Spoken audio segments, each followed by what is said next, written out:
standing in my name on the order paper. The Department is working closely with other organisations to ensure that recommendations are taken forward and oversight is maintained.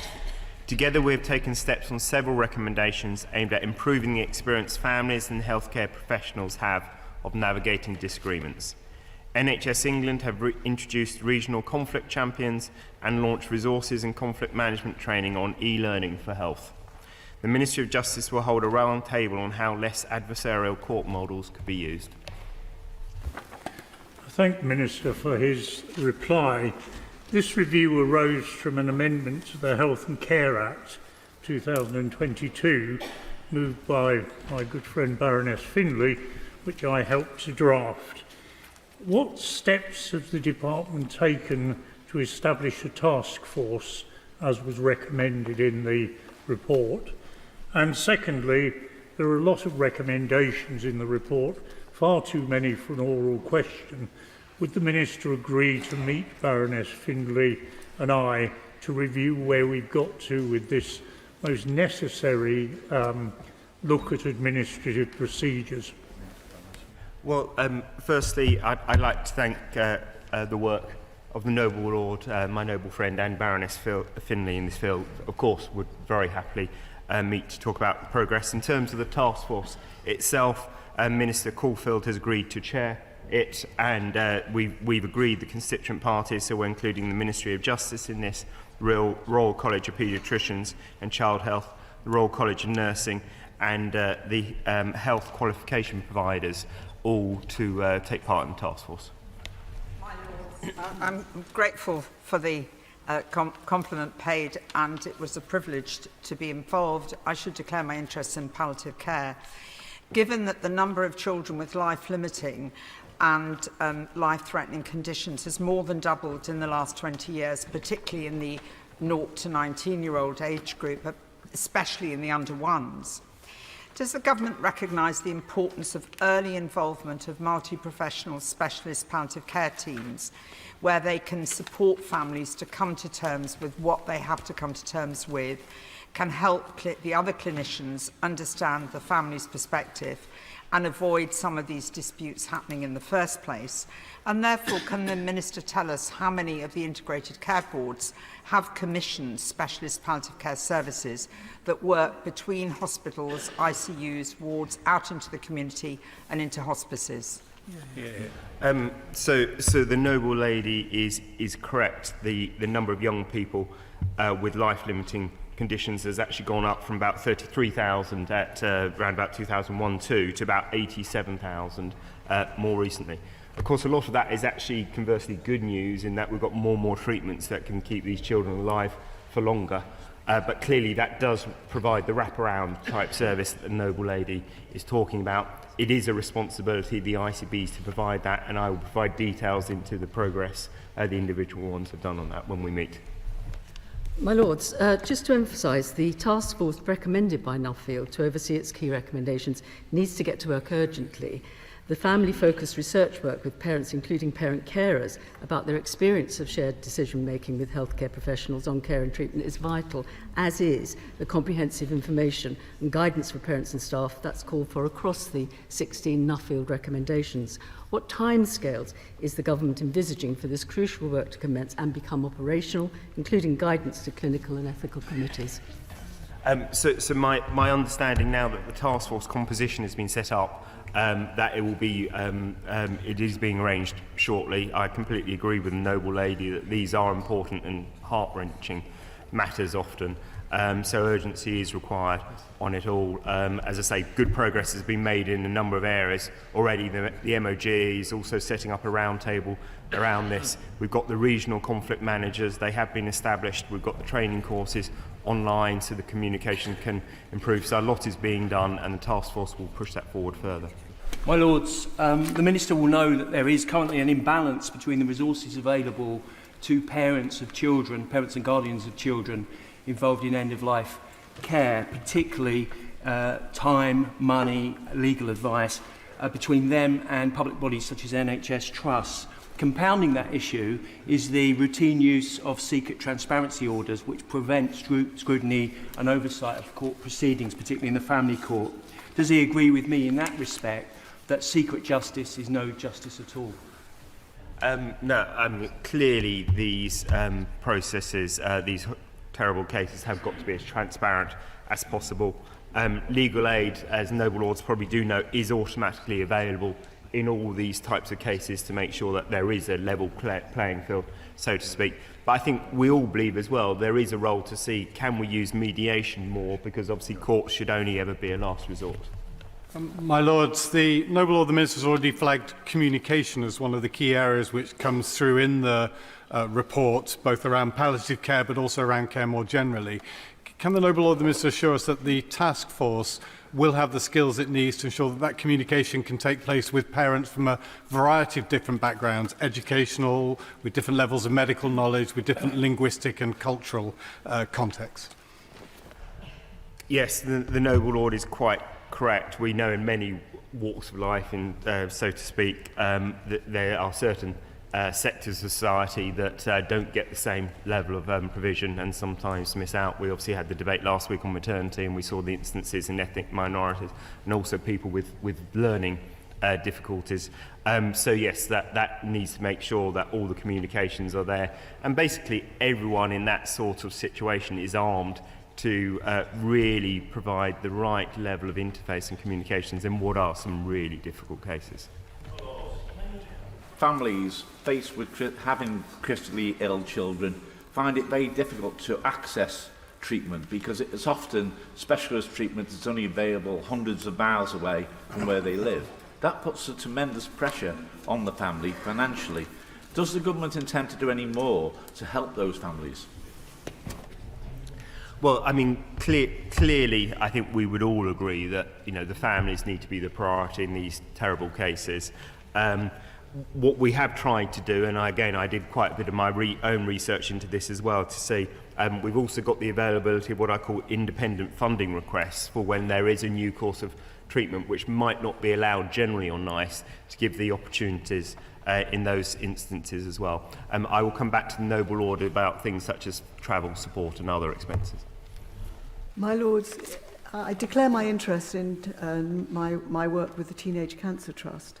And in connection with the task force, would my noble friend let the House know what input charities that specialise in this kind of work with children and teenagers who sadly are in this position and their families to input into the task force? And would he join with me in commending the tremendous work that is done by this charity and the other charities that specialise in helping children and families go through this traumatic time?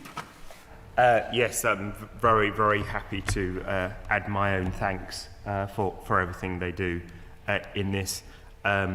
It is clear in these sort of circumstances that the more support we can give families, obviously, the better. I will speak to Minister Caulfield to make sure that that input is properly there, because my noble friend is totally correct in ensuring that should be there. Third oral question, Lord Harris of Haringey.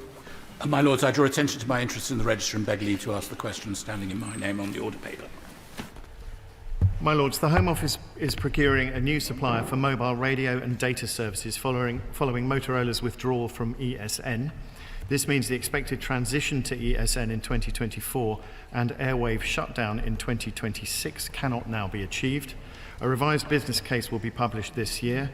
This will reflect the impact of procurement activity and the charge control imposed by the Competition and Markets Authority on Motorola in 2023. My Lords, this is pretty poor, isn't it? The programme was originally announced a decade ago. The switchover was supposed to start in 2017 and completed by 2019. The original cost was a mere 6.2 billion.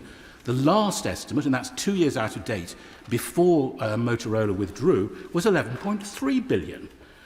Only one network provider was prepared to bid, The National Audit Office warned that this is a technology not yet proven in real-world conditions, and it's a system based on mobile phone network creating a single point of failure. So, could the Noble Lord tell us, given that the cost has doubled, at least, implementation is at least 14 or 15 years late, there's no guarantee that the existing airwaves system can continue beyond the year after next. If this debacle is not the fault of his department, whose fault is it, and who's taking responsibility? My Lords, the Noble Lord has asked me a large number of questions, and first to reassure all Noble Lords, there's no reason at all why Airwave cannot be extended beyond 2030. In terms of how we got where we got, I think it's worth reminding the House that it was the Home Office that referred Motorola to the Competition and Markets Authority in April 2021, and that resulted in Motorola leaving the Emergency Services Mobile Communications Programme in December 2022. My noble friend, the Chief Whip, answered a question back in 2022 which mentioned the number 11.3 billion, as referred to by the Noble Lord. That was for a programme that was supposed to run between 2015-16 to 2036-37. Unfortunately, any estimates that I gave now would not be comparable in terms of duration or end date. The end date is now expected to be 2044. But the CMA charge control, which has been imposed on Motorola, will involve a saving to the taxpayer. The numbers are very much up in the air. The Minister be able to give us an assurance that the government will look at its original tendering process and find out exactly why this went wrong, because quite clearly it has. And a little aside, would the government give us an assurance that nobody from Fujitsu or their Horizon programme is let anywhere near it? Well, my Lords, this could have been spotted, I suppose, earlier, but the fact is that Motorola's dual role in this arose as a result of Motorola acquiring Airwave at around the same time it was awarded the original contract for ESN. And so the Home Office's options at that point were limited. We sought to agree measures to protect the delivery of ESN, and when it became clear that these measures were insufficient, the Home Office raised its concerns with the Competition and Markets Authority. As regards future suppliers, the contracts will be awarded later this year, but I shall make sure that the Noble Lord's concerns are reflected. My Lords, the government is supposed to be introducing a new emergency services network. What the Minister has said leaves us all still bewildered about what the actual implementation date is, as my noble friend pointed out. So perhaps the Minister can say the original date was 2017. The implementation date is whatever. When is it going to be working? When are we going to know that we've got a new emergency services network? The Home Office tell us, from what I can see when I looked at it, was 2029. That was actually stated. Is that still correct? In other words, when can we actually have the new emergency services network promised by the government? Well, my Lords, I obviously can't answer that question as precisely as the Noble Lord would like. Yes, 2029 is an aspiration, partly because of the functionality of Airwave, to which I've already referred.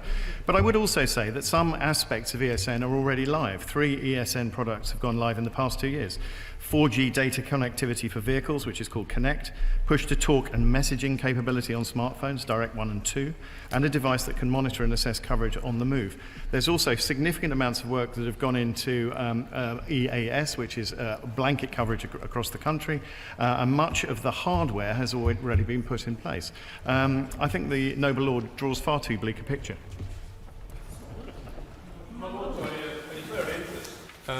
Including having carried out a review for the Home Office, part of which the Minister's referred to, which was a recommendation to refer to the Monopolies Commission. Because, as he explained, Motorola purchased the legacy system and were being paid around 50 million, 250 million, and the new system they were about to deliver was only going to be paid at 50 million. There was no financial incentive to deliver anything, and perhaps consequently they haven't. But I think the major thing that reassured me, the only thing that I've said at the moment that reassures me, is that the government's going to look smartly at whether to discriminate between the radio system and the data production. Because I don't think that the big problem is that nowhere in the world at pace and at scale has anybody shifted a radio system onto a telecommunication system. That's the fundamental problem. The transmission of data is not the issue. We all do that on our phones all the time. But I think we ought to probably carry on delivering the radio as it was, and separate the radio off, because if we continue to try and combine them, I do worry that it will become even more undeliverable than it has been to date. Well, I think the Noble Lord raises a very good point, and I thank him for his perspective, and he's absolutely right that it is the radio supply over the networks that remains critical. As I understand it, and this actually answers the Noble Lord Harris's one of his earlier questions, the technology is more proven than it was when the PAC gave its last comments on this. It is being rolled out in other parts of the world, and from memory, I think Korea is one of the countries that it's being tested in. So I think some of those aspects, at least, have been dealt with. I apologise for coming back again, but the Noble Lord is essentially implying that this just happened. The Home Office was, Motorola came in and they bought Airwave, and all these things happened like that. But isn't the reality that the negotiations were conducted between highly sophisticated multinational companies who are used to doing negotiations and a bunch of ingenues on the Home Office side? So it's not surprising that the country has been ripped off in this way. Does the Minister agree? No, I think that's a very unfair characterisation. As I say, and as I said earlier, Motorola bought Airwave. That could not have been foreseen, and therefore, as the Noble Lord Hogan Howes just pointed out, they became in effect a monopoly supplier. That's why the Competition and Markets Authority was involved at the behest of the Home Office, which did the right thing. Fourth oral question, Baroness Anderson of Stoke-on-Trent. I beg leave to ask the question standing in my name on the order paper.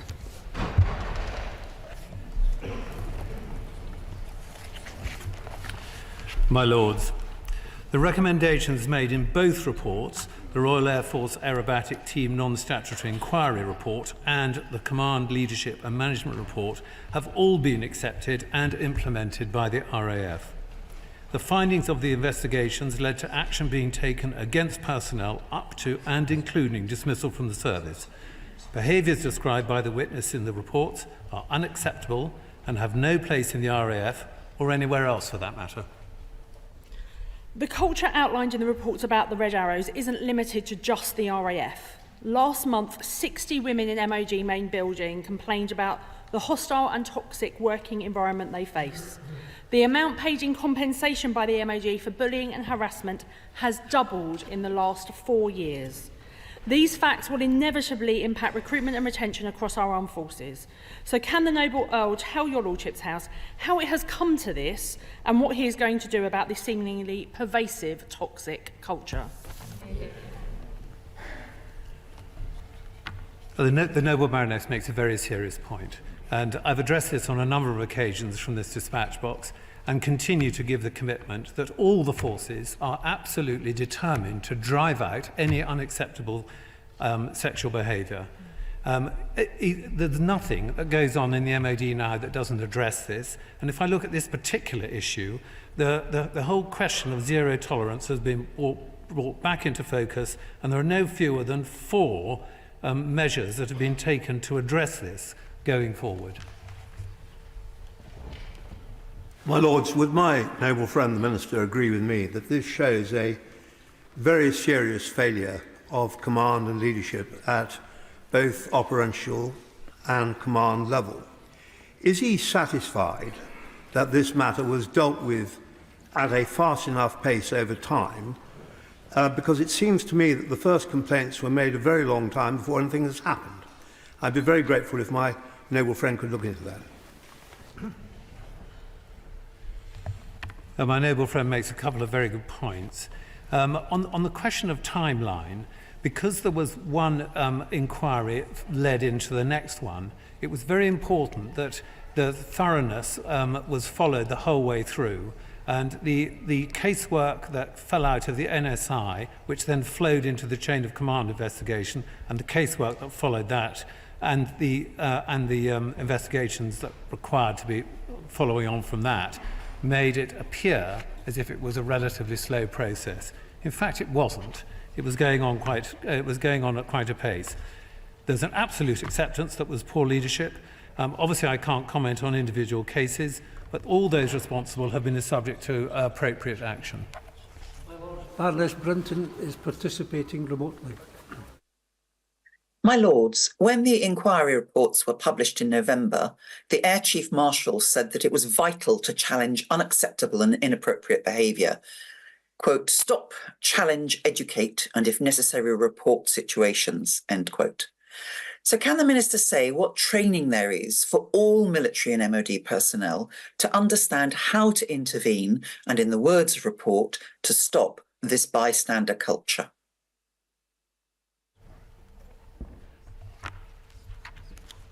Again, some extremely good points by the noble Baroness.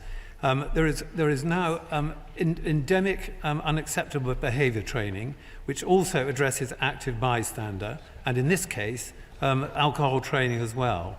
There are a number of administrative sanctions that are being put into place, and it's absolutely clear that, specifically in the RAF, there are another 55 positions have been put in place to, on personal support and on the HR side to ensure that this is stopped.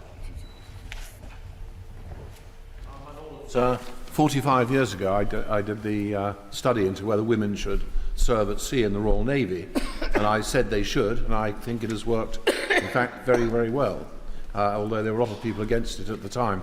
When I did that, we had 55 destroyers and frigates. We now have 16. Does the noble Lord the Minister feel that that is too few?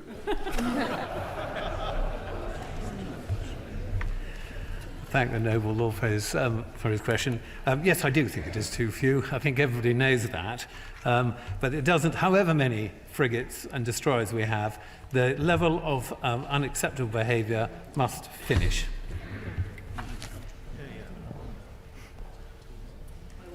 That concludes oral questions for today. We now come to some instruments previously debated in Grand Committee.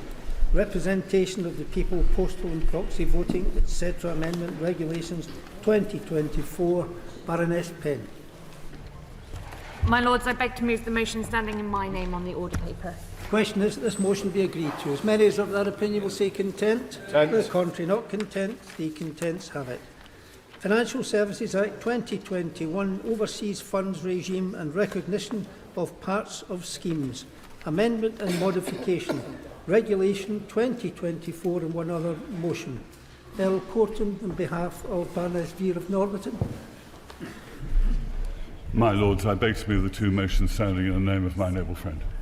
The question is that the two motions in the name of Baroness Veer be agreed to en bloc. As many as are of that opinion will say content. The contrary, not content. The contents have it. Safety of Rwanda Asylum and Immigration Bill. Lord Stewart of Dirleton.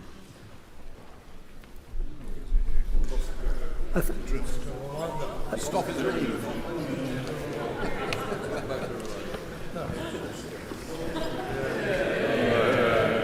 Welcome, Lord Stewart of Dirleton.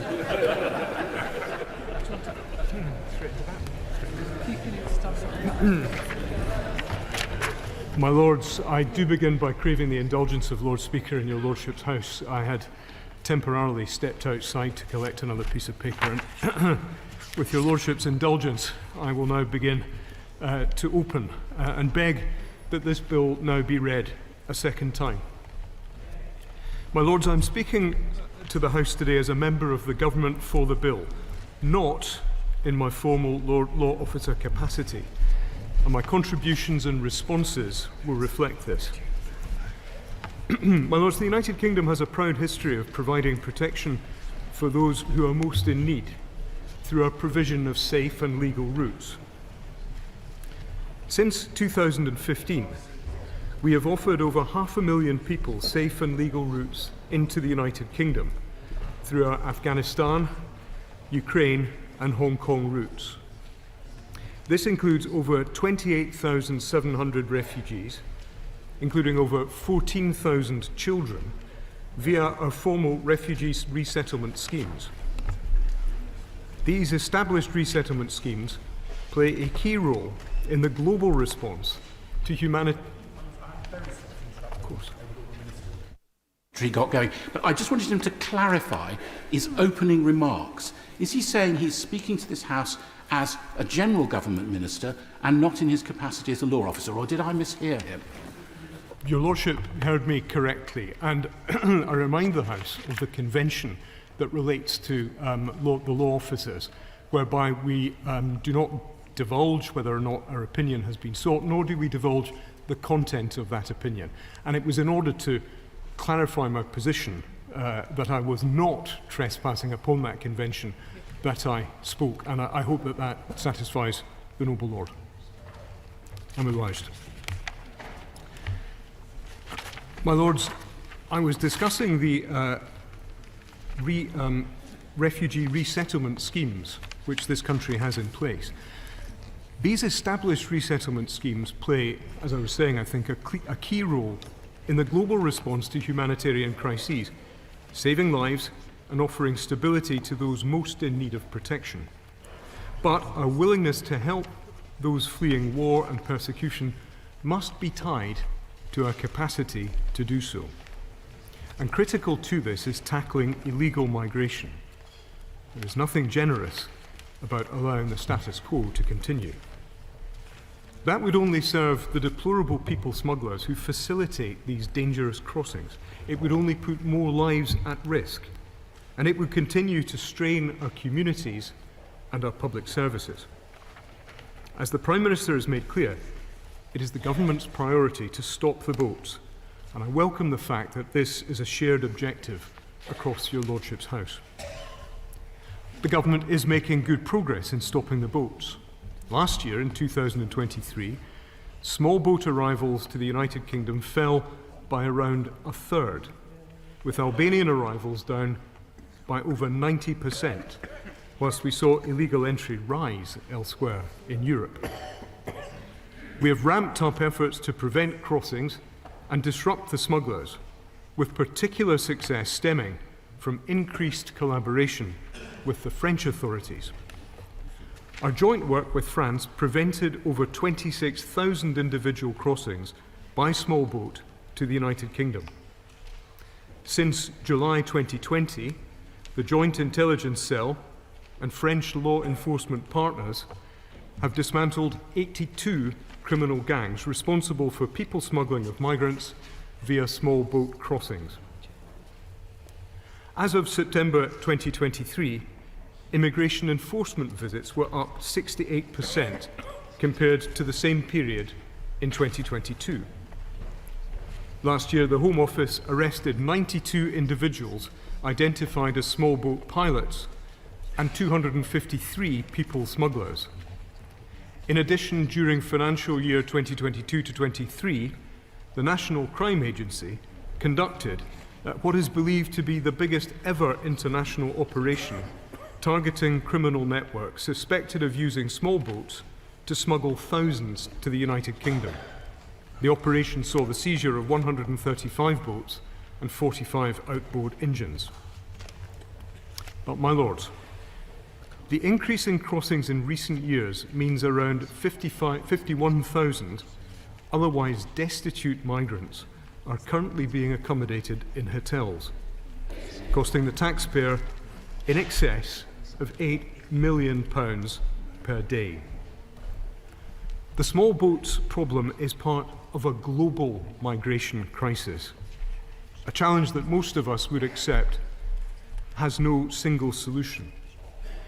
But this government remains resolute in its commitment to preventing the misuse and evasion of our systems by illegal migrants, stopping these dangerous crossings, and addressing the concerns of the British people. Operationalising the Rwanda scheme is a key part of the government's efforts to deliver this mission, a partnership which has always been part of the wider programme of work to deal with one of the most significant challenges of our time. It is only by fully implementing the Migration and Economic Development Partnership that we will create the strong deterrent necessary to stop these dangerous crossings and break the business model of the criminal gangs. Doing nothing is not an option. My Lords, the Supreme Court's judgment on the 15th of November 2023 concluded that deficiencies in the government of Rwanda's arrangements for determining asylum claims could lead to risks of refoulement. But the Lordships also recognised, explicitly and in terms, that those deficiencies could be addressed in future.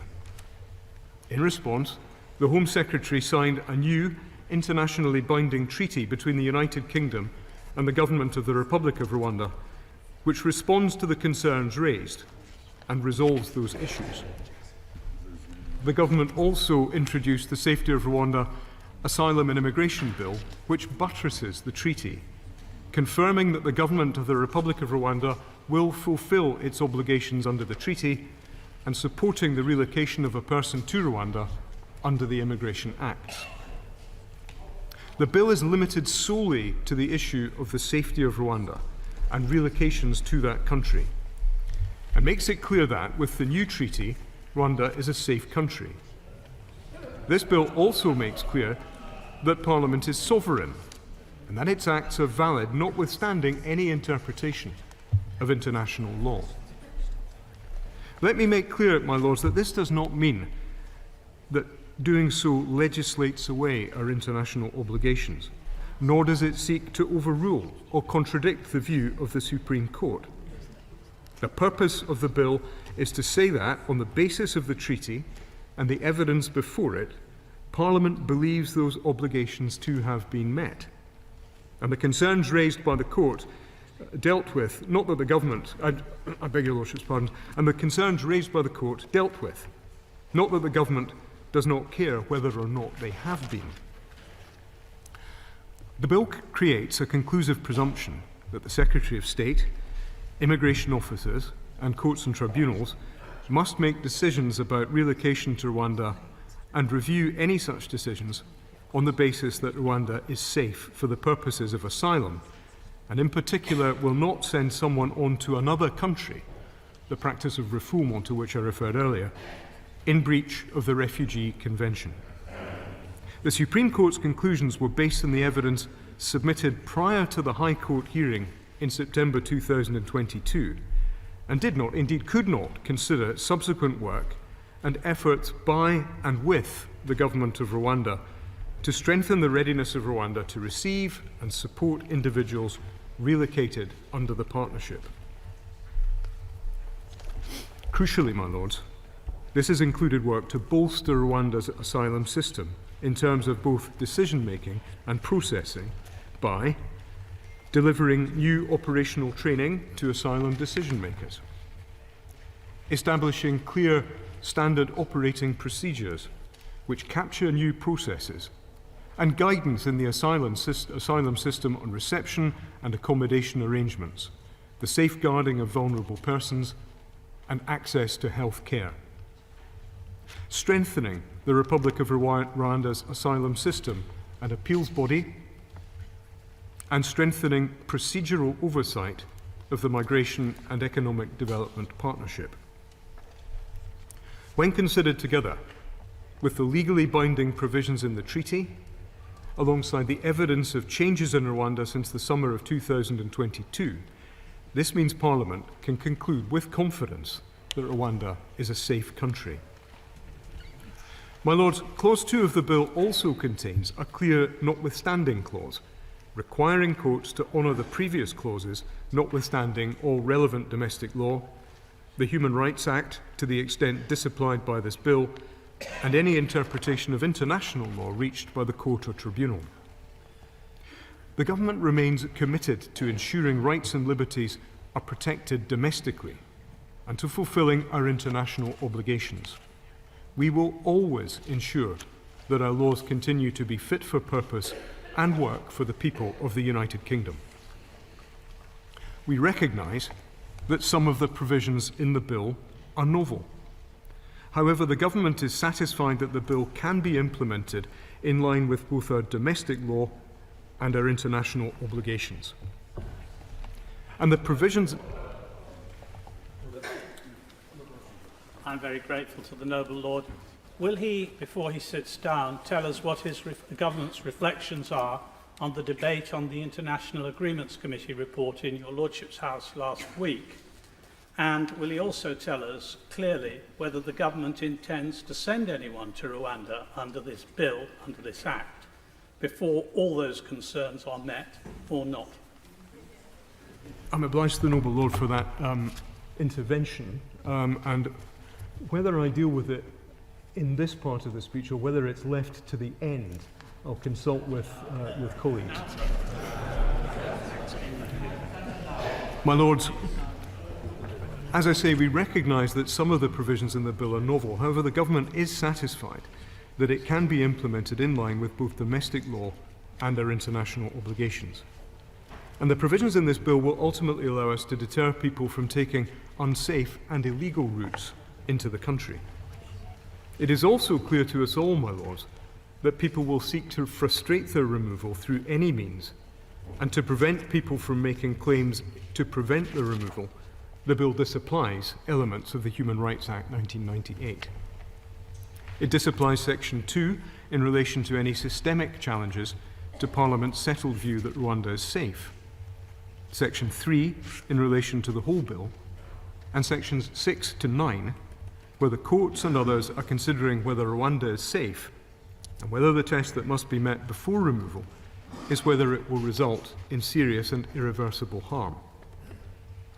In the context of this bill, which deems Rwanda a safe country, this will ensure that people cannot frustrate removal by bringing systemic challenges in our domestic courts, and when considering any question relating to the safety of the Republic of Rwanda, domestic courts and tribunals are not required to have regard to the Strasbourg jurisprudence. It makes clear that the courts and tribunals should defer to Parliament's sovereign view that Rwanda is a safe country as defined. My Lords, the bill does not allow individuals to bring challenges against removal. I beg your Lordship's pardon once again. The bill permits, it does allow individuals to bring challenges against removal to Rwanda in exceptionally narrow circumstances, where there is compelling evidence relating specifically to their particular individual circumstances. The basis upon which an individual may bring such a challenge is if an individual can demonstrate that there is a real and imminent risk that they would face serious or irreversible harm related to their particular individual circumstances if they were relocated. If people try to abuse this route by making claims without clear or compelling evidence, or in regard to general claims that they would be unsafe in Rwanda, their claim will be dismissed by the Home Office and they will be relocated from the UK before they can challenge that removal. It is possible, but not necessarily likely, that those subject to removal may be subject to injunctions from the European Court of Human Rights. The bill is clear that it is only for a Minister of the Crown, and Minister alone, to determine whether to comply with an interim measure of the Strasbourg Court. It also makes clear that domestic courts may not have regard to the existence of any interim measure when considering any domestic application flowing from a decision to relocate a person to Rwanda in accordance with the treaty. My Lords, the terms of the treaty we have negotiated with Rwanda address the findings of the United Kingdom domestic courts, and they make specific provision for the treatment of relocated individuals, guaranteeing their safety and protection. The rule of law partnership we have signed with Rwanda is a partnership to which we and Rwanda are both completely committed, and this bill, along with the treaty, puts beyond legal doubt the safety of Rwanda. We want to make sure that this legislation works, my Lords, and it is essential that we act now and do whatever it takes to stop people being manipulated into making dangerous crossings across the Channel. Illegal migration is one of the most significant challenges of our time, and the government is acting in the national interest. My Lords, I beg to move. The question is that this bill be now read a second time. My Lords, this is the third time in as many years that the government has asked this House to consider legislation to stop boat journeys and to reform the asylum system. The third year of being presented with increasingly rushed, unworkable and inhumane solutions to the problem of small boats and asylum. There is a very real problem that needs fixing. This bill, like its predecessors, will not do that. The opposition does not support this bill or the schemes that underpin it. The record of votes cast at the second reading in this place and the third reading in the other place will attest to this. This bill, however, completed all stages in the House of Commons, and so our role is not to undermine the will of the elected House, nor is it to rush through legislation without due consideration. We must treat this bill in the usual manner. We must scrutinise the details of the proposals and advise changes where we think the government has got it wrong. We should not deny ourselves the opportunity to do so or deny our neighbours the chance to consider our work. And it is in this spirit that we will not be supporting the amendment by the noble Lord Jermyn. My Lords, this bill, as it stands, threatens the UK's compliance with international law. I know this point will be spoken on at length in further stages, and so I will not dwell on it for too long at this moment, nor will I speak for very long for what this bill demands of our domestic courts. When introducing this bill, the Secretary of State claimed that the UK is a country that demonstrates to the whole world the importance of international law. Is this the message that this bill sends to the world about the UK's respect for international law? How will the decisions we make now be cited in the future when other countries are asked to follow international law or respect human rights? Is this the contribution we want to make? And what does the bill say about our respect for our own courts? If the treaty fails, if refoulement happens, if there is a coup, or if asylum seekers are shot or killed, the government says that British courts cannot consider those facts. It is a large price to pay for what is ultimately a hugely limited scheme. The government has stated that the Rwanda government has made an initial provision to receive a few hundred people. To put this figure in context, over the first 9 months of 2023, 63,000 people claimed asylum. So this bill and this plan, even if somehow worked out in exactly the way the government hopes, would only relocate a small proportion of asylum cases. Can the government confirm whether Rwanda can still only receive a few hundred people? Can they outline what is to happen to everyone else? Given that the Illegal Migration Act, a majority of which has not yet been brought into force, rests on the idea of the use of third countries rather than returns to original countries of origin, are we right to question what will happen to the 99% of people who will not be sent to Rwanda? We still do not know the full cost of this scheme. The government has been reluctant at every stage to divulge the cost of this flagship policy. In December, the Secretary of State appeared to indicate that around £400 million will have been sent to the Rwandan government by 2027. Can the Minister confirm this figure? It's an extraordinary sum of money, but not the whole picture. According to the treaty, there are additional per-person costs of the scheme. The economic impact assessment for the illegal migration bill was only published after considerable pressure from noble lords from across the House. This document, in this document, the Home Office was prepared to tell us that the average imagined cost of sending an asylum seeker to a third country would be £169,000. However, the details of the treaty suggest that these costs may be higher for sending somebody to Rwanda. Before we begin to fully debate the details of this legislation and its role in the implementations of the Rwanda plan, will the Minister be clear about how much this plan is actually going to cost? This bill, whatever its impact, will not address the state of our asylum system that it is currently in. The UK deserves a managed asylum system that upholds strong border security and that can process claims fairly, accurately and quickly. A system that can return those with no claim to stay and help those who rightfully seek sanctuary. That is not our current asylum system.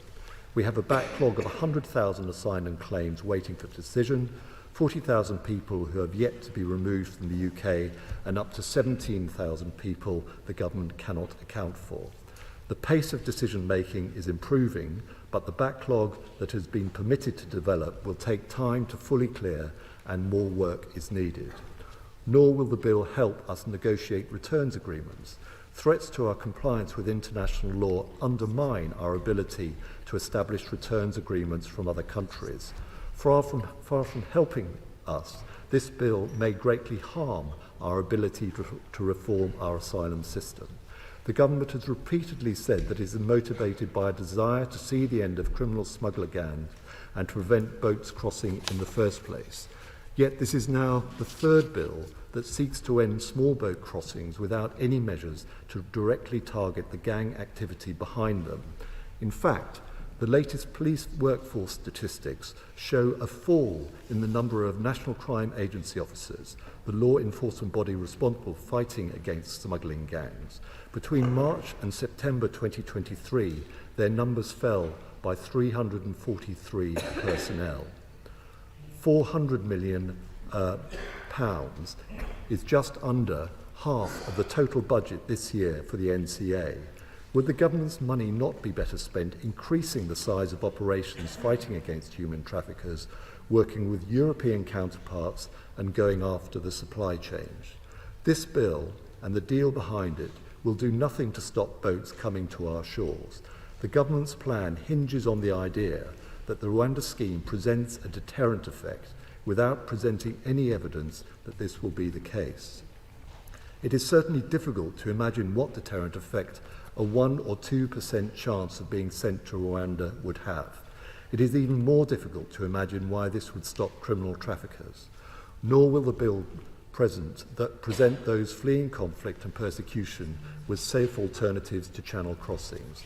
Last summer, the government committed to publishing a report detailing existing and proposed additional safe and legal routes.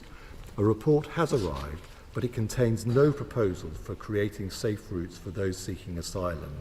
Can we assume then that the government's additional pledge to implement any proposed new routes by the end of this year is to be broken too? This was an issue that was raised repeatedly in both houses during the passage of the illegal migration bill, and it is disappointing that the government has not taken the request seriously. If we are to truly address the challenge of migration, we must accept that we cannot do so alone. The government is acting as though the challenge here is not related to those in other countries, particularly of our European friends. The UK lacks the leadership needed to succeed in a world now marked by increasing conflict, the climate emergency, and the erosion of law and order, for all of which fuel migration. We need to approach an approach that restores the AIDS budget, puts a renewed focus on conflict mitigation and resolution, and seeks international agreements and cooperation. An approach that is workable, strategic, humane, and rooted in the conventions which we have signed. My Lords, I will conclude shortly, but I want to mention that one colleague, my noble friend Lord Dubs, is unable to join us. He's in Berlin taking part in events to mark the anniversary of the Kindertransport, which began in late 1938. In June, it will be 85 years since he arrived in Britain, having been put on a train by his mother in Prague. Although we miss his contribution today, we can be reminded of what and who we gain when we play our part in helping those who flee conflict and persecution, and we look forward to his return. My Lords, I hope the House will not be deterred from changing this bill when it sees fit. It certainly needs our help. I hope too that the government, rather than trying to communicate through press conference, engages with this House in good faith and through more conventional channels. We are faced with a deeply broken system and layers of bad legislation which have only made things worse. I hope the government rethinks this bill, this plan and this approach to migration, but I fear we will be left without the change we need until we change the government. Amendment, Lord Chairman. My Lords, I beg leave to move the amendment standing in my name on the order paper, and in doing so, direct attention to my interests as laid out in the register. My Lords, the treatment of asylum seekers and refugees which this bill is seeking to effect is completely contrary to how we should be acting as a country with a reputation for protecting individuals' rights and freedoms, where the rule of law is upheld. I do not need to repeat the key points of last week's debate on the Rwanda Treaty, but the decision of this House is significant in respect of this bill. This House resolved that it could not ratify the treaty which the government is using to declare that Rwanda is safe. The House determined that the safeguards and protections outlined in the treaty must be fully implemented.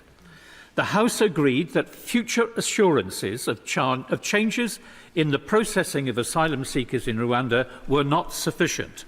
The changes needed to be fully operational and effective. But, my Lord, significantly, the treaty is the instrument by which the government declares it can state in this bill that Rwanda is safe. Clause 1(2)(b) is clear. It says, "This Act gives effect to the judgment of Parliament that the Republic of Rwanda is a safe country." But, my Lords, this House of Parliament has not determined that this is the case. The treaty is the platform on which this bill sits. And if this platform is not in place, the bill sinks. My Lords, the legs have come off the table, or put it another way, the bill's foundations have been removed. It was the settled will of this House last week that the treaty cannot yet be ratified. So how can this House consent to a bill which relies on that treaty having the approval of this House? This is critical because the decision of the Supreme Court was based on its analysis of the facts. The contrary case put forward by the government in this bill has not been supported by this House. The bill before us requires Parliament, and Parliament of course includes this House, to agree that, in our judgment as a House, Rwanda is safe. This House, in this respect, needs to be consistent with itself, with the decision it took last week. This bill places the UK at risk of breaching our commitments under international law. We, as a country, have signed up to comply with the obligations of these international treaties and conventions. Having done that, we need to demonstrate that as a country we can be relied upon to uphold international treaties and that we promote a rules-based international order. Because if we do not, then we cannot expect others to comply. We are in no position to call out other countries when they fail to comply with international law. The West is often accused of double standards, and under this legislation, this accusation will only increase. Our global leadership, our ability to have a serious voice on the world stage, will be severely damaged. We will no longer be a country whose voice is respected and listened to. We simply cannot rely on our historical traditions when our current actions are going in the opposite direction. Global responsibility sharing is the foundation of the 1951 Refugee Convention. It relies on us all doing our part. The government says this plan is a partnership and burden sharing, but frankly, it's offloading. Offloading the most vulnerable people on our planet and offloading our responsibilities under international agreements we are signed up to. If this bill is enacted, we would be legislating contrary to our international legal obligations.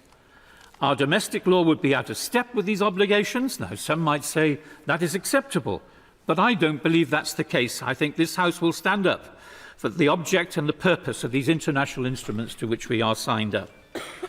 Our courts would have their hands tied by this legislation. There's a strong possibility, particularly without pre-existing safeguards being proved operational and effective in Rwanda, that this would lead to refoulement and breaches of Article 2 and 3 rights. And this is why it's critical for the steps set out in the treaty to be seen to be working before this bill can have any effect.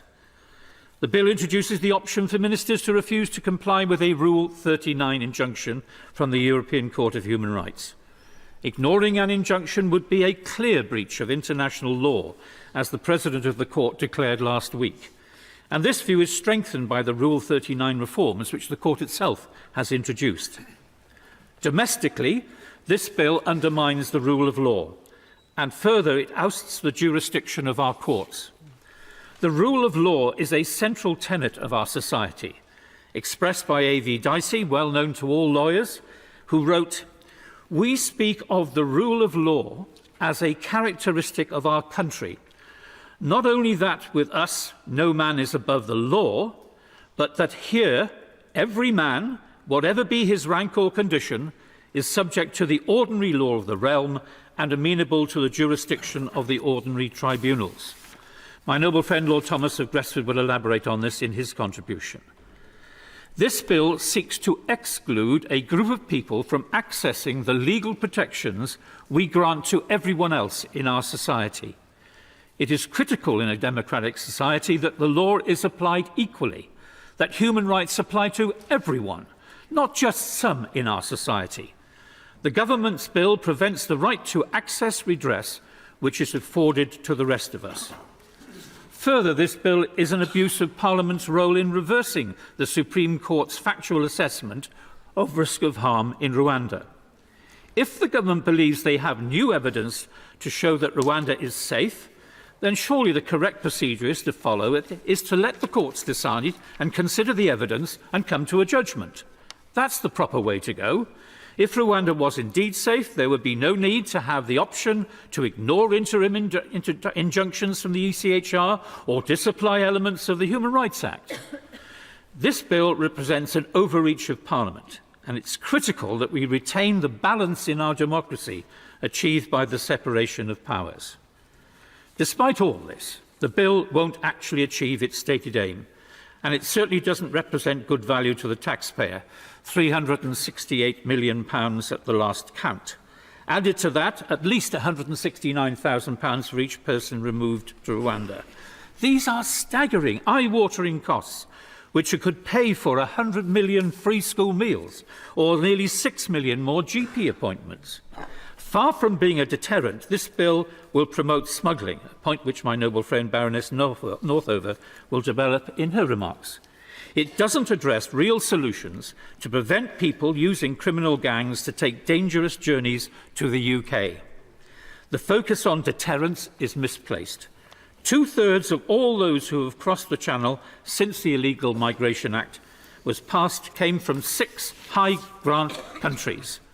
The push factor for these people is far stronger than any deterrent the UK may dream up. We need safe alternatives to dangerous journeys, and this must be part of the strategy to reduce dangerous crossings. Swift, efficient, accurate and just determination of asylum claims and humane removal of those who do not qualify will be a deterrent in itself to people without a protection claim. We also need constructive engagement with European neighbours on cooperation around asylum. Addressing the root causes of displacement and onward movement is critical, and a strong international aid and development budget is key to that. Instead, we are presented with a political totem of the Tory right, a device to satisfy their internal party politics, a bill for which there is no going back. If Rwanda is found to be unsafe, then this bill will act as a block to putting matters right. This legislation was not in the government's manifesto. The Addison-Salisbury Convention doesn't apply. I maintain that this is one of the rare occasions which has been used by both Conservative and Labour parties in this House, and as was foreseen by a report of the Constitution Committee, when this House should vote against a bill at second reading. It is within our powers, as described in the companion. My Lords, this bill asks us to build... Grateful to Lord Jermyn for giving way. I wonder if he agrees with me that the function of this House, second chamber, is a revising chamber. It's not a vetoing chamber, it's a revising chamber. So can you explain to me, Liberal Democrat novel, I think, constitutional thinking, that by throwing out this bill on second reading, he is prevent the revising chamber from revising. Well, I'm afraid that the noble lord is wrong, because I think in 2011 he voted against the Health and Social Care Bill at second reading, as has happened before in earlier versions by members of the Conservative Party. So if our laws and our rules of this House say we can do it, then we can do it, and it has been done by both sides here. I maintain, and this chamber should listen to the real power of what people will be saying this afternoon about the nature of this particular bill. Because, my lords, this bill asks us to believe that black is white, that facts are not facts. It breaches conventions and treaties to which we're signed up. It damages our credibility on the world stage. And, of course, the agreements that we have with other countries. It seeks to damage our relationships with things that we've already signed up to, including the European Convention on Trafficking, including the CTA with the European Union, including the United Nations, including the ECHR, and many more. It damages the separation of powers in this country, which is a fundamental tenet of our democracy. It offends against the rule of law. And, my lords, fundamentally, it treats some of the most vulnerable people in the world, people who are facing persecution, torture, and fleeing for their lives, as undesirables. And for us on these benches, that is unconscionable. I beg to move. The original question was that this bill be now read a second time, since when an amendment has been moved to leave out from that to the end and insert the words set out on the order paper. The question I now therefore have to put is that this amendment be agreed to. My Lords, the United Kingdom is a three-legged stool. Each of the legs, the judiciary, the government and parliament, wax and wane a bit in their thickness as power shifts in small ways. A subject of much work and comment for my predecessor, the noble and learned Lord Judge. But each leg is required to operate independently to ensure that balance, the balance at the core of our democracy. It would not do for one of the legs to instruct another as to how to operate or how to look at a particular issue. And by way of example, it would be quite wrong if the House of Lords sought to instruct the judiciary as to whether to hear a particular case. I do hope that the Prime Minister, sitting atop, as he does, the government leg of the stool, will reflect on those simple thoughts as he thinks back to his words of the 18th of January at the Downing Street press conference concerning our role and this bill. The duties of this House are inextricably linked with a series of conventions by which we, an unelected chamber, cohabit with our elected neighbour. Among these conventions, the Addison-Salisbury or Salisbury Convention is especially pertinent today, and to this bill in general. The convention has a number of parts, but in simplifying matters for reasons of time, one is that a government bill with manifesto characteristics will be given a second reading in the House. You can see that the convention has a number of people concerned about it, and as you know, I'm preparing a series of papers on this convention at the moment. For my part, I feel that this convention is engaged here, and accordingly I will not be supporting the amendment to the second reading motion in the name of the noble Lord Jermyn. The convention also has elements concerning the speed with which the House will consider things. The House is already assisting the speed of consideration of this bill. We've changed our business around and freed up today for the second reading. 3 days have been set aside for committee, which, given the likely number of amendments that will be tabled, could only work if the House sits late. And by that I mean to at least midnight, and probably on 2 of those 3 days. I'm sure, however, that on those days, and late, the benches will be very full, and the quality of the debate will remain very high, with our natural and respectful tone. I expect that this House will send back various matters to the other place for their consideration, to think again, as is our role. And I imagine that we will then enter a ping-pong phase. Conventions will apply if agreement cannot be reached. But the elected House, at the end of the full due process, has the right to pass law, whether that law be good law or whether that law be bad law. In the meantime, this House will engage in our full processes, uncowed by any creaks and groans in the other legs of the stool.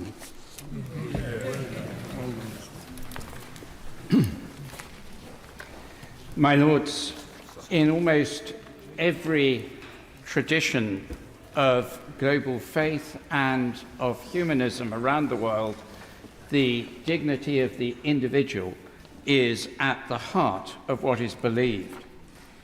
In the Christian tradition, we are told to welcome the stranger. Jesus said, "I was a stranger and you invited me in." In numerous places in the Old Testament and New, the commands of God are to care for alien and stranger. My Lords, it has already been said, and I agree with it, that the way this bill and its cousin that we debated in the summer works is to obscure the truth that all people, asylum seekers included, are of great value. We can, as a nation, do better than this bill. With this bill, the government is continuing to seek good objectives in the wrong way, leading the nation down a damaging path. It is damaging for asylum seekers in need of protection and safe and legal routes to be heard. It is damaging for this country's reputation, which it contradicts even as late as last week, where the Prime Minister himself spoke eloquently on the value and importance of international law for this country. It is damaging in respect of constitutional principles and the rule of law. And most of all, my Lords, it is damaging for our nation's unity in a time when the greatest issues of war, peace, defence and security need us to be united. We are united on, I think, almost all benches in agreeing the boats must be stopped, and the government is to be congratulated that the number has come down, that the people smugglers who trade in human misery must be brought to justice, and it is good news that so many groups have been broken up. And we need to be united on effective controls on agreed limits to immigration. The right way forward, though, is to enable the unity on ends to be translated into a unity on means. And that is not happening in the way these bills are successively brought to the House and brought before the country. The challenge of migration is, as has been said, long-term and global, and so must our response be. We need a wider strategy. I spoke at this at boring length in the summer, and I won't repeat it. We need a wider strategy for refugee policy, which involves international cooperation and equips us for the far greater migration flows, perhaps 10 times greater, in the coming decades as a result of conflict and climate change and poverty. Instead, this bill offers only ad hoc one-off approaches. Rwanda is a country I know well. It is a wonderful country, and my complaint is not with Rwanda, nor with its people. It has overcome challenges that this House cannot begin to imagine. But this bill continues, wherever it does it, to outsource our legal and moral responsibilities for refugees and asylum seekers, when other countries far poorer are already supporting multitudes more than we are now, and to cut back on our aid. 76% of refugees globally are being hosted in low and middle income countries at the end of 22, countries far poorer than our own. The UK should lead internationally, as it has in the past, not stand apart. Others on these benches will say more about international and domestic law, human rights and constitutional impact. I will simply say that a pick-and-choose approach to international law undermines our global standing and offends against the principle of universality that is their increasingly threatened foundation. Finally, I and my colleagues on these benches take its revising role seriously. When we vote to seek to improve something. I will, sadly, not be voting with those who want to vote this bill down today, although I found Lord Jermyn's speech convincing and powerful. But I think we have to wait until third reading and have done our revising work. We have been criticised many times over many decades on these benches here by those thinking defence of the government of the day should be our highest virtue and aspiration. We were accused last week of voting against the government's whip. I'm sorry to say we don't take the government's whip. It may be worse news for this House to recognise that on those benches, on the Labour benches, it's not 95%, which is a false statistic, of times that there's been a vote against the government whip. It's been 100%. Maybe they should be criticised for that obnoxious behaviour. We serve on these benches as independent members. Last week, as recently as Thursday, we were discussing what had happened in a particular vote, and we saw that we'd cancelled each other out. Bishops often cancel each other out in every possible way. We vote because we feel that we value deeply the traditions of this country and this house and the truth we derive from the Bible and our service to Jesus Christ, our first priority. Slightly to misquote Luther, on that we stand, we can do no other. My Lords, this chamber has had to consider many complex and challenging bills, as has already been observed, and this bill is in that category. Legal experts and experienced hands in the realm of international affairs in your Lordship's House will have their views, and we've already heard some of them. But I am looking at this issue through a different prism, one based on pragmatism, not party political tribalism, and certainly not ideology. The exploitation of vulnerable, frightened people by repugnant criminal gangs and extortionists is unacceptable, and it must be stopped. Watching and listening to the harrowing accounts of overturned boats and drownings in the Channel demands that action be taken. Little dignity in any of that for these poor souls. What I have gleaned is that across the gamut of opinions about these perilous Channel crossings, one inescapable conclusion is drawn. Something must be done. The Most Reverend Primate referred to that. But paradoxically, with the exception of the government's proposals, I have seen no other credible, deliverable solution advanced. And so far in this debate, I'm afraid to say, that lacuna remains. So I have been prompted to speak in this debate in support of the government, not because I consider this measure is excellent, but because I think it is the only thing to do. And I therefore do not support the noble Lord Jermyn's amendment. Why are the criminal gangs able to extort money from these vulnerable victims?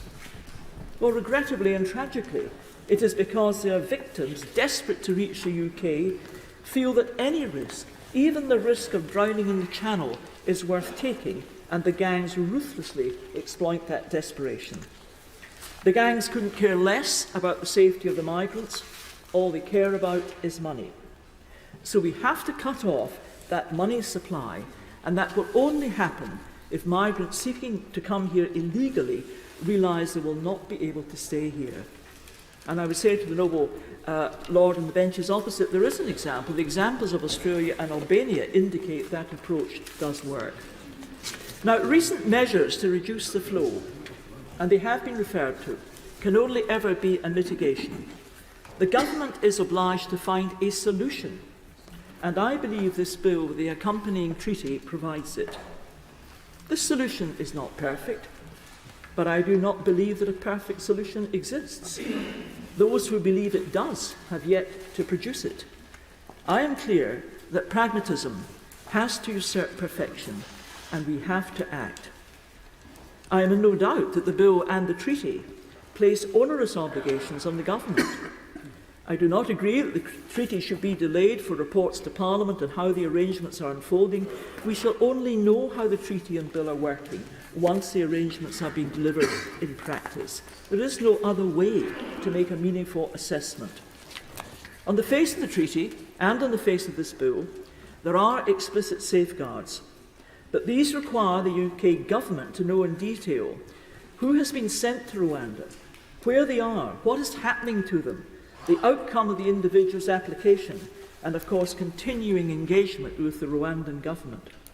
Without that information, the United Kingdom government is not in a position to assess if these safeguards are being met. So can my noble friend the Minister reassure me on these points? My Lords, I am clear that parliamentary sovereignty is a uniquely precious attribute.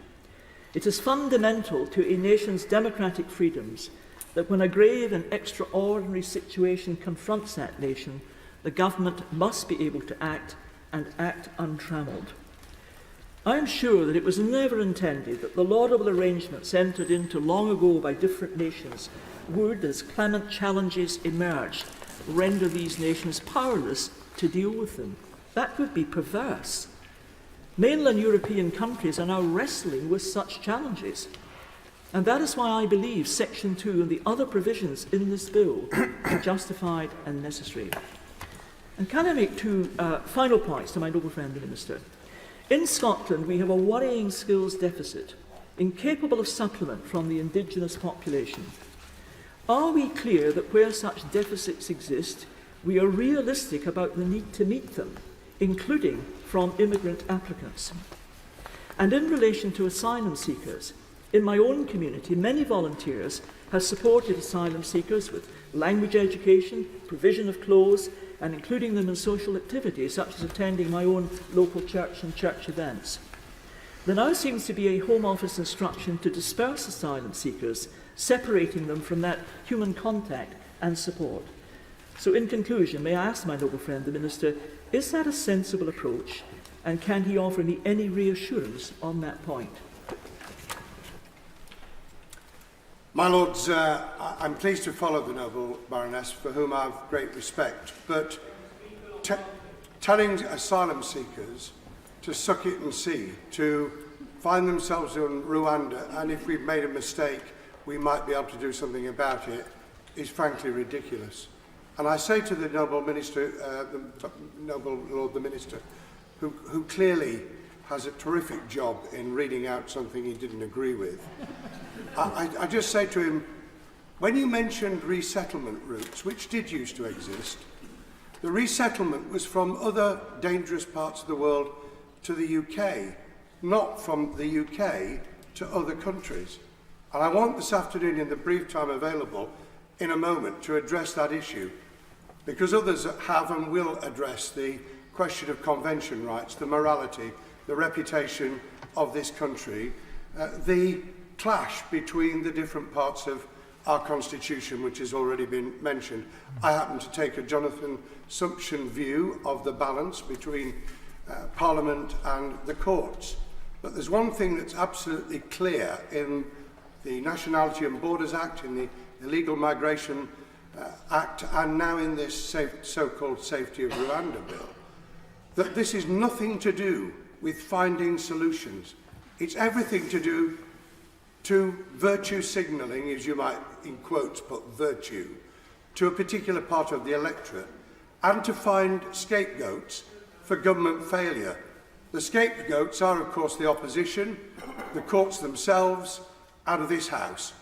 And this House cannot fall into elephant traps by allowing the government to say that if only they'd been able to process this bill and they'd been able to show the British people that this worked, then they would have been able to do so. But because this House declined to give a second reading, they weren't able to do so.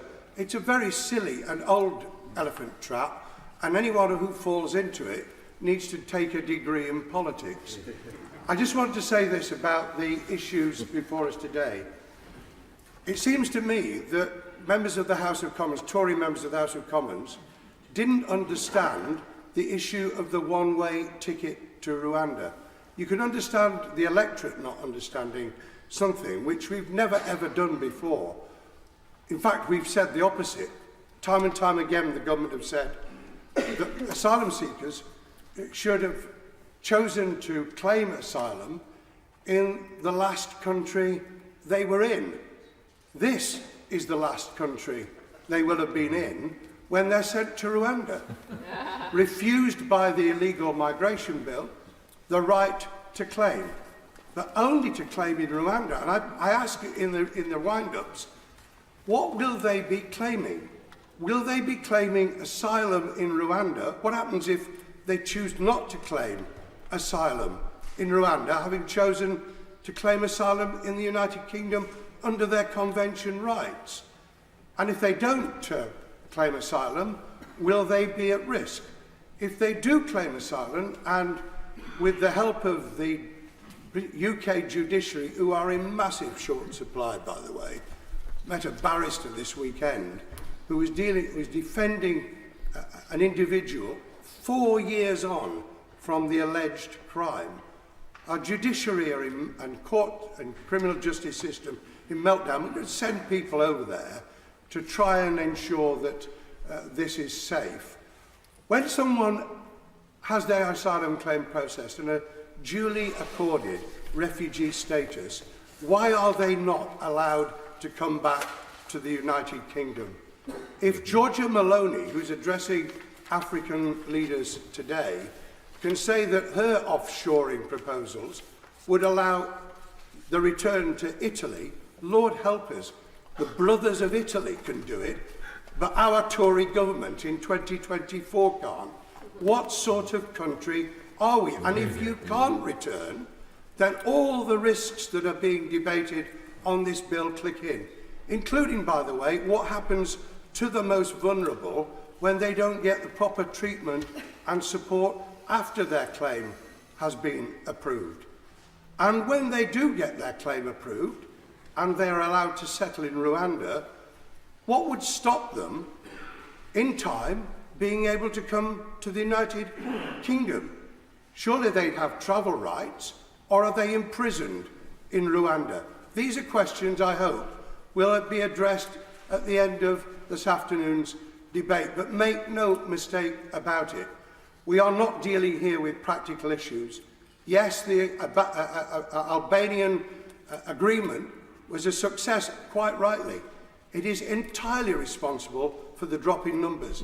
What is not in any doubt in my mind, that the threat to asylum seekers, because it's not a threat to traffickers, the threat to asylum seekers is not the reason we've had the drop so far.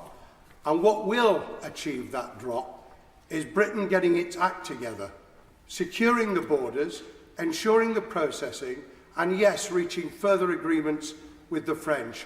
What won't do it is the Safety of Rwanda bill, which is shoddy and less than this country deserves. I greatly admire Lord Jermyn, but I can't support his amendment. I dislike the bill as much as he does. I explained in last week's debate at length why I disliked it. In the time available today, I just want to add 2 points. First, sequencing. I was struck as a member of the International Agreements Committee by Rwanda's rejection rate for asylum seekers from Afghanistan and Syria. It's 100%. Rwanda has always rejected them all out of hand. That was one of the reasons why the committee recommended The IEC recommended and the House last week resolved that the new treaty should not be ratified until the reforms prescribed in the treaty have actually been implemented. The government clearly accepted the Supreme Court's ruling that without these reforms the Rwanda scheme would be unsafe, and the House agreed, adding that fine words weren't enough. What matters would be implementation. Until the new systems are up and running, and none of them yet are, Rwanda can't be deemed safe for those the government want to send there. Yet, my lords, that is precisely what Clause 2 of the bill does.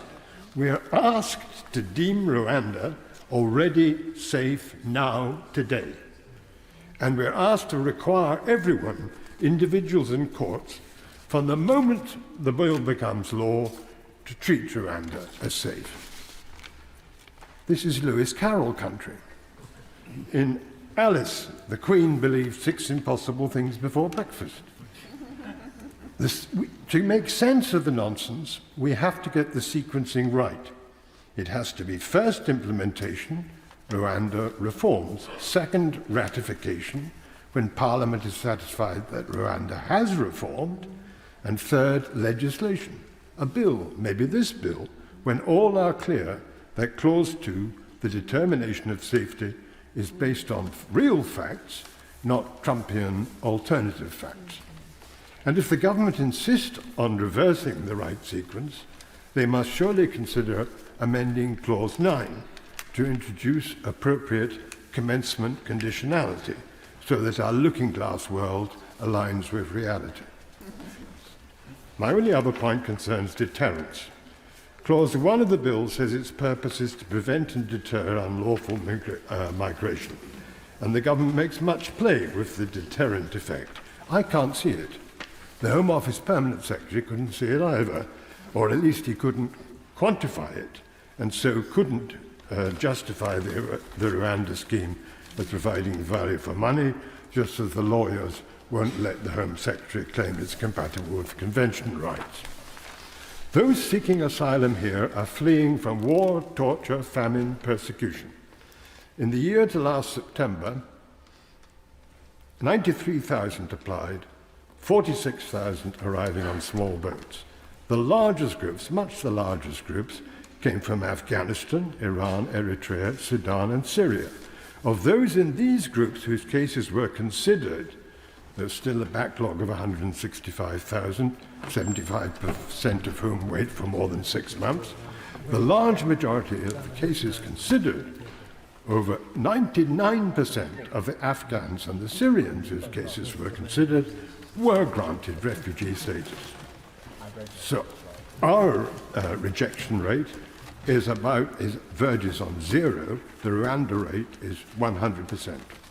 It's hardly surprising it verges on 0. We know all about the Taliban and the Ayatollahs, the atrocities and the bombing. It's absurd to suggest that these people wouldn't have tried to come here, risking the Channel Passage, if they'd heard about our Rwanda scheme. If you're an Afghan, now in Pakistan, at the risk of being sent back now, you've already faced far greater dangers than the Channel. Crossing the Mediterranean kills many more than does the Channel. If you've made it to Calais, and 9,000 Afghans did last year, would you turn round and go home if we passed this bill? Of course you wouldn't.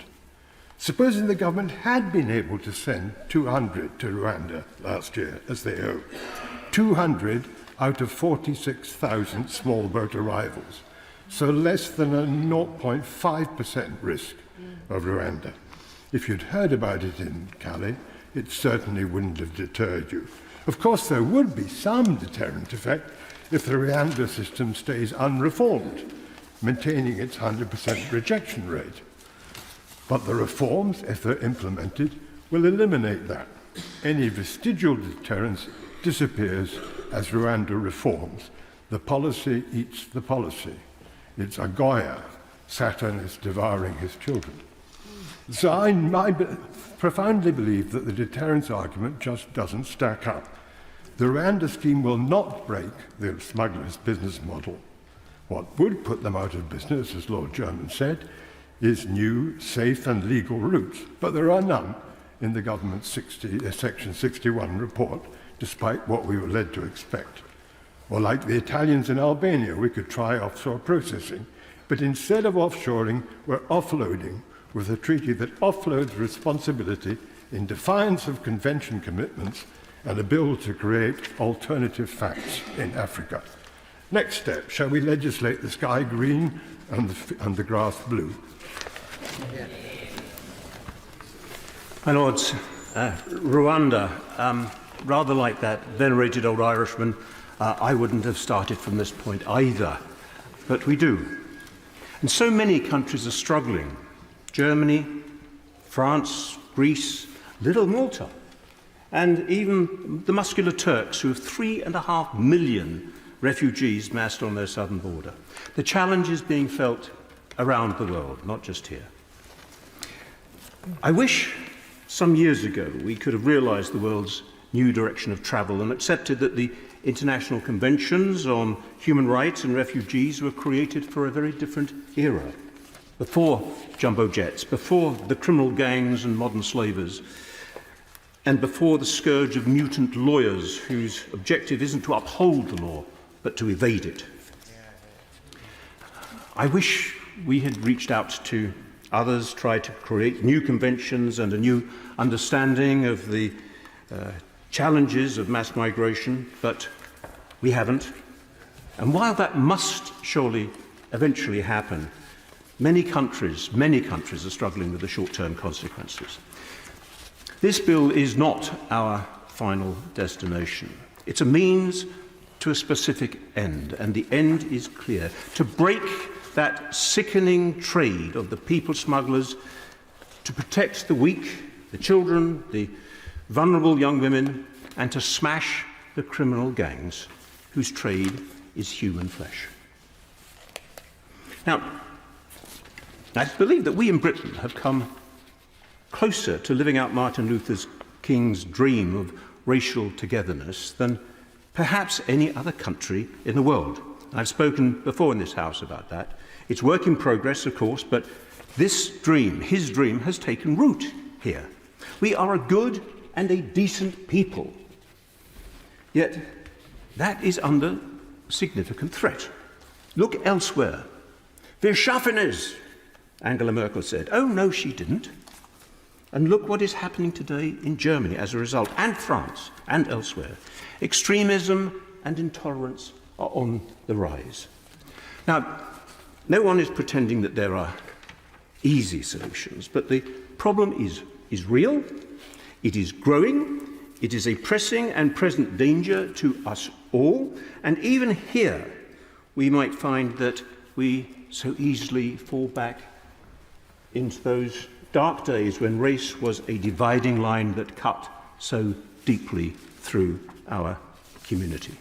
Yes, these are all connected issues, and no amount of hand-wringing is going to make it go away. And I might say that there's no dignity of the individual to be found in a small boat in the hand of people smugglers. So to all those who have their doubts, who say they don't like this direction, who claim the moral high ground, I simply ask, what is your alternative?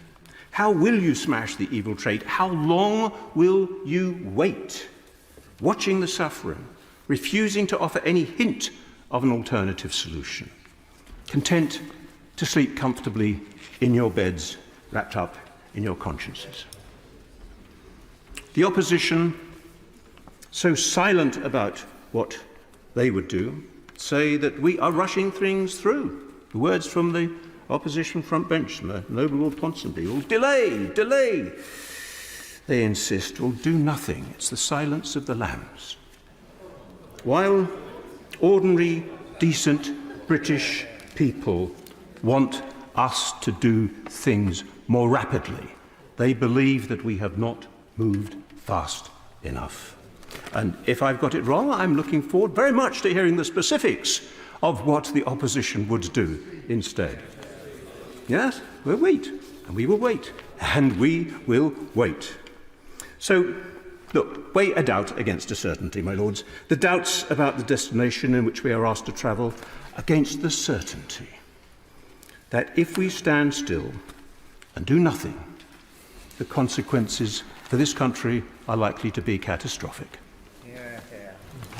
My lords, to understand a nation and its people, you need a feel for the inner bundle of practices, characteristics, and states of mind which create the image of a country carries of itself, which in turn shapes the way that others see it. For those of us fortunate enough to have been nurtured within the bounds of our cherished archipelago in the cold northern seas, the rule of law has a fair claim to be the most lustrous of our values, almost talismanic in its properties. So anything that threatens, weakens, or tarnishes our crucial defining value, the inspirational principle for governing and living well together, is a first-order matter. I regret to say, my lords, that the bill before us today falls into that category. For this is a moment of immense significance for Parliament, the judiciary, our people, and the very quality of our democracy. In no way do I diminish the electric charge of the question of uncontrolled immigration generates, but I fear that the government has become fixated on its talisman, the Rwanda policy, which ministers claim will break the economic model of the cruel, evil, heartless people who put the boats and their desperate passengers to sea off the beaches of northern France. For what it's worth, my lords, my own view is that it cannot be beyond the capability of Whitehall to work up a scheme for the swift dispatch of asylum claims with safe and humane shelter provided in the UK for claimants while they wait for the results of their applications. By rushing this emergency legislation through Parliament with the intention of getting the deportation flights to Kigali underway by late spring, the government has already secured for itself a special place in British political history. The day may not be far off when the Rwanda Bill, having cleared all its parliamentary stages, will be forwarded from the Cabinet Office to Buckingham Palace to receive the royal assent. In the few minutes it takes to pass down the Mall and across the tip of St James's Park on its return journey to Whitehall, our country will change. For the government will have removed us from the list of rule of law nations. We shall be living in a different land, breathing a different air in a significantly diminished kingdom. My lords, is this what any of us really want? My lords, it's easy to list the defects in the Rwanda proposal. It's expensive. It's cumbersome. It's, as we were told at the beginning, it's taken up an inordinate amount of parliamentary time without any guarantee that it won't yet be challenged in the courts. And let's admit that there is something slightly distasteful. There's an aesthetic objection to shifting the problem halfway around the world. I get all that. I've heard all the arguments, believe me, my lords, I've heard them from many of the people in the chamber now. As Lord Ponsonby reminded us at the beginning, we've spent a great deal of time debating this 3 times in as many years. And I've heard those arguments very eloquently articulated, but I have not heard a plausible and credible alternative. Politics is often a choice between imperfect outcomes. In fact, these days it is almost always such a choice. In an ideal world, there'd be no need for a Rwanda scheme. In an ideal world, we'd have a Rolls-Royce Home Office bureaucracy where all claims were processed swiftly and immediately. In an ideal world, we would have no judges who push the limits in an attempt to overturn deportation orders. We'd have a judiciary that rules solely on the basis of what the law says rather than what it feels the law ought to say. In an ideal world, we'd have neighbouring countries that played by the rules of the game and took back people who had entered our territory improperly from theirs. In an ideal world, international conventions would have kept up with changing circumstances. But, my lords, the world we live in is not ideal. It is gross and sublunary, and we have to make choices which are less than perfect. I think we are deluding ourselves when we repeat pieties about smashing gangs, as though somehow if you took away the people who are offering the supply, that the demand would dry up. The demand comes not from gangs, but from the fact that people understand very well what the figures say here, which is that once you've entered this country, it is highly unlikely that you will ever be removed from it. And I also think that there is a certain wishful thinking in what seems, I'm willing to be corrected, what seems to be the main argument of the opposition, which is that all of this can be solved with better collaboration across the Channel, as though that's something that nobody's thought of before or that nobody has tried before. I looked up just before the speech the figures from when we were last subject to EU jurisdiction and were covered by the returns agreement. So in 2020, we attempted to return to other EU countries 8,502 people who shouldn't have been here, people who'd arrived here improperly, and we succeeded in removing 105 of them. The other way around, the rest of the EU tried to remove 2,331 to the United Kingdom, and we accepted 882, a rather significantly higher proportion. It seems to me very difficult to argue that a returns agreement with the EU would mean anything other than taking more people from the EU than we send there. My Lords, I'm not going to argue that the Rwanda scheme will be alone enough to solve the problem. It won't even be the biggest component of it. I think there is more to be done in terms of individual return agreements. We've all heard, I think there was agreement on all sides about the efficacy of the Albania scheme, as the noble Lord Blunkett said. I think there's more to be done in terms of speeding up claims. And yes, there is probably more to be done in terms of collaboration. But it is part of a package to have some element of deterrence. The facts of geography mean that people have to pass through several safe countries on their way here.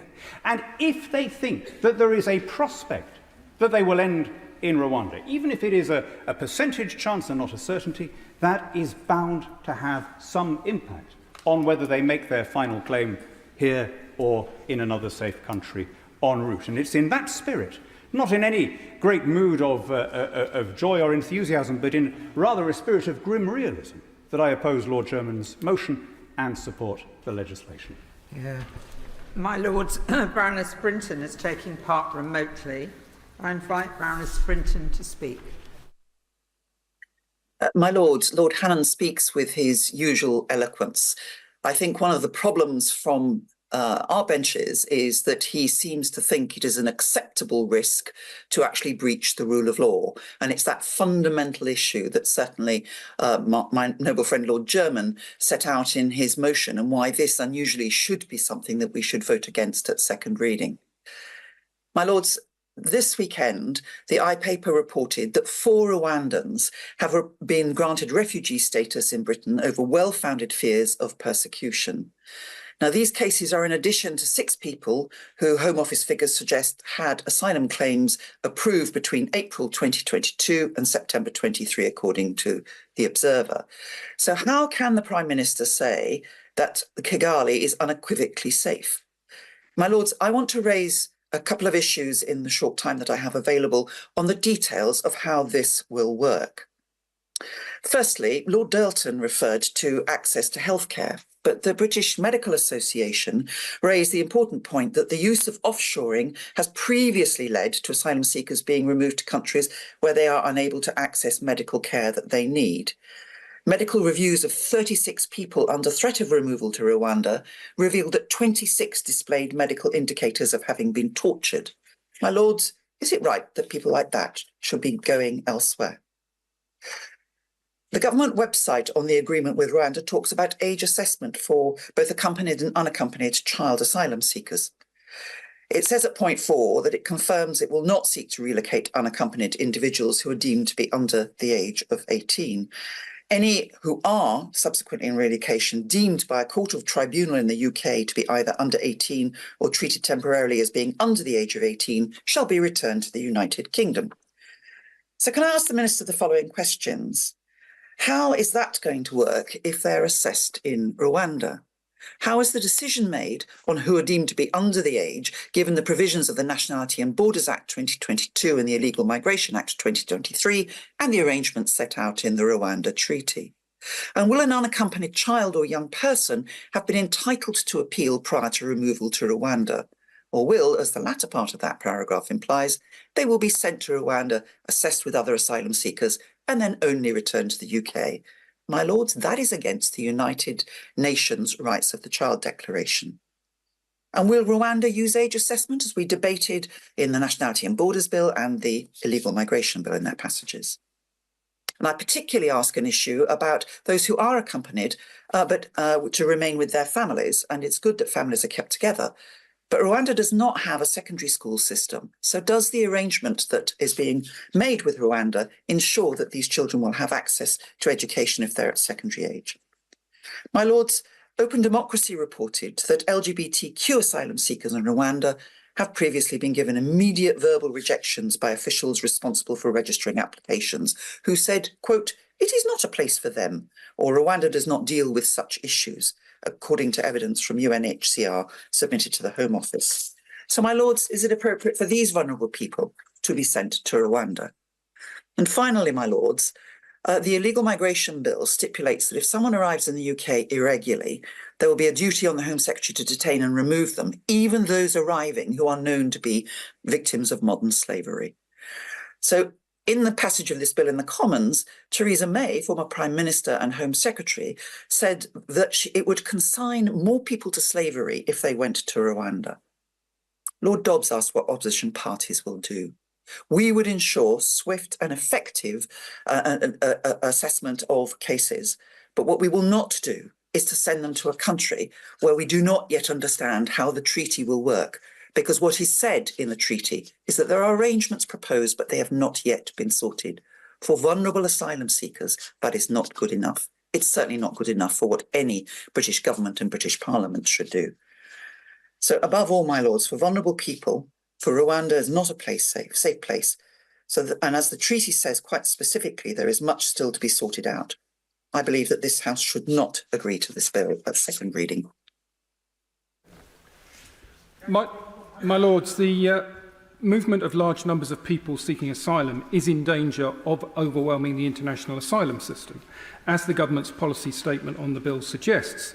And this does require a different response. And there appears to me to be two alternatives. Work collaboratively with all countries affected, a global response to a global problem, or take this government's approach, working in the United Kingdom's sole interests, or arguably in the interests of party politics. As the most reverend primate, the Archbishop of Canterbury, said in this House on the 12th of July last year, Hansard column 1872, and I quote, "This is a massive international issue on a generational basis. It is essential that the solutions as we go forward bring together the whole of politics, all sides of both houses, and unite our country instead of using this as a wedge issue to divide things," something the Most Reverend Primate reiterated this afternoon. The government quotes figures from last year where boat arrivals into mainland Europe apparently increased by 80%, while boat arrivals into the UK fell by about a third, according to the Noble Lord the Minister in his opening remarks, as if this is some kind of victory. I'm sure for domestic party political purposes it might look that way, but I doubt our European neighbours see it in the same light. "I'm all right, Jack" does not translate well in continental Europe. The government insists that the Rwanda scheme is only one part of the plan to stop the boats, cooperation with our European neighbours arguably being a far more important part of the plan. What will our European neighbours think if, as the Prime Minister seems intent on doing, the United Kingdom ignores so-called pyjama injunctions issued by a so-called foreign court? What the government, of course, is referring to are Rule 39 indications issued by the European Court of Human Rights, an international court of which the UK is a member. As the Noble Lord German has said, last Thursday, the President of the ECHR said, and I quote, "Where states have in the past failed to comply with Rule 39 indications, judges have found that the states have violated their obligations under Article 34 of the Convention." If the government decides, like Russia, it no longer wishes to be bound by international law, because, like Russia, it does not agree with the decisions of judges of the ECHR, then it should ask Parliament to remove the United Kingdom from the European Court of Human Rights. 2 days on from Holocaust Memorial Day, perhaps we should remember why the UK was instrumental in establishing such a court and consider the impact such a withdrawal would have on the willingness of our European neighbours to cooperate with us on this issue. What other steps might ease the flow of asylum seekers? A representative of the International Organisation for Migration told the BBC4 Today programme this morning what drives people to migrate is that they feel they have no options in their home country, with climate change overtaking conflict as the biggest driver. If the government was serious about doing whatever it takes to stop the boats, why has it pushed back the deadlines for selling new petrol and diesel cars and the phasing out of gas boilers? Why has the government announced plans to issue hundreds of new oil and gas licences and given the go-ahead to a new coal mine that will produce an estimated 400,000 tonnes of greenhouse gas emissions a year? Why has the government reduced overseas aid from 0.7 to 0.5% of gross national income, while spending almost 30% of that budget in 2022 on housing asylum seekers in the UK, rather than spending it overseas? I'm not saying that these are not legitimate political decisions, just that they are not consistent with the claim that the government is doing everything it can to stop the boats. My Lords, doing everything the government can to stop the boats should include doing whatever it can to encourage cooperation with our European neighbours and to improve conditions in asylum seekers' home countries. It should not ignore or withdraw the European Court of Human Rights. It should reinstate its previous commitments to combat climate change and its commitment to 0.7% overseas aid. What one might call a strategic approach. As the Noble Lord Ponsonby said, and the Most Reverend Primate has said, this bill is not the answer. My Lords, Lord Howarth of Newport is taking part remotely. I invite Lord Howarth of Newport to speak. My Lords, the bill exhibits several characteristics of this government. Exhibit A is its contempt for the courts, the rule of law and the Constitution. They are smarting at the judgment of the Supreme Court, which found conclusive factual evidence that Rwanda was not a safe place to send asylum seekers. The court found serious and systematic defects in Rwanda's procedures for processing asylum claims. The Rwanda authorities practiced refoulement and had breached an agreement with another country, Israel, on that issue. Rwanda's president, Paul Kagame, has ruled by dint of rigged elections and contempt for civil rights. He dispatches his agents to murder political opponents. He targets journalists who report killings, disappearances, and torture. Even as the government has been insisting that Rwanda is safe, Home Office officials have been giving asylum to Rwandan dissidents, accepting that they have a well-founded risk of persecution. The government's policy is morally and practically chaotic. It is a monstrous fantasy to assert that by hastily negotiating a treaty with the regime and by legislating to declare that it is safe, Rwanda thereby becomes safe. The bill is unconstitutional. It usurps the function of our domestic courts. It ousts their jurisdiction in regard to its main provision. It requires tribunals and courts to treat Rwanda as a safe country, whatever the reality may be, and notwithstanding any existing provision of statute, common law, or international law. By giving ministers the power to refuse to comply with the interim rulings of the European Court of Human Rights and preventing a UK court from having regard for them, the government shows particular contempt for a court that we were once proud to have been instrumental in establishing. The government is also supporting the civil service by obliging civil servants to act on a basis they know to be false. The bill would legitimise and institutionalise dishonesty in Whitehall and its agency. Exhibit B is therefore the government's denial of reality. The persecuted of the world are not going to be deterred from seeking asylum in Britain by this policy. They won't understand the law. The traffickers won't break their own business model by informing their clients there's no point in them travelling to Britain. The traffickers, who get paid before they launch the small boats, will have no incentive to desist. The former immigration minister, Mr. Robert Jenrick, the biggest enthusiast for deporting asylum seekers to Rwanda and deeply informed, says the bill won't work. Clause 4, which provides limited scope for individual cases to be heard in our courts, intended to provide a veneer of conformity with international law, creates a major loophole. Exhibit C is the cruelty of the policy it seeks to implement. Desperate people, fleeing from persecution and danger to their lives, instead of being greeted with compassion, respect, and help, are to be deported out of hand. To dispatch people who may well be suffering the physical after effects of torture and whose mental health is highly likely to have been damaged by their experience as asylum seekers, to a country with an underdeveloped health system is horrible. Exhibit D is political misjudgment. This would-be populist appeal to the worst in human nature is to misread the British people.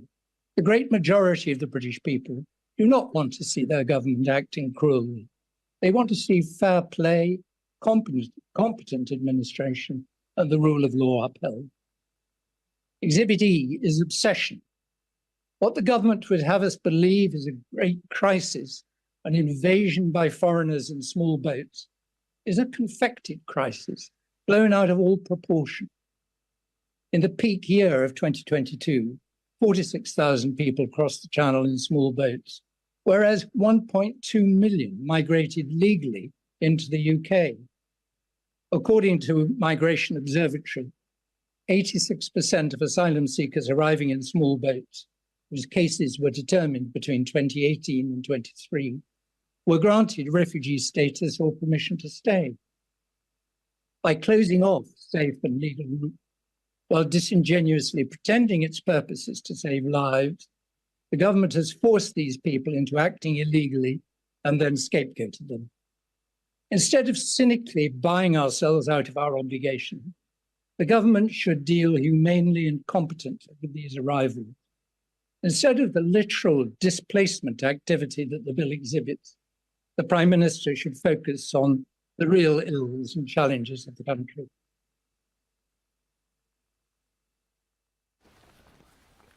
My Lords, there are so many impermissible aspects to this bill that it's difficult to know where to start. There's the overarching point that the Rwanda Treaty, which underpins the central theme of the bill, that Rwanda is a safe country, has not yet been ratified. Then there are all those aspects of the bill which contravene our constitutional norms or breach our international obligations. The bill seeks to preempt any future consideration by the courts on the factual question whether Rwanda is a safe country. This is a blatant usurpation of the judiciary's function. Contrary to Article 13 of the European Convention on Human Rights, the bill contains no domestic remedy should the courts conclude at any time that the bill is incompatible with Articles 2 or 3 of the ECHR. The courts could make a declaration of incompatibility under Section 4 of the Human Rights Act, but that would not be an effective remedy in the present case, as it is plain that the government has no intention to comply with its obligations insofar as they conflict with the bill.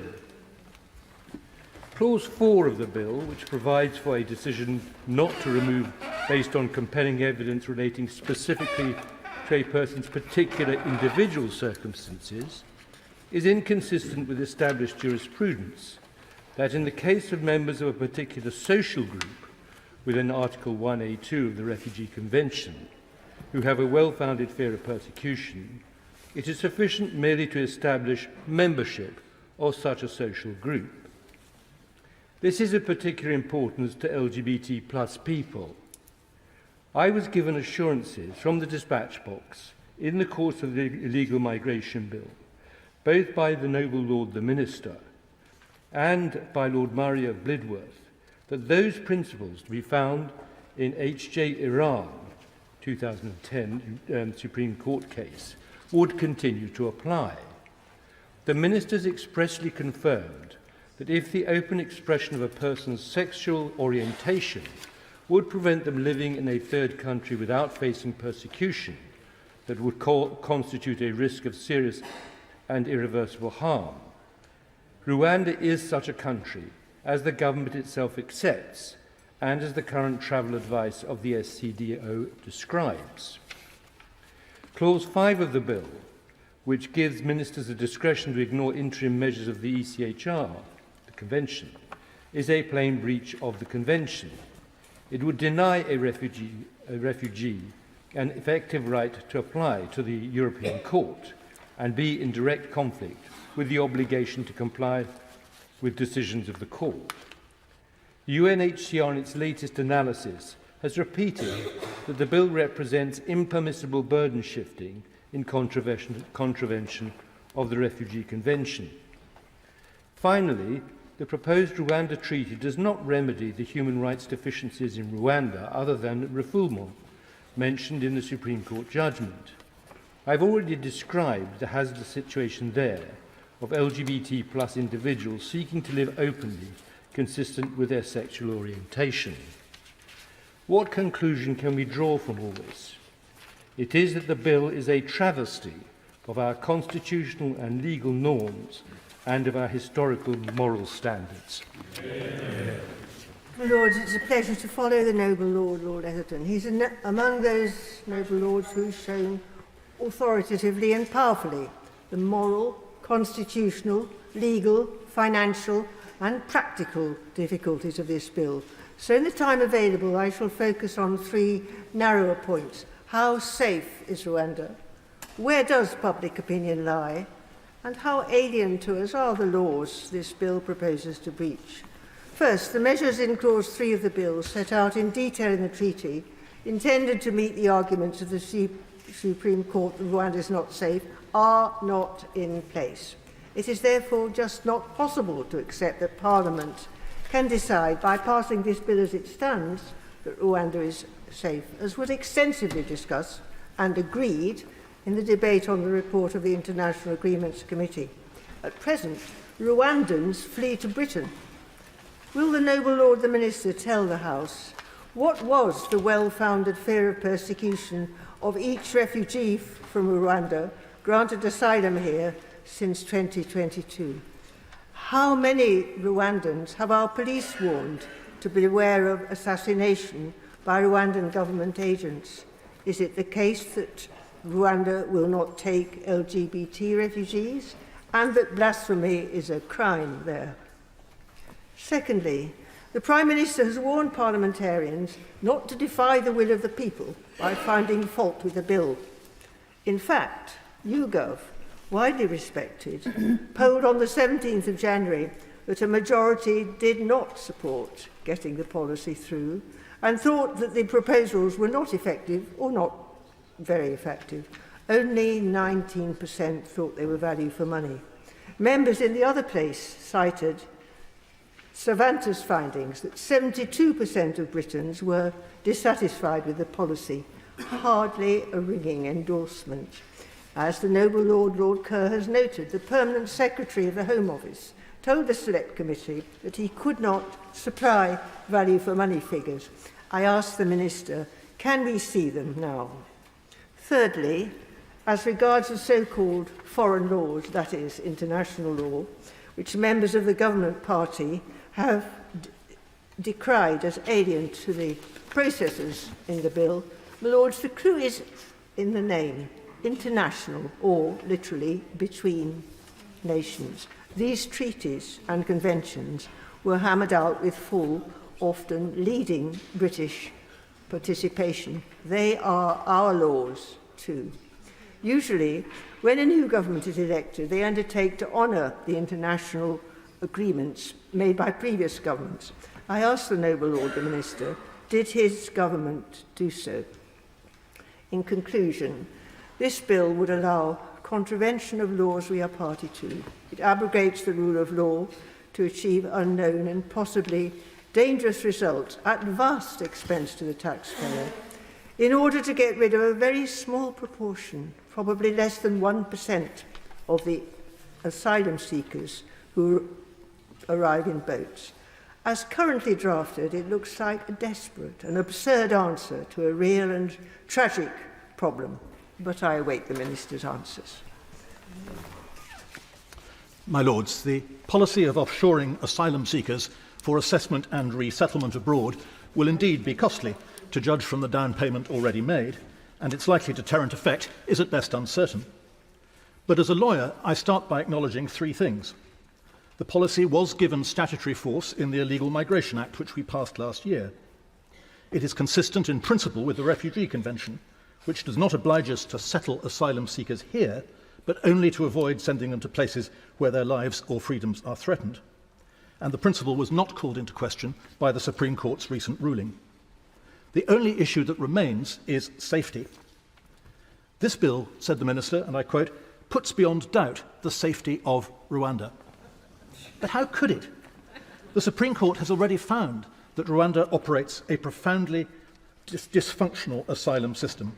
And we know from our own International Agreements Committee, whose conclusions we supported last Monday, that work still needs to be done to build institutions, change attitudes, and monitor compliance.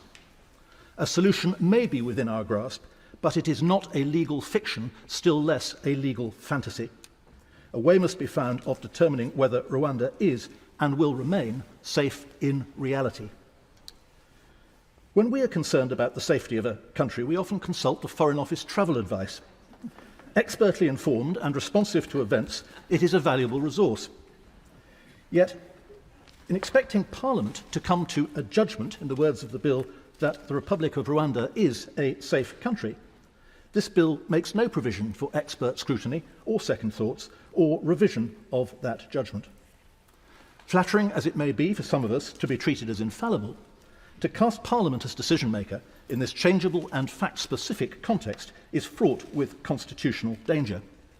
If we are persuaded to take on that role, we will surely need at least, as the Noble Lord Kerr has hinted, an independent body on the ground to tell us when the deficiencies already identified have been remedied, and a mechanism for ensuring that when conditions change, the verdict can change.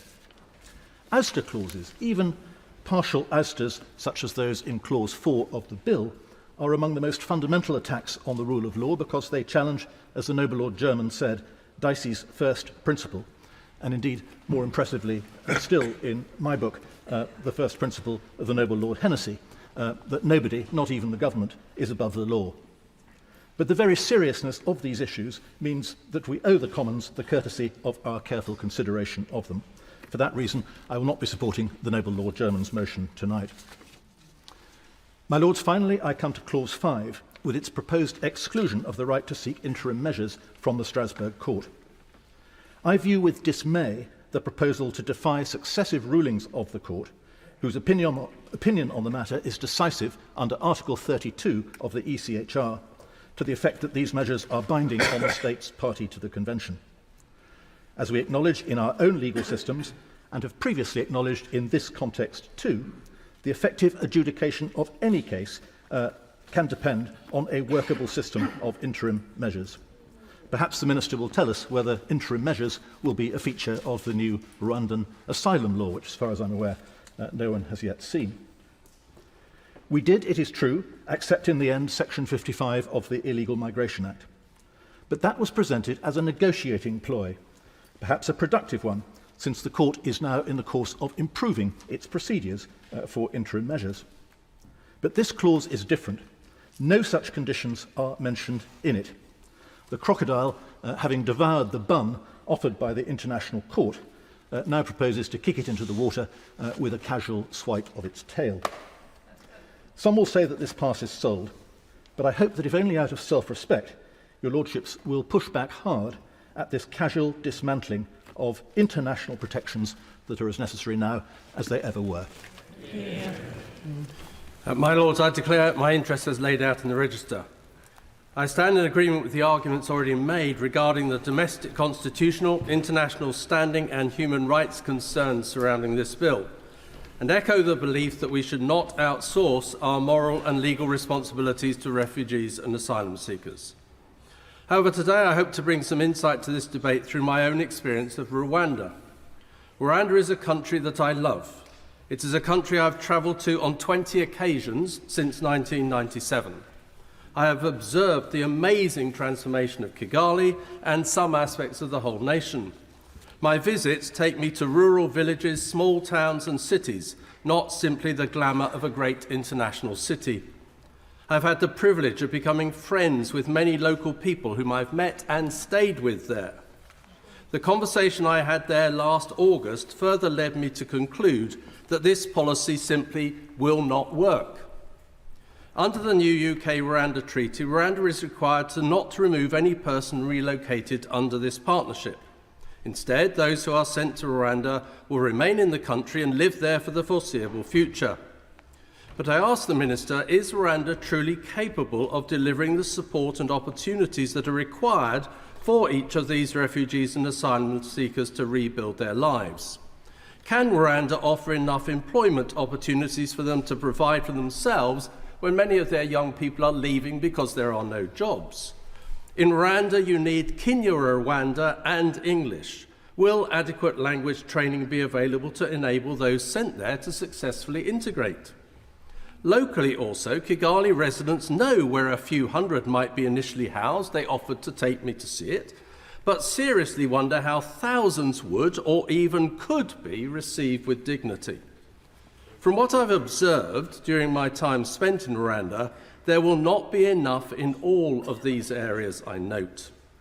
Low incomes in the country require people to rely on their own land to provide crops. However, those who are removed there from the UK will not have ownership of or access to such land. In a country without high levels of social security, who will ensure that these people do not face destitution? Each time I have travelled to Rwanda, I have been met with great kindness and hospitality. I am aware, though, that this is not the case for every individual that steps foot on Rwandan soil. I note, for example, the arrest of pastors who criticised the government in 2018 following the closure of churches due to legislation, some of which made sense. How can, though, we ensure that Rwanda is safe for people of all faiths to practice their religion? Courts and decision-makers should not be compelled to treat Rwanda as safe without a commitment to ongoing scrutiny. Simply put, the bill is not workable, either in the UK or in Rwanda. My Right Reverend friend, the Bishop of Bristol, regrets that she cannot be in her place today. But I express her concerns that this bill might also create a greater risk to victims of modern slavery. There is reason to be sceptical that survivors will be as safe in Rwanda as they would be in the UK. According to the 2023 Global Slavery Index, prevalence of modern slavery in Rwanda is more than twice as high in the UK, and Rwanda is not a signatory to ECAT. I further worry that this legislation will apply to people who have been receiving support from the UK's national referral mechanism for some time. Could this support be replicated to the same quality in Rwanda? And what would be the impact of removal of any such people on their physical and mental health? My Right Reverend friend, the Bishop of Bristol, will seek to pursue this issue at committee stage. My Lords, we are speaking of some of the most vulnerable people, many of whom have experienced the devastation of war and conflict, leaving behind their homes and livelihoods. They are human beings, each with value and deserving of dignity. We need solutions where people are provided with adequate support and opportunities to rebuild their lives. I and many others in this House have made many proposals as to how this can be done better.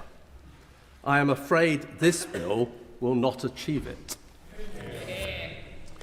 My Lords, last year I listened to quite a lot of the debate on the illegal migration bill and contributed to it once or twice because I had difficulty making my mind up as to whether I was going to support it. And eventually although I expressed my reservations about whether Rwanda was a suitable place, I was persuaded that it was a good thing to support, and I gave it my backing. Unfortunately, in the light of subsequent events, we now have this bill, and at the moment, having considered it carefully, I must say I think the details of this bill, or its main point, as in Clause 2, are a step too far from me, and I don't think I could possibly support this bill unless it is substantially amended as it goes through this House, and we should urge the Commons to revise it. My motive was, firstly, I do think it is necessary to have a credible and effective policy on illegal migration. It's a big problem, it's growing, it's small in relation to our total migration, but its symbolic effect on public opinion is very important. I think the public need to be reassured that we have control of immigration into this country, and if they think we have lost control, then that threatens a very nasty change in public attitudes caused by doubts. I think we should all be proud of the relatively strong, multicultural, multi-ethnic society we've created in this country, much more successfully than most other European countries, and I think that's going to be threatened by reactions to illegal immigration if it obviously starts to grow again and is out of control. I also thought that the only policy that I heard in the debates, either here or anywhere else so far, that really resembled a possible working policy was that of using a safe third country, party country, to consider the refugee status of applicants. I listened to debates here, most of which were legalisms, arguments about international law, which I last studied for my postgraduate degree and I have never practiced. I thought some of them were legalisms. I did actually think that the safe third country proposal, if you could find a safe third country, was worth a try, and I continue to back it in principle. What happened was that that policy hit a brick wall when it got to the Supreme Court. And it failed in the Supreme Court not because any finding of international law that a policy of using a safe third country was in any way contrary to any convention. The Refugee Convention, the European Convention on Human Rights. Government was defeated on an issue of fact. 5 Supreme Court judges considered the evidence which had been submitted to the High Court, and all 5 of them were persuaded that on that evidence, which they had heard arguments testing, Rwanda was not a safe country for this purpose, particularly because of the risk of refoulement. And that brought the Rwanda aspect of the policy completely to a stop. Now, the government's reaction, which we're asked to improve, is quite startling to me. They have decided to bring an Act of Parliament to overturn a finding of fact made by the Supreme Court of this country, and if we pass this bill, we are asserting as a matter of law that Rwanda is a safe country for this purpose, that it is always going to be a safe country for this purpose until the law is changed, and the courts may not even consider any evidence brought before them to try to demonstrate that it's not a safe country. This is a very dangerous constitutional provision. I hope it will be challenged properly in the courts, because we have an unwritten constitution, but it gets more and more important that we do make sure that the powers in this country are controlled by some constitutional limits and are subject to the rule of law.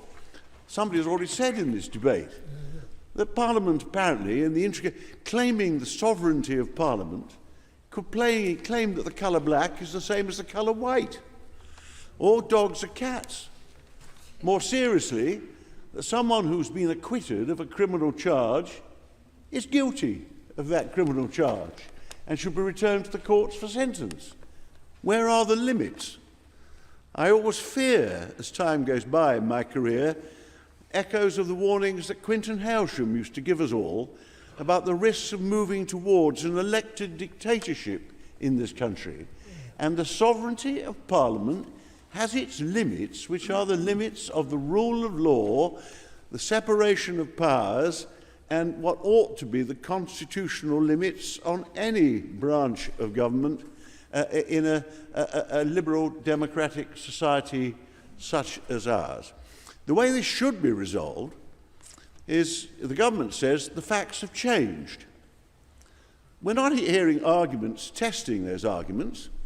I'm meant to cast a vote as to whether Rwanda is safe, and I've received an email, the text of the government's treaty, and the explanatory notes. I do not have the expertise on Rwanda that the Bishop of Durham has just demonstrated. I've never been there. I know it's been a one-man dictatorship for over 20 years, that we sometimes give refugee status here to people fleeing persecution in Rwanda, and indeed that it has, not as bad as some African countries, but has a rather dodgy record on human rights in various respects. I'm not surprised by the judgment.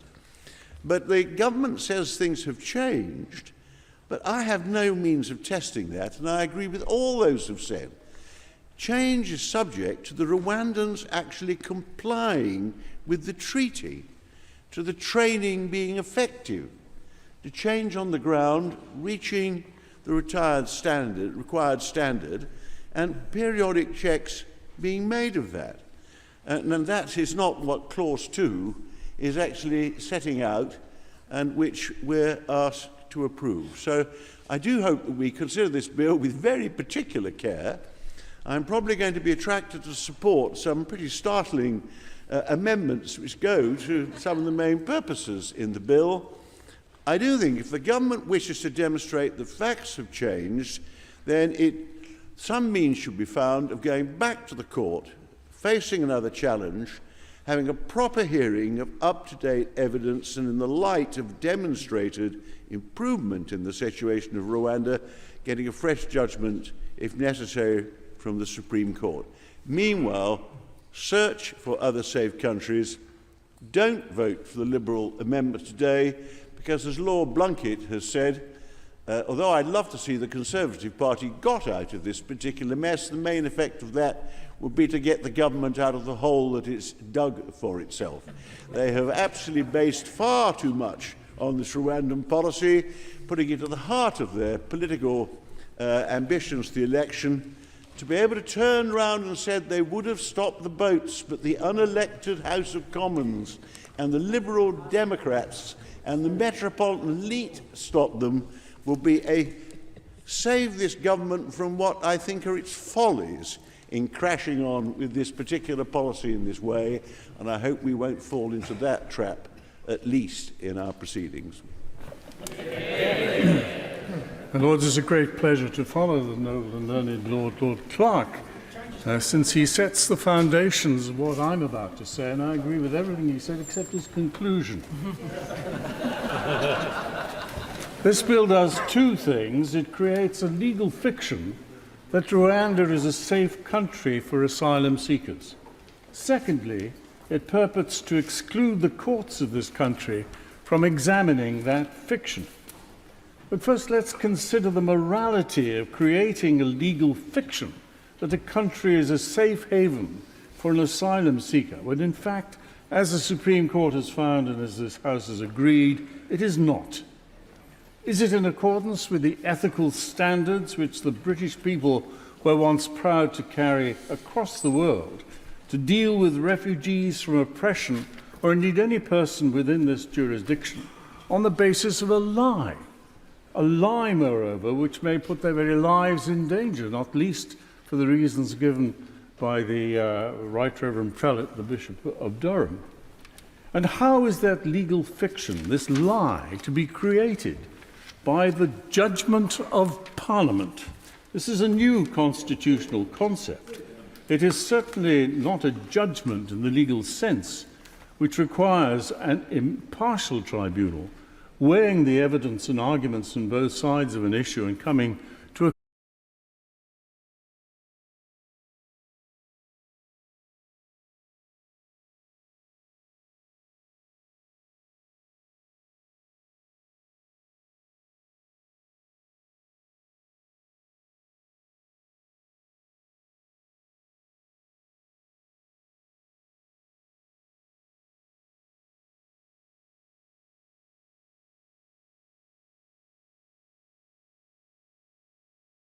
spelt differently in the bill from the conventional spelling of a court judgment. It cannot subsume or supplant the legal judgment of the Supreme Court. In our Constitution, under the doctrine of the separation of powers, it cannot usurp the Supreme Court's function. Sir Winston Churchill championed the ultimate sovereignty of law in his book History of the English-Speaking Peoples, Volume 2, page 169, where he wrote, and I quote, "The underlying idea of the sovereignty of law, long in existence in feudal custom, was raised into a doctrine for the national state. When, in subsequent ages, the state, swollen with its own authority, has attempted to ride roughshod over the rights or liberties of the subject, it is to this doctrine that appeal has again and again been made, and never as yet without success." Close quotes. And finally on this point, this legal fiction could exist only in domestic law. It has no effect on international law, international courts, and United Nations institutions, not least the European Court of Human Rights. International law, poof, say the obituaries. I remind them that we're currently relying on the doctrine of self-defense in international law in bombing the Houthis. Now, turning to the second issue, the denial of access to our courts.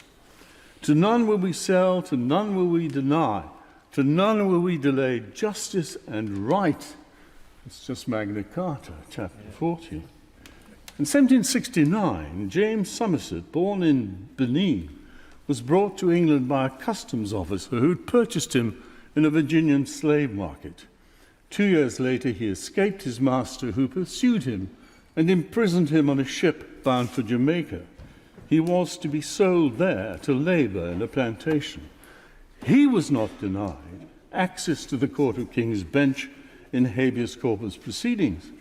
Lord Mansfield ordered his release.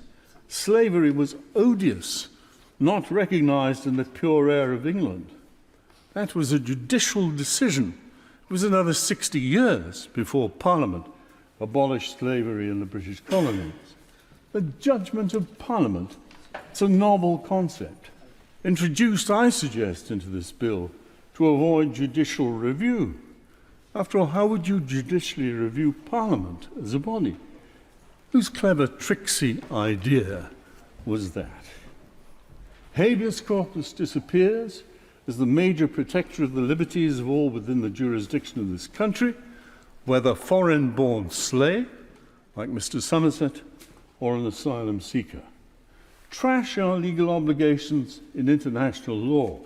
This bill is more odious as an affront to the 800 years of the common law of these islands, its values and its traditions. This bill must go no further. Yeah. My Lords, the flow of migration, rather less obstructed, is rather like the flow of water. It finds its own level. And this bill is, of course, intended as an obstruction to that level. Take my water analogy. The Thames barrier is a necessary obstruction to prevent the flooding of the City of London. Now, the number of people who are potentially going to come to this country, we read in many assessments, is now over 100 million. The number who can come is obviously limited by the capacity of a country to absorb them, either temporarily or permanently.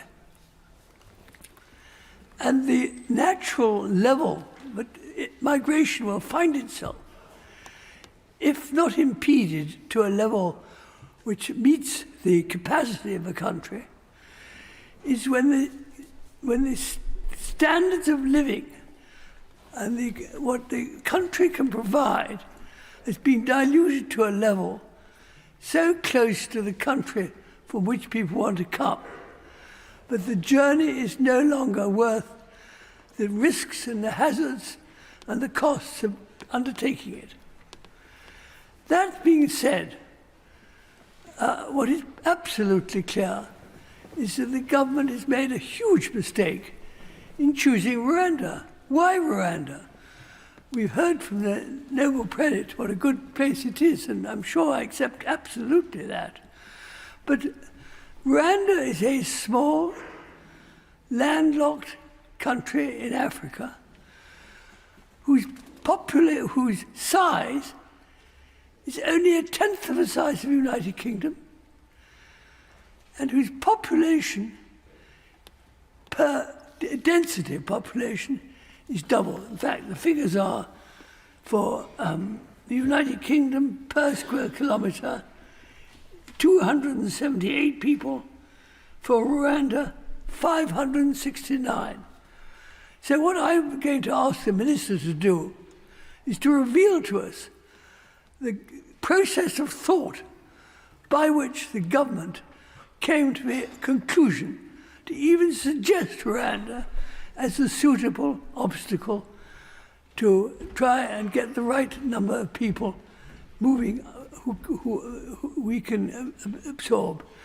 Some of your lordships may remember that I put forward in 2015 and again in 2016 an alternative plan, which again was based on an obstacle. It was an obstacle finding another country. And I said we needed a country which was very big and which had desert and was very underpopulated. And I suggested that the problem we had of migration was a global problem and must be dealt with by the United Nations. And bear in mind, this is 6 years ago. I suggested that perhaps Libya would meet the aim. And I thought that perhaps an area of desert could be negotiated by the UN, to which everyone would go, and there they would be determined whether they went where they wanted to or went back where they came from or whatever. And the population of Libya, my lords, is 4 per square kilometre. So I don't say now that Libya is suitable, but what I do say is I cannot understand why the government is persisting with Rwanda, since it is obviously wholly impractical. I hope the Minister will address that point. My Lords, it's a privilege for this daughter of migrants to share your Lordship's house. But today in particular, it's a huge responsibility. People were once imprisoned for being in debt and transported across oceans as punishment for the smallest crimes of hunger and desperation. I believe future generations will come to look at this government's flagship policy with an incredulity similar to our feelings about those past inhumanities. But that's just my opinion. It's also just my opinion that this bill is repugnant to each tradition represented in your Lordship's house. It's discriminatory, undermining the dignity of our fellow human beings, which is what asylum seekers and refugees are. It is illiberal and unconservative in its attack on a hard-won international rules-based order, the creation of which a previous generation of British statesmen was so proud of.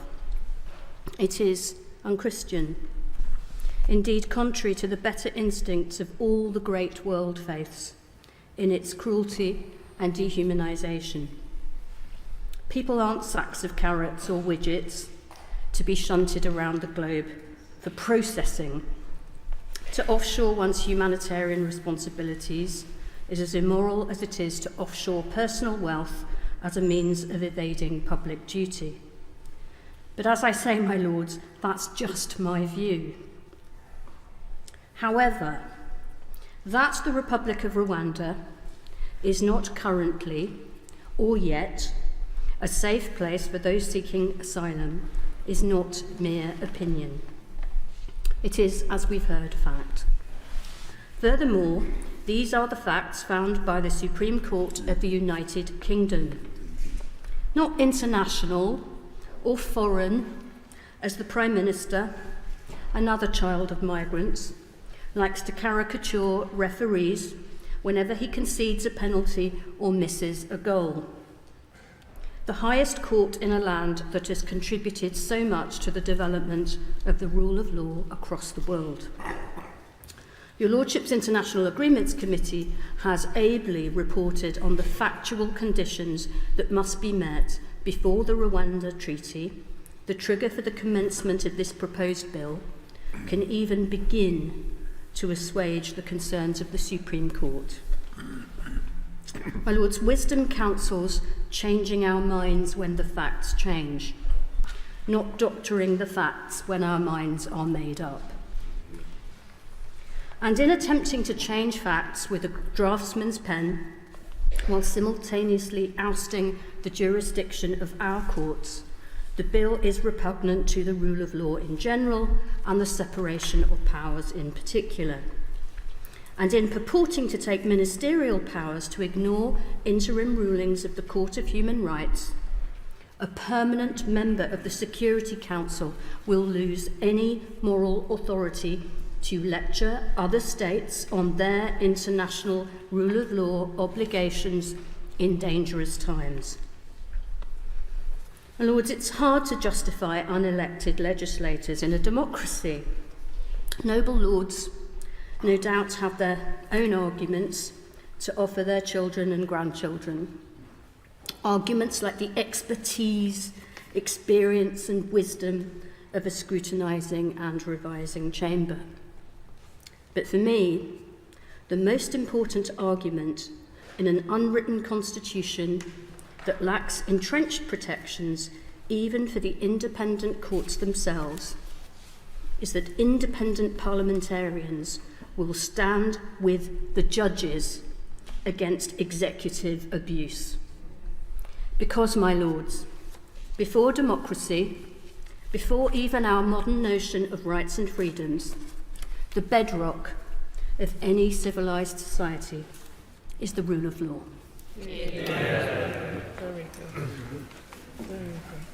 My Lords, the international system for dealing with refugees is breaking.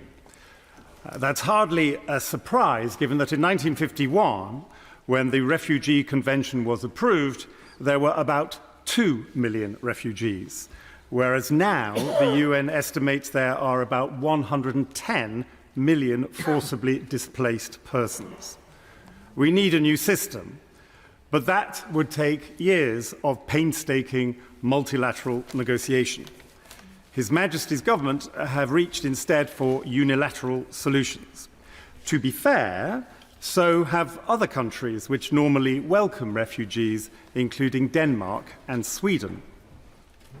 But unilateral approaches to complex international problems generally fail. This policy has little chance of success. When considering any new policy, civil servants always ask the key question, does it represent value for money for taxpayers? On the 13th of April 2022, in the early days of the Rwanda scheme, the Permanent Secretary at the Home Office sought a ministerial instruction on value for money grounds. 2 years and at least £260 million later, without a single refugee sent to Rwanda, evidently Sir Matthew was right. But the government persists, wanting to dump our problem on a fragile Central African country which is only now beginning to put in place systems to cope with traumatized refugees. Other noble lords have pointed out the constitutional, legal and moral problems of this bill. I add my voice to those questioning the bill's most basic contention, that Rwanda is safe. Rwanda is safe, but only for people on the right side of the regime. It is not safe for others, not at all safe for its political opponents. It is not safe for the LGBT+ community. Rwanda is a well-run country in its neighborhood, but it is a dictatorship. No one can safely challenge President Kagame. No one doubts the outcome of the next presidential election on the 15th of July. After 24 years in office, he will be elected to a fourth term, this time for 5 years. Rwandan institutions depend on Paul Kagame. What happens when he goes is uncertain. A country whose institutions are only 30 years old and one man deep cannot be said to be safe for vulnerable refugees simply because it signs a treaty promising to treat those asylum seekers well. But such a country can provide reassurance by proven good performance over time. That is the position taken by the International Agreements Committee of your Lordship's House. Listening to today's debate, we can all foresee many amendments will be proposed during committee stage. We can be sure that the government will reject them. So report stage will be fractious. Whatever we then send to the Commons will no doubt also be rejected. As the Prime Minister points out, we are merely an appointed House. He expects us to accept the Commons draft in toto. After the Commons rejects Lord's amendments, we will face a choice: either to cave or to insist on, say, one essential change. That single change might possibly relate to when the bill's provisions can be implemented. The International Agreements Committee set out 10 changes or tests related to structures, recruitment and training needed before the UK can safely proceed. We could insist that the Commons pays attention to that single deep concern. In the end, what is the point of a revising chamber if it doesn't do all it can to improve fundamentally flawed legislation? My Lords, I hope we do just that. My Lords, I will be supporting the bill tonight, not because my whips are suggesting I should do it, but because I was the Home Secretary in 1990, the first Home Secretary who had to deal with a huge surge of illegal asylum seekers. In the previous 40 years from the Refugee Convention, there had been very modest applications over the years of people genuinely suffering persecution, and many were allowed in. But in 1990, it surged to 45,000 in Britain, 90,000 in Germany. We soon moved on to 70,000 and 90,000. And what had happened is that the traffickers, human traffickers in the world, had realized that there was a wonderful loophole in the Convention, in that it gave the right of every citizen in any country of the world to go to another country if they were facing persecution. So redefined persecution. And so they sold to a lot of people who were not suffering persecution, but in fact suffering destitution, poverty and hunger in their own countries, the chance of going to another country. Who can blame them for paying that money if it was going to improve their lives? No one could possibly blame them for that.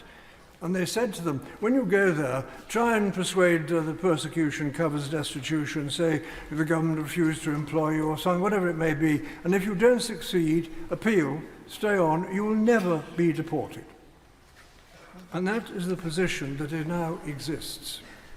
Because where are the safe countries to which you can be deported? The only country we've deported people to are Albanian refugees to Albania. Albania won't take refugees from Syria, Iraq, or Turkey, or Egypt, or any of the sub-Saharan Africa countries. And what we tried to do in 1990, the Foreign Secretary Douglas Hurd and myself tried not to stop immigration. You know, we all need immigration. Every country needs immigration. And last year, Britain approved 745,000 people to come to this country, and we will welcome them in a friendly way and in a way that is much better than most European countries do. So immigration is a fact of life. Controlled state immigration, yes. Illegal immigration. What happened in 1990 was that they could say to human traffickers, look, once you get in, you'll be there for good. And although my honourable friend Lord Clark said, we must search for safe countries. Can anybody mention a safe country that would take refugees from Afghanistan, Iraq, Syria, Egypt, Tunisia, Libya, any of the sub-Saharan Africa? Can anybody name a safe country? Is there a cry of one country? Your lordships, you ought to know, you're highly intelligent, informed people. Where are these safe countries? There aren't any left. And so, in fact, those human traffickers know that once they can get a refugee into any country, they will stay in that country. Now this, my lords, does present huge political problems. I don't know whether your lordships, any of you, heard the speech by the President of Germany at the weekend speaking about the AfD. The AfD is now the official opposition in West Germany. It is a right-wing, vicious party, supports violence and huge repatriation. And he said that they are likely to win 3 states in West Germany in elections this year. But that is the problem for Germany, because they're having 400,000 applications of asylum this year. Take Holland. The very popular and successful Prime Minister of Holland for 10 years was thrust out because Holland was going to abandon its policy of open borders. And they are now following closed borders. There are many European countries which are already transgressing international law. Hungary doesn't care a fig for it.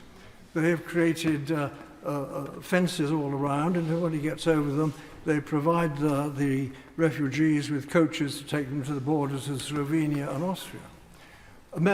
France, Macron has just appointed a right-wing prime minister in order to try to hold off the growth of the right-wing party in France, which is now ahead of them in the opinion polls. And this is happening right across Europe. And so we have a problem. Because, as I say, once a refugee gets into any country now, they're likely to stay there. And so I would say, I believe that the Prime Minister's policy of trying to stop them starting, leaving, and entering on the march to immigration is the right one to do. And it's an immensely difficult policy to achieve. It will inevitably involve applications from the individual countries themselves by individual immigrants, making their application themselves, and some will be approved and some will not, which is what is the pattern as we do now. The 745,000 came in on that basis. And America is close to doing that. But of course, the whole policy is going to be turned entirely upside down by Trump. He has decided that he can win the next election this year by focusing on migration. And the governors in the southern states have now loaded busload after busload of immigrants and sent them off to Chicago, New York, and Los Angeles. The most liberal part of America is Brooklyn. Brooklyn has been invaded by, in fact, immigrants. And even Brooklyn is now saying, go home, go home. And I'm quite sure that when Trump takes, if he does win, and I think he's likely to win, he will not give a fig for international law or the views of other countries. And it's interesting, he has a slight problem with inflatable boats, which are now taking refugees from Mexico across.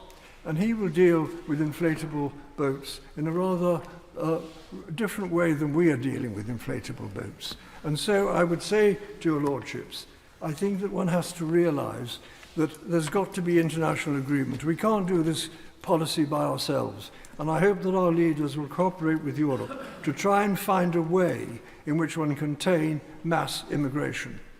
Because, my lords, if it becomes a conflict between humanitarian zeal and national politics, human nature being what it is, national politics will win over. And that, my lord, has very ugly prospects. My Lords, I begin by urging noble lords interested in the circumstances in Rwanda to pay close attention to the speech of the noble Lord MacDonald of Salford.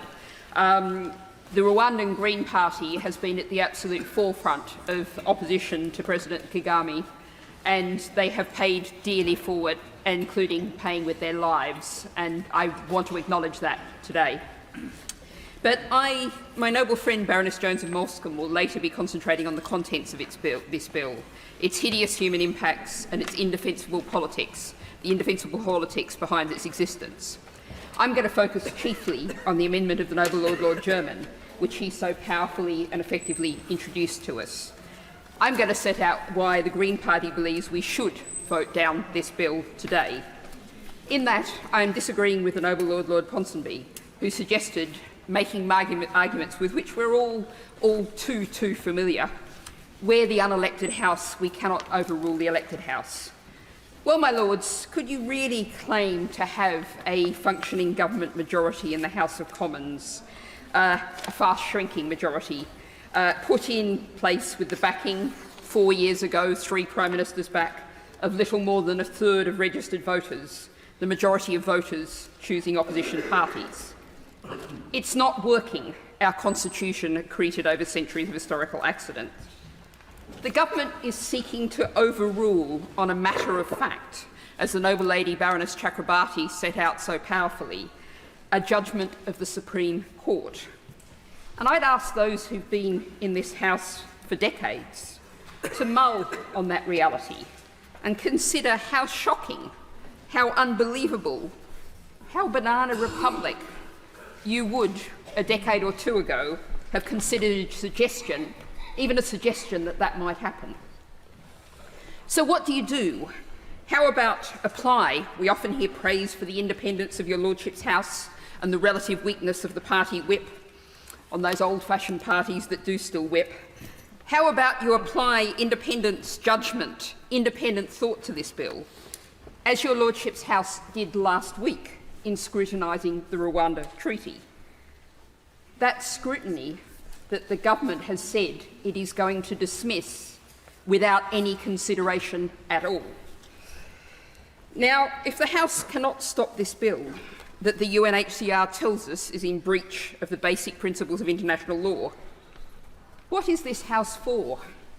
What defence is there for its existence?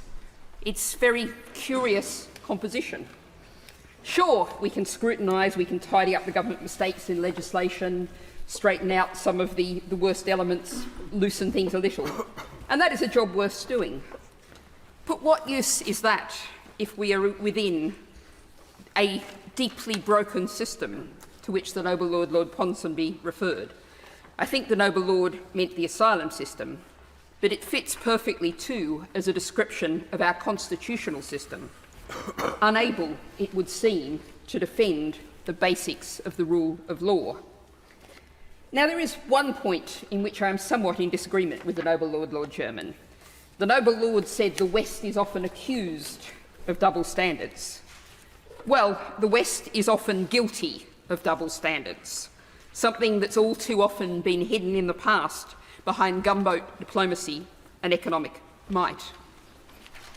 Well, the balance of the world is changing, my lords, and we are not any longer in a position to suggest that other nations should follow the rules while we do not. We desperately need the norms that have been established, very often by British campaigners, civil society, lawyers, over decades. We need those norms to be upheld, and that means we need to hold them ourselves. As the noble Lord Jermyn said, to pass this bill would be to undermine our global standing and undermine the principle of universality, however often in the past the West has ignored it in its own interests. Now, the noble Earl Canute, for whom I have the highest respect, said the Commons has the right to pass bad law. Well, my lords, the question that I'm going to leave you with is, how far would you go in accepting that precept? How bad does the law have to be? I've asked this question before when we passed a policing bill explicitly targeting Gypsy, Roma and Traveller people. I asked it in the Nationality and Borders Bill when we declared millions of Britons to be second-class citizens, capable of having their citizenship taken away by the stroke of the Home Secretary's pens. The noble Lord Clark asked Where are the limits? That's the question I put to your Lordship's House today. My Lords, along with many other noble lords, I'm frankly distressed and shocked to see this proposed legislation in front of the British Parliament. To me, it's hardly credible that a British government should ask Parliament to pass a bill that insists on denying facts that are established, almost certainly breaking international agreements, lowering our reputation sharply in the world, taking away judicial powers and handing them to the executive, treating other human beings, including genuine refugees, in an outrageous, cavalier and reckless manner, and all this in some desperate and false attempt to fool the electorate that they, the government, are actually serious about immigration. Yet the bill in front of us is in front of us, and we've been warned, if not threatened by the Prime Minister, at perhaps the most ludicrous press conference ever heard at Number 10, that if warned to pass the bill speedily and without amendment or else. This was surely the wrong approach, and only encourages those of us who believe the bill to be unconstitutional and not worthy of this country, make us even more determined. I want to concentrate briefly, if I may, on Clause 1, 2b, and agree exactly with what the noble Lord, Lord Clerk of Nottingham, told the House a few minutes ago. That clause is a bold statement of fact, not of opinion. Although there is an attempt at Clause 1, Subclause 5, to give a ridiculously inadequate definition of a safe country. As a statement of fact, it is false. All the opinion, the best regarded opinion, is that Rwanda is, alas, not a safe country. That's what the Supreme Court unanimously found, and anyone who saw yesterday's Observer newspaper, for example, will know that there is striking evidence that opposition, any opposition really to the government there, is just not tolerated. And again, by way of example, how does the Minister begin to explain how 4 Rwandan citizens, all supporting the opposition party, have in the last 4 months all been given refugee status in this country? One of them, ironically, at the time that the Supreme Court was considering the case. Doesn't that not perfectly describe how absurd it is, in the face of so much evidence, to say that our courts, our judges, have to assume that Rwanda is a safe country? My Lords, like many others in this House, I was privileged to be at the memorial service last week for our late and much missed colleague, the noble and learned Lord Judge. The reading was from Deuteronomy and concerned the obligations on those asked to do justice. One phrase struck me as being really relevant to this bill, and it's the direction given in the Bible in these words, and this is the modern translation: you must not distort justice. If this bill becomes law with a plainly false proposition at its heart, how will it be possible not to distort justice? So I agree with those who say this bill is not worthy of our country, neither its traditions, nor its present, and certainly not its future. My Lords, I don't want to add to what's been said about the content of the bill, but I do want just to make 1 or 2 observations on the role of your Lordship's House in dealing with it. As has been said, this is not a manifesto bill, so it is not covered by the Salisbury-Addison Convention, and there is no constitutional bar to the House's refusing to give it a second reading. On the other hand, when the elected House, having heard the arguments, has passed the bill even under the duress of the majority and has passed it without amendment, I agree respectfully with the convener that gives it some of the aspects of a bill covered by the Salisbury-Addison Convention. So I think the House would be wrong to refuse to give the House a second reading, and I think it would be wrong, therefore, to vote for Lord Jermyn's amendment. So the role left to this House is to exercise our role as a revising chamber, amend the bill and send it back for further consideration. But, my Lords, I think we need to be realistic about what in these circumstances is meant by a revising chamber. I do not believe that amendments are possible which would make the bill unobjectionable and yet meet the government's amendments. Amendments passed by this House are likely to be regarded by the government as wrecking amendments, and I've no doubt, as Lord MacDonald said, the government will use its majority to reverse those amendments in the House of Commons. So, will we be wasting our time in debating and amending this bill? In one sense, yes, we will. Debates will take place, amendments will be passed, and in the end we will surrender after ping-pong and the bill will go through. But in another sense, I believe that we will not be wasting our time.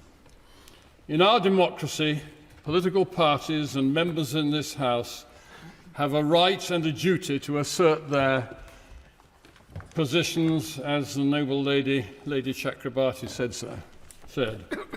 If we do not do so, we would, in my view, be adding to the damage to our democracy that will be done by the bill itself.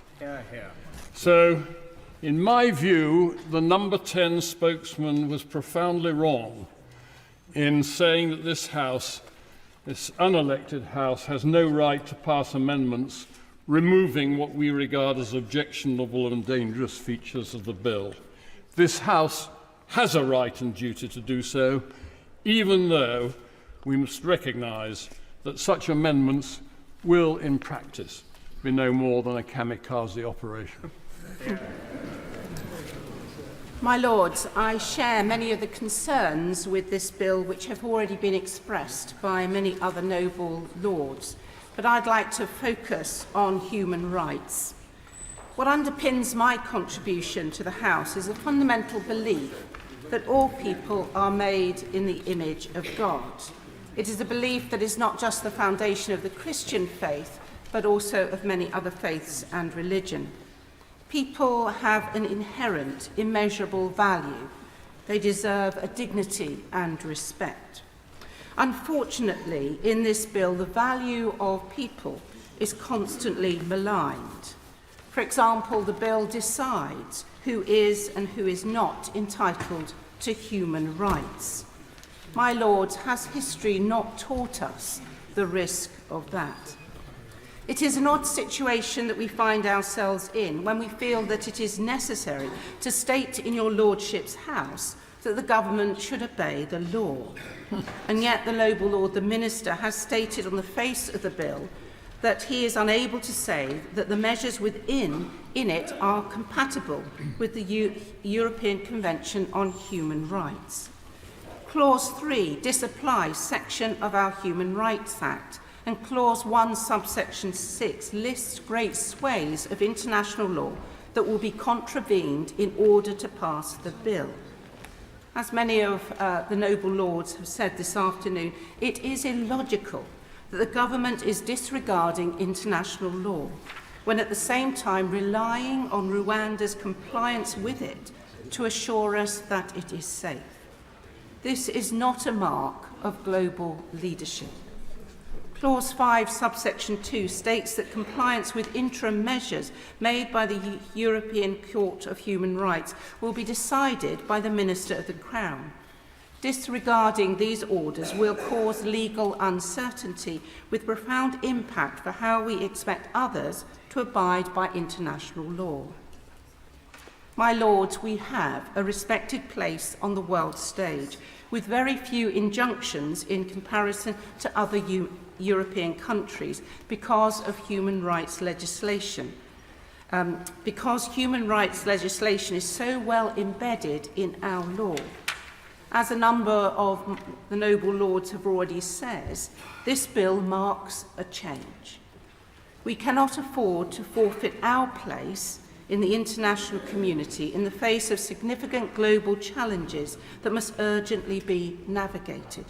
Global conflict remains a serious issue, and we must not lose our focus or our leadership on this issue. Our position, if this bill is passed, will mean that other international countries will be tentative in reaching forward to us on other international agreements. In addition, it is troubling that the vulnerable are not being protected in this bill, with no exceptions for victims of trafficking or children or who are either in families or are suspected to be adults. The Right Reverend Prelates of Chelmsford and Bristol are not able to be in their place today, but they hope to explore amendments to further protect vulnerable groups, which I hope that the government will give due consideration to. This bill disapplies parts of the Human Rights Act with respect to asylum seekers, and the government is doing the same in respect to certain prisoners in other legislation before this House. My Lords, this is a slippery slope. Making a majority group unprotected from the actions of the government undermines everyone's collective access to justice.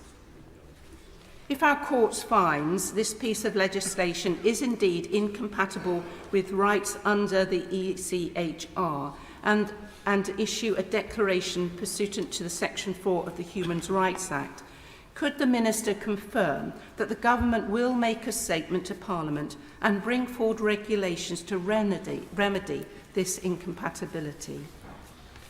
My Lords, I want to conclude by underlining my overriding concern that in this legislation we are deciding to who human rights applies and to whom they don't. Again, I will say, has history not taught us the risk of this? I hope that the government will consider this question before proceeding any further. As you have already heard, we on these benches will continue to engage in this bill to develop better legislation which will recognise the value of each human being. And you may not be surprised to hear that I would also like to support the Right Reverend Primate in his call for a long-term strategy for immigration, which is cross-government and worked out with our international partners. My Lords, in the absence of an immediate returns agreement with France, for which there seems to be little appetite, it is only by delivering the Rwanda scheme that the government can achieve the deterrent effect necessary to prevent migrants from attempting to enter the United Kingdom by dangerous and illegal means. In the brief time available to me, I wish to focus on two matters which have been the subject of much misperception in your Lordship's House. The first of these is the effect of the Section 19(1)(b) statement on the face of the bill. As a person who has previously signed such a statement, I have carefully considered its significance.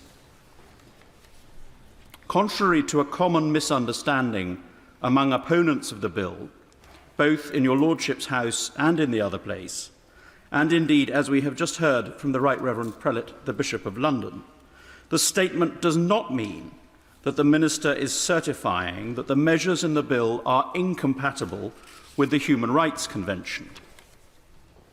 Following a practice introduced under the last Labour administration, a Minister will not make a Section 19(1)(a) statement of compatibility unless the Minister is satisfied that, if there was a legal challenge to the new law or to a decision taken under it, there is a greater than 50% probability that the Court will find the measure to be compliant with the Convention commitments of the United Kingdom.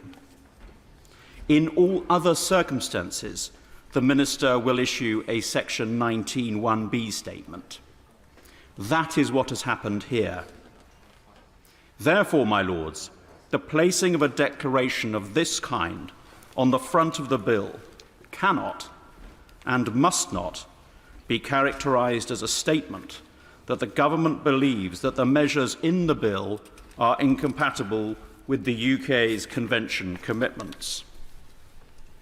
The point is that in making such a declaration, the government does not concede any breach of the Convention. And indeed, there is every prospect that the government will prevail in any litigation, as occurred in the 2013 Animal Defenders case, which upheld the compatibility of a provision in the Communications Act 2003, which had, when before Parliament, been accompanied by a Section 19(1)(b) statement. In any case, my Lords, it is for Parliament to decide whether it thinks the bill is compatible with Convention rights, and it should not be misled by the way in which the Section 19(1)(b) statements are phrased, because that would be to misunderstand the substance.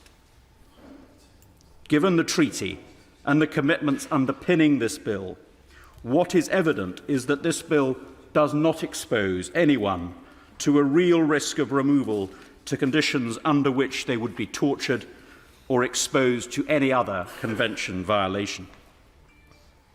The second misperception, as exemplified in the speech of the Noble Lord Jermyn today and in the passage of this speech of the Noble Lord Kerr in last week's debate on the ratification of the Rwanda treatment, and again in his speech today, that the outsourcing of asylum claims made here in the UK to a third country is unlawful, or, in the words of Lord Kerr, dishonours our Convention commitments. This is not so, my Lords. In the recent Rwanda litigation, this very point was rejected by the Divisional Court, which held that third country processing was not unlawful or indeed contrary to the Refugee Convention. The claimants unsuccessfully sought to appeal that finding. The Court of Appeal unanimously on this point agreed with the Divisional Court. The Supreme Court did not even grant permission for any further appeal on the point, and therefore the law is clear.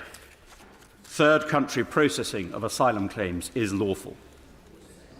Having clarified these two matters, I make one final point. This bill will save lives and protect our borders. It warrants the support of this House. My Lords, pleasure though it is to follow the noble Lord, I would urge him to stop his tango on the head of a pin. My Lords, it's a remarkable but welcome thing that an issue, the outcome of which will apparently affect fewer than 200 people, should be debated twice within 1 week in your Lordship's House. I agree with all the comments that have been made by noble friends and other noble lords on issues around the rule of law, including the noble lords Lord Thomas of Gresford, Lord Clark of Nottingham, my noble friend Lord Anderson and my noble friend Lord Etherton and others. This bill and the treaty that is said to underpin it have attracted both headline and detailed criticism. The headline part has included the unusual press conference in which the Prime Minister, in the past generally accepting of the role of your Lordship's House, took time out of his busy schedule to wag his finger at us. I would suggest that those who look after the Prime Minister tomorrow morning, when he's on his much publicised exercise bike, should place before him the magnificent speech by my noble friend Lord Hennessy, 3.5 minutes of sheer eloquent wisdom in this House this afternoon. Because the Prime Minister was just wrong, and this House will not be influenced by the finger-wagging. Indeed, that episode reminded me of a brief remark by one of the heroes of my generation, Desmond Tutu, when he said of such debates, "Don't raise your voice, improve your argument."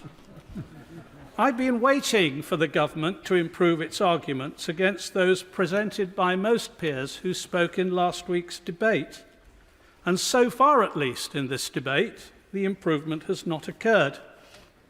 I agree with those noble lords and baronesses who have said that the fundamental question here is Rwanda a safe country? At best, the government's position on Rwanda's safety is ambiguous. For example, as one noble friend privately said to me earlier this afternoon, if one looks at Clause 5, Subclause 2 and 4 of this bill, they are plainly in breach of the Constitutional Reform Act 2005, but the government seems completely to have overlooked that point. There is plenty of evidence that Rwanda is not a safe country. The government has said in court or out of court in a number of cases that individuals applying for asylum in this country could stay here because Rwanda is not a safe country. Last Friday, there was an article in The Guardian referring to an investigation by The Observer and the colourfully named campaign group led by donkeys, which has not been refuted by the government. They found that in the last 4 months, 6 Rwandans have been given asylum on the grounds that they would not be safe if they were sent back to Rwanda. And they were on various grounds. In one case, it was because they were connected with an opposition party. In another case, they simply said, "We accept that you have a well-founded fear of persecution and therefore cannot return to your country, Rwanda." How can a country in which opposition to the president makes it unsafe for a refugee to return simply to express his or her political views? So we have the spectacle in the teeth of the evidence of His Majesty's governance telling us Rwanda is safe, asking us, my lords, to legislate a lie. I hope we will not legislate that lie. An admired teacher of mine had the habit of quoting Plato at bemused 15-year-olds, but I stuck it out with him to the end of my schooling, and I remember him later reminding us of Plato's advice: to present arguments at a time when one is in doubt and seeking is a thing both frightening and slippery. This debate is about a proposal both frightening, slippery, and indeed duplicitous. If this bill is to be passed, it must only be brought into force once the misgivings contained in the International Agreements Committee's paragraph 45 are resolved and certified by this Parliament as properly resolved. Only then will I support this bill. My Lords, it's a privilege to follow the noble Lord and learned Lord Carlisle, with whom I have worked on the Illegal Migration Act, and it seems as though we will be working again on this. My Lords, I do not, as some have suggested on this bench, come to this issue as a matter of party political motives. I approach this very much from a personal perspective. How would I want to be treated? How would I want my family to be treated? And therefore, I must stand in the shoes of others and imagine. Indeed, as Shakespeare asked us to imagine in his brilliant speech, The Stranger's Case in Sir Thomas More, where the strangers have made their way from Calais to Dover. And the threat is whipped up and talked up, and the strangers are politicised. And in brief, my Lords, to a voice that says amongst the crowd that rebels in London, remove them. He says, you bid that they be removed. The stranger, with their children upon their back, their family at their side, their belongings at their feet, you bid that they be removed.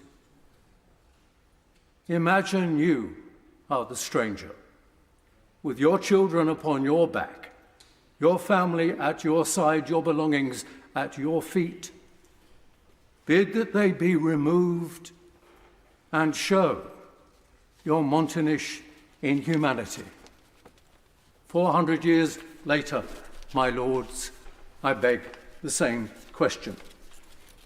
This bill is outsourcing legal and moral obligations, and I consider it not only unacceptable, but repugnant. It will have long-term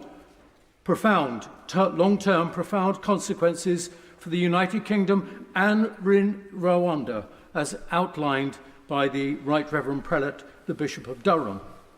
The bill is unacceptable, as we have heard, for many reasons, legal, constitutional and moral grounds. In essence, my lords, I believe that it is entirely unacceptable in any country that considers itself civilized or allied to the rule of law.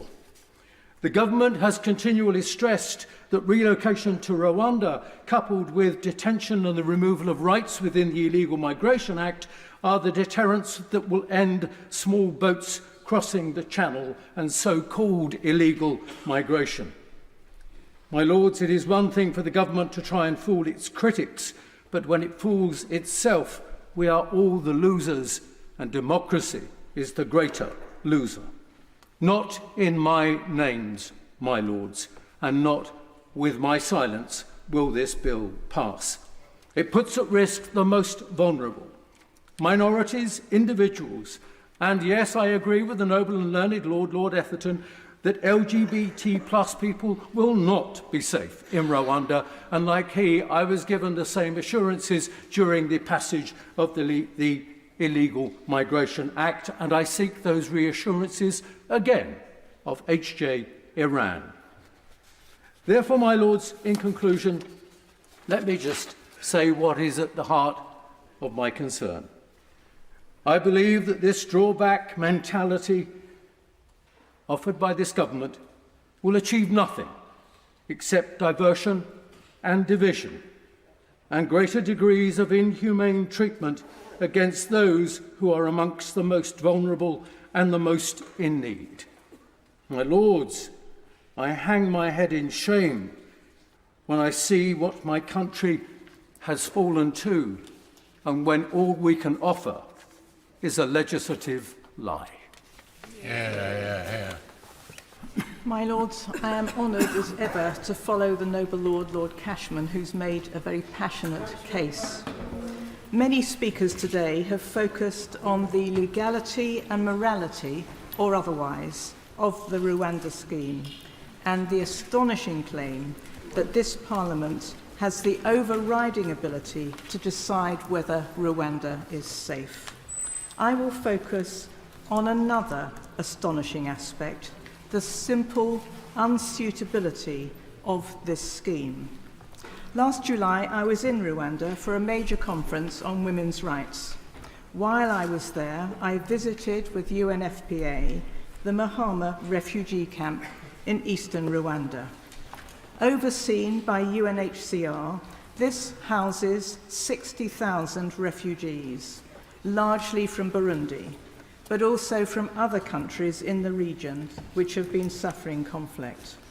There are strong cultural similarities between the refugees and their hosts. Full provision is made for housing, schools, and training. There are villages led by local leaders, markets for stallholders, and a bus service to enable travel to work. We visited impressive health clinics, which covered a range of care, including minor operations, vaccinations, malnutrition care, and mental health services. What is more, the local population can access these facilities. They can therefore see a benefit from refugees amongst them. Contrast this with what the UK plans to do for those seeking assistance at our borders. None of these elements are in place. It's no surprise that the government does not want parliamentarians to visit the site, as we found. It is beyond amateur. It's in Kigali, in an unused housing development, surrounded by other housing developments for the local population. Its capacity is extremely limited, merely for a few hundred. And these will supposedly be men from diverse countries, backgrounds, languages, religions, and experience. People who have been uprooted from their countries, communities, and families. How is that supposed to work? Of course, it's not big enough to provide specialised healthcare, training, language support, cultural support, any of the facilities that such asylum seekers potentially need. Right in the middle of the local population, with the strong possibility of mutual fear, a potential recipe for conflict and exploitation. My noble friend Baroness Hamway refrained from speaking given the number of speakers today, but has mentioned to me points made by various organisations.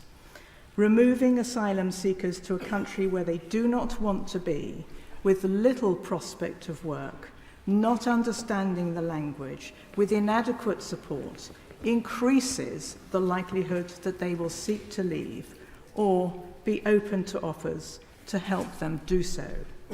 Israel had an agreement with Rwanda, and no one knows what happened to that cohort. They are not there now. It's very likely that they were smuggled onwards or trafficked and exploited. The noble Lord the Minister says that he seeks to reduce trafficking. Yet this policy opens up a new market for traffickers, and the Bingham Centre for the Rule of Law has advised that the bill would put the UK in breach of the Convention on Trafficking in Human Beings. As the Bishop of Durham and the Archbishop of Canterbury have rightly said, Rwanda has made great strides since the terrible years of its genocide. Nevertheless, the UK Supreme Court has deemed it still an unsafe country, and we've heard a number of reasons as to why that is the case, not least, of course, from the noble Lord, Lord MacDonald. We have recently granted asylum to Rwandan refugees, as my noble friend Baroness Brinton pointed out. And of course, it appears to be part of the government's narrative for the right-wing press that Rwanda is a desperate place in which to end up, acting as an apparent disincentive to those who may seek asylum in the UK. Ironic that it then deems the country safe. Conflict and climate change will doubtless increase migration. Working on global strategies to tackle this, as the Archbishop of Canterbury has pointed out, is clearly vital. Right now in Central America, they're facing a massive traffic in migration. Costa Rica, population 5 million, is housing a further 1 million from Nicaragua. One of the first things must be to invest in conflict prevention and development. Thus, the assistance that has been channeled to Rwanda since its terrible conflict has clearly improved the lives there of many of its citizens, so that there's less migration from Rwanda itself, despite the clear limits to freedom there. And yet we cut our aid budget. How short-sighted. Others have argued with overwhelming force that this bill offends both against morality and legality. From what I have seen of the UK's plan on the ground in Rwanda, compared with more effective ways of supporting refugees in that very country, it seems to me that we are pouring huge amounts of money into what is almost an amateur scheme. That hardly reflects well on the United Kingdom. My Lords, many moons ago, I was a staff writer on the Financial Times and occasionally involved in writing leaders. Now, those of us who wrote leaders for national newspapers were well aware that leaders were not exactly the first point of interest. I don't know how noble members read their newspapers, but I start with the back pages. Particularly pleasant today with the announcement, with the record of the first win in India on the Test match. And then I went to the front pages, the news on the front pages, then to the features, and then finally to the leaders. But what I was aware as a leader writer was that the opinion expressed in the leaders is the collective view of at least the senior people on the newspaper in question.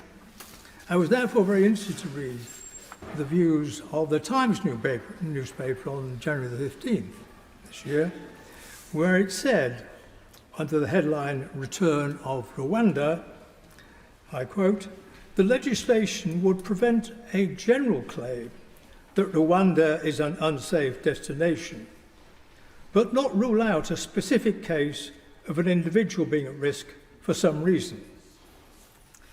That is in principle a sensible balance, respecting the will of Parliament and the rights of the individual. That is precisely the view our colleagues in the other place took, without any further amendment. We're here, of course, because the Supreme Court concluded that the government policy was unlawful. I therefore took the trouble to read the Supreme Court evidence, 57 pages of it. I understand from their procedures that it has to take a view on the hard evidence the point has been made. And the hard evidence it took was from the UNHCR before September 2022. But as Lord Stewart pointed out in his opening remarks, the problem with this approach is it does not look at the evidence today or as it may be in the future. It did not go to Rwanda and it took no evidence of that kind. But the fact is, as has been pointed out in many cases, that Rwanda is a rapidly developing situation. It is helping in the UK with its legal immigration, and return is getting a significant chunk of development aid. It hopes this will be a model for other European countries, and other European countries are following this closely, which will work for the future. And therefore, it has every incentive to make this policy work.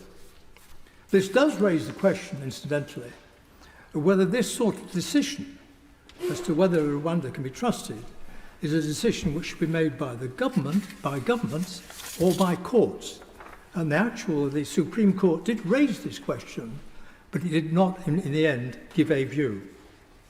But we are where we are, and I do believe the government has made a big effort to meet the Supreme Court's points.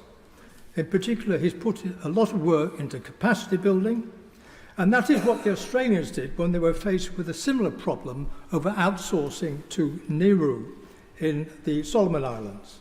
The Australians provided training, support, and expertise and had a permanent presence on the ground, and the UNHCR were kept in touch.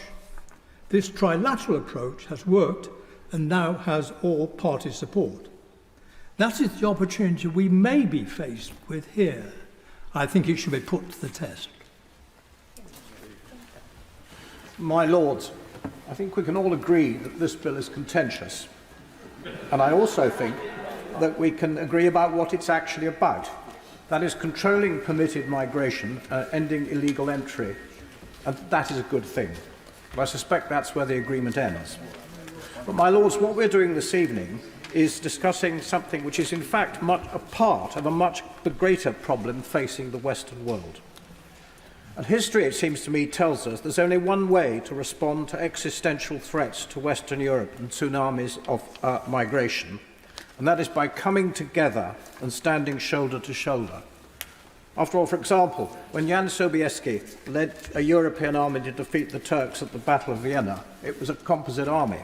When Wellington was victorious at Waterloo, a majority of the troops he was commanding were not British, and the day was saved by the Prussians under Blücher. And in the Second World War, when we played a very crucial part, eventual victory is in fact owed to Russia and the United States. And we are approaching it as if we can try and do this by ourselves. And I believe that that must be doomed to fail. We're all in it together. We've been told earlier in this debate that collective action has failed in the past. We've just got to remember what financial advisors tell you, say that the past is no guide to the future.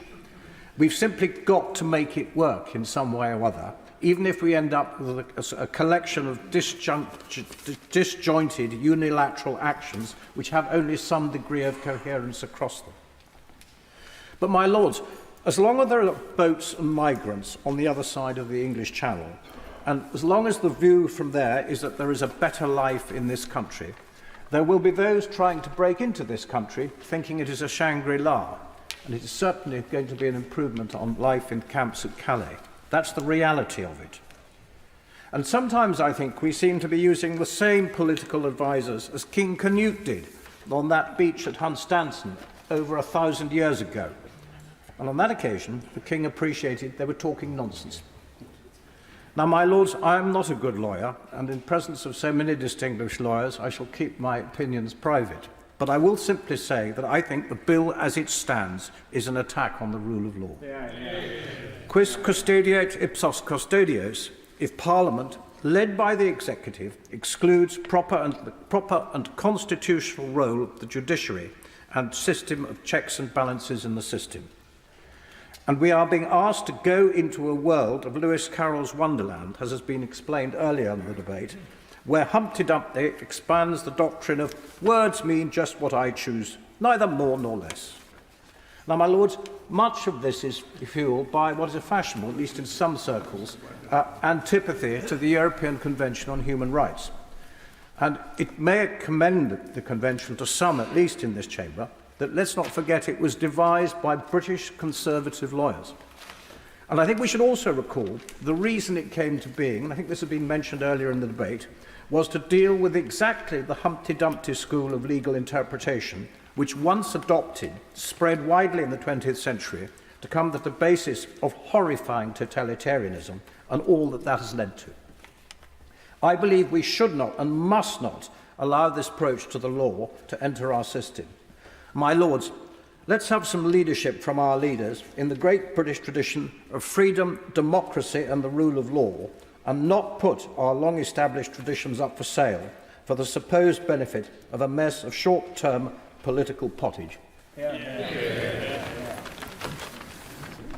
My lords, this time last week I was in Strasbourg for meetings of the Parliamentary Assembly of the Council of Europe, a body dedicated to the rule of law, democracy and human rights. And on its first day, as is usual, there were two meetings, not one, two meetings of its various committees. I sit on its migration committee. We were pretty much preoccupied with the plight of abducted Ukrainian children being forcibly taken into Russia to be Russified and eventually turned back to fight against their own people. A horrendous situation indeed. But in the informal times between our business items, I was besieged by people from parliaments across Europe who wanted to ask me about what was happening here last Monday. I explained the nature of that debate. I wished I'd been here myself. There was a short gap in the proceedings that allowed me, with such technical ability as I have, to get the debate on my telephone screen. I was able to follow part of the debate that took place here last week. Just a small part, pretty much on the subject we're debating right now. I only got a snippet of the debate, but enough to make me think a great deal. I saw an exchange, some might call it a spat, between The noble and learned Lord Wolfson, who's in his place, an honourable man, of Tredegar, that confers the honourableness on him. And my noble friend, if I may be allowed to award him that accolade for the purpose of this debate, Lord Purvis of Tweed. The discussion was about the rule of law and the role of the UNHCR in the treatment of refugees and asylum seekers.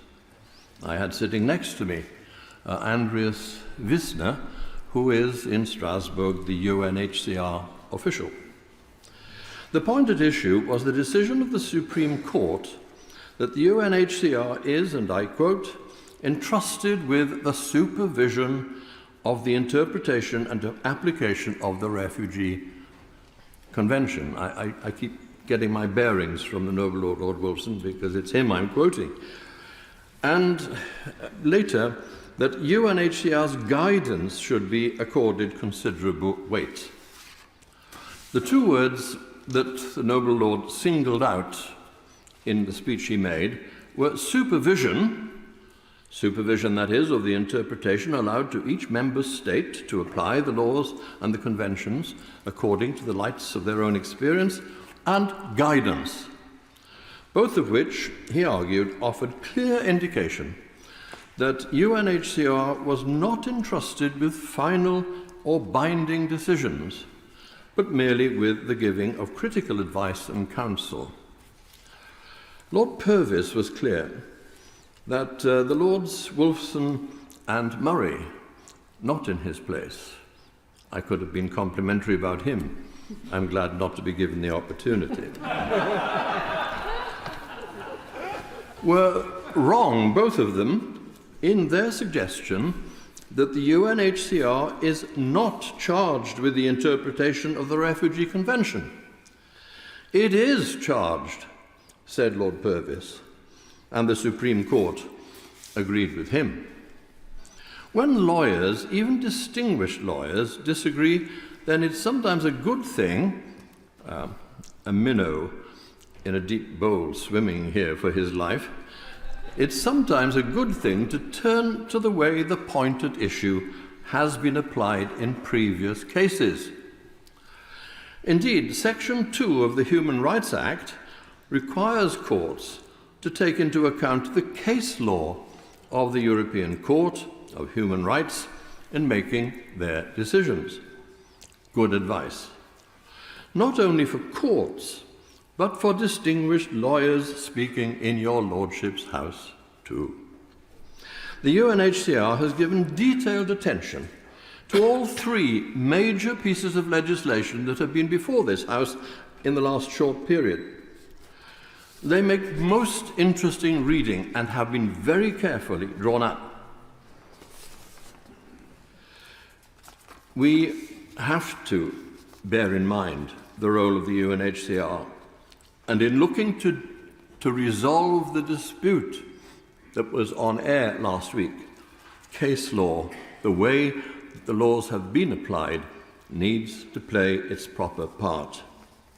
The advice was clear. The way we're going will involve a serious breach of international law and seriously damage the UK's standing in the world. As I did some thinking on these matters in Strasbourg last week, the battery on my phone ran out. The screen darkened. So did my spirits lower, as I thought next week I'll be here trying to make some kind of a contribution to what I believe is a fundamental aspect of what it means to belong to this country. And nobody could have said it better than the welcome return of Lord Hennessy to this House earlier. In 3 minutes, and look at me, gosh. Well, I returned to my meeting. Guess what? We were discussing in Strasbourg migration and the rule of law. My Lords, we do need to stop the abhorrent practices of the criminal gangs and save people dying at sea. And we do need to control our borders. I therefore commend the actions the government has implemented as described by the Minister in his opening remarks. However, as other noble lords have said, this bill is not part of the answer. I have had the honour of representing this country in international trade negotiations. In its current form, the bill has the potential to damage the reputation of the UK as a defender of democratic principles, the rule of law and all its facets, including the principle of the separation of powers. In so doing, if passed, it will damage the future ability of the UK to lead on breaches of international law and more generally on the world stage. The UK has a long and proud track record in respecting and promoting the rule of law. Indeed, the most recent International Court of Human Rights report demonstrates our impressive compliance, and the Court takes into account the fact that we have integrated the Human Rights Convention into our public bodies and that is overseen by our judiciary. But this hard-earned reputation is now at risk. Although sending immigrants to safe countries is well established under international law, the bill is being proposed for a very different situation, positioning itself and the treaty debated last week as an answer to a unanimous ruling by our Supreme Court that Rwanda was not safe as a matter of fact. I will not repeat its detailed clauses, but many legal commentators, including in this House, have questioned the bill's legality, arguing that even if its passing enables Rwanda to be deemed a safe country under UK domestic law, it is not relevant in determining whether it breaches our obligations under international law. The Bar Council of England and Wales commented, "There is an obvious difference between a country that is in fact safe and one that is not safe and deemed to be safe. The UK's obligation under international law is to ensure that asylum seekers are only ever sent to countries that are actually safe. The bill does not respect the rule of law, including the separation of powers, as clearly articulated by the noble Lord the Earl of Cornwall, and it breaches our obligations under international law. The great irony, as the Right Reverend Prelate, the Bishop of London, stated, is that the bill is proposing that the UK breaches its international obligations, but insists that Rwanda meets theirs. Ultimately, government is about two things: the making of laws and the allocation of money. If it is not bound by the laws it dislikes, the authority of government is eroded. That is why this House has an important role in helping the government find solutions, but solutions that do not breach the fundamental principle on which its own authority is based.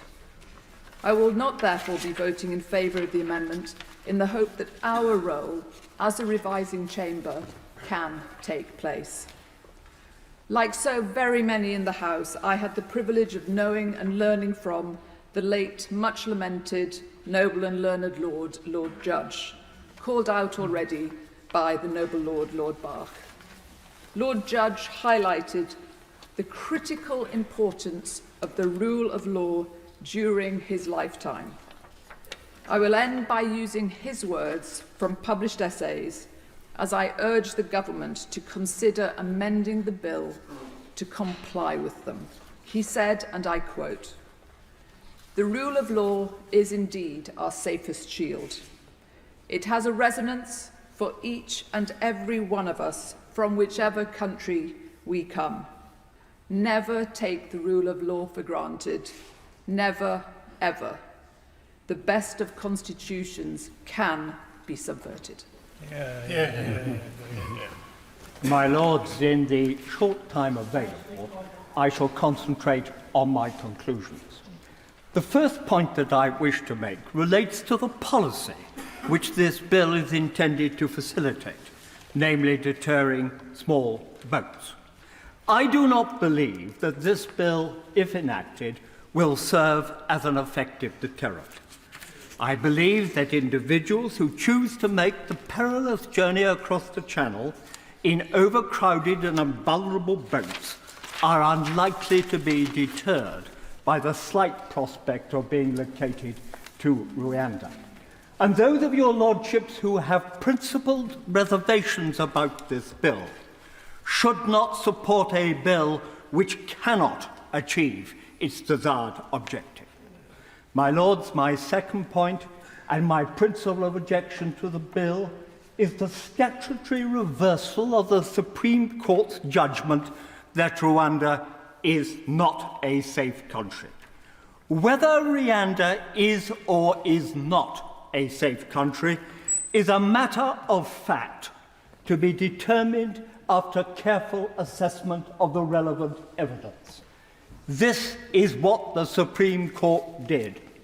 And in my view, it is contrary to long-standing principles to reverse by a statutory pronouncement a judicial finding of fact. And now I want to turn to my broader objection. This country prides itself on being a country in which the rule of law prevails. We are a country which adheres to its international obligations. This bill trashes our reputation for domestic and international probity. I cite two provisions. Clause 1(4)(b). It is recognised that the validity of an act, any act, I note, is unaffected by international law. And international law is very broadly defined. See Clause 1(6) of the bill. Now, that provision is right in strict law, but its sole purpose in the bill is to provide comfort for the Braverman wing of the Conservative Party. And it is a proposition that we should voice with very great caution. And then consider Clause 5 of the bill, which enables the minister, at his or her discretion, to determine whether or not to be compliant with the judicial rulings of the European Court of Human Rights.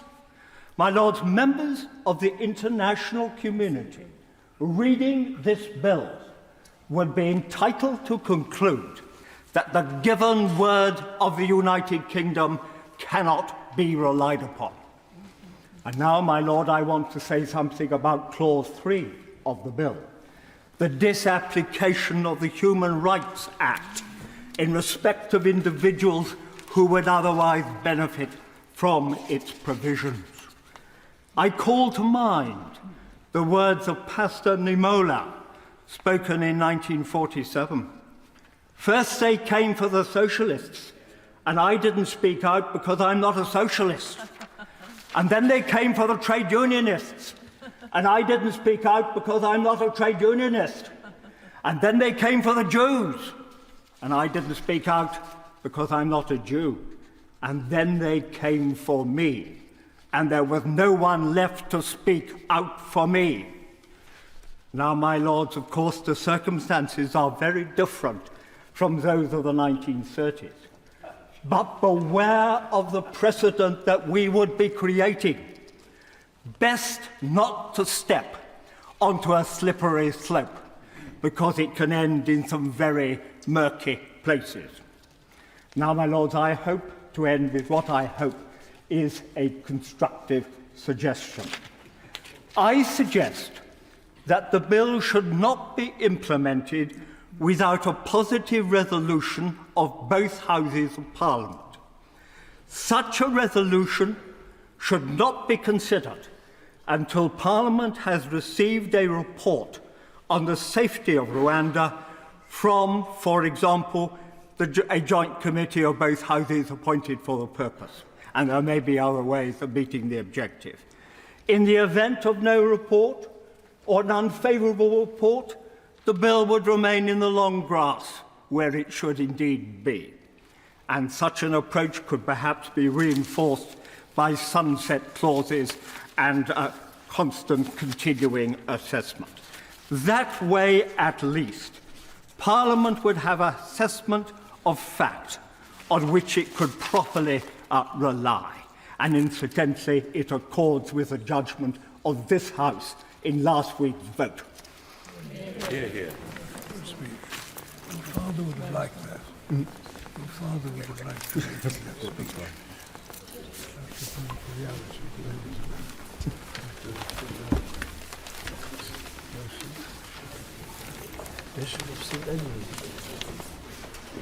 My Lords, I stand up because I don't see the person named standing. I inevitably at this point, I'm number 41. I'll be repeating or underlining points, but I just want to make a couple of observations as I start, and I'm going to be brief. First of all, I'm struck that some of those who I've listened to who are supporting the bill, nevertheless, there's a hint of equivocation. It's not perfect. It's not the final destination. And I'm just struck by that. Secondly, I've not heard evidence that what's proposed will work. And thirdly, in the opening comments from the Noble Lord the Minister, we heard that actually progress had been made and the numbers had decreased that were coming across in boats. And my question then is, why are we not putting more effort into those causes that have enabled that reduction to happen? I do not think there is a single person in this House who's not determined that the dangerous boat crossings of those seeking asylum in this country be stopped. Our valuing and care for human life, for the plight of those fleeing danger, places a moral duty upon us to work out a way that stops the perilous crossings and finds a just and safe way for people to find refuge. We know from the government's figures that the great majority of those who've sought asylum in this country through this life-endangering method have had their applications upheld. So we are not talking about people who are risking their lives without legitimate cause. We do need to find, indeed with our European neighbours, as a number have said, safe ways to achieve this goal. This is a good moral purpose to which I believe we would all assent. However, from every angle that I look at this bill, it seems to have lost that moral compass. Indeed, this continues to me to be a deeply immoral solution, treating victims as perpetrators and not providing a real, just, sustainable plan to the rapidly changing global refugee situation. Let me briefly touch on two related aspects of this. His Majesty's government has signed a treaty with Rwanda which they believe addresses the concerns of the Supreme Court that led the court to conclude that Rwanda was unsafe. The government responded to the Supreme Court, arguing that the facts have changed and those changes are now expressed in the treaty with Rwanda.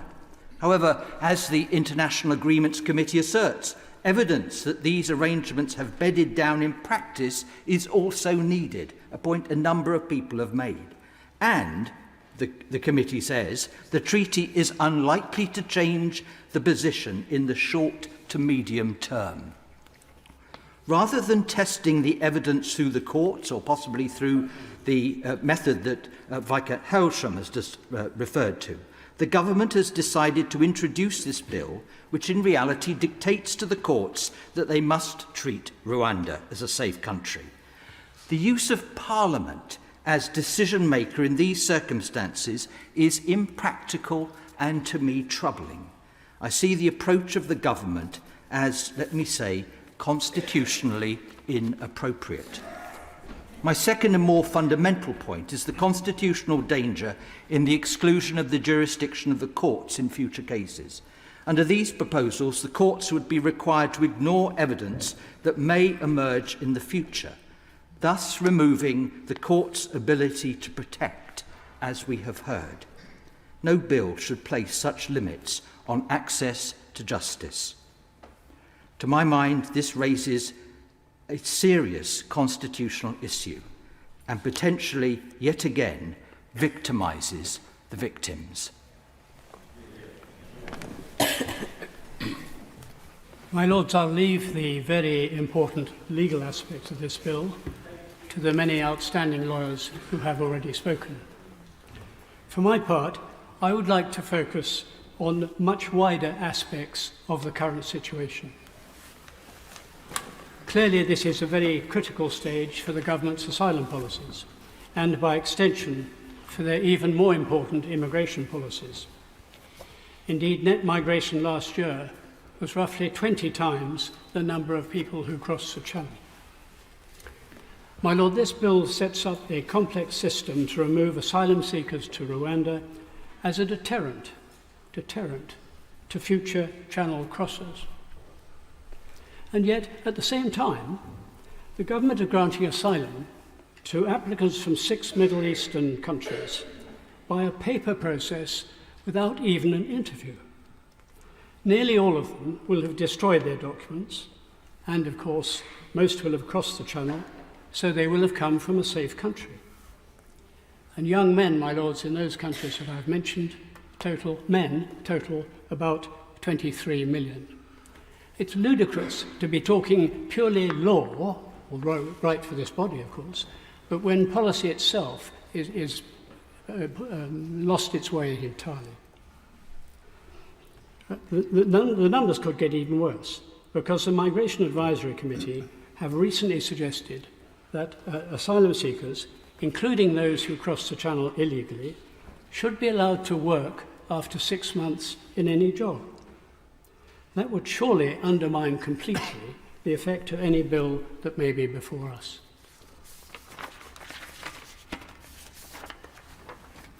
My Lords, one's left with the suspicion that the government's own policy is to focus on asylum in order to distract attention from the much greater scale of immigration more generally. Well, as has been mentioned already, net migration in the last calendar year reached 745,000. That's an incredible number. It's by far the highest in our history, albeit with some special factors such as Hong Kong, Ukraine, and Afghanistan. So what are the possible consequences if we focus so much on asylum without any reflection on the immigration policy itself?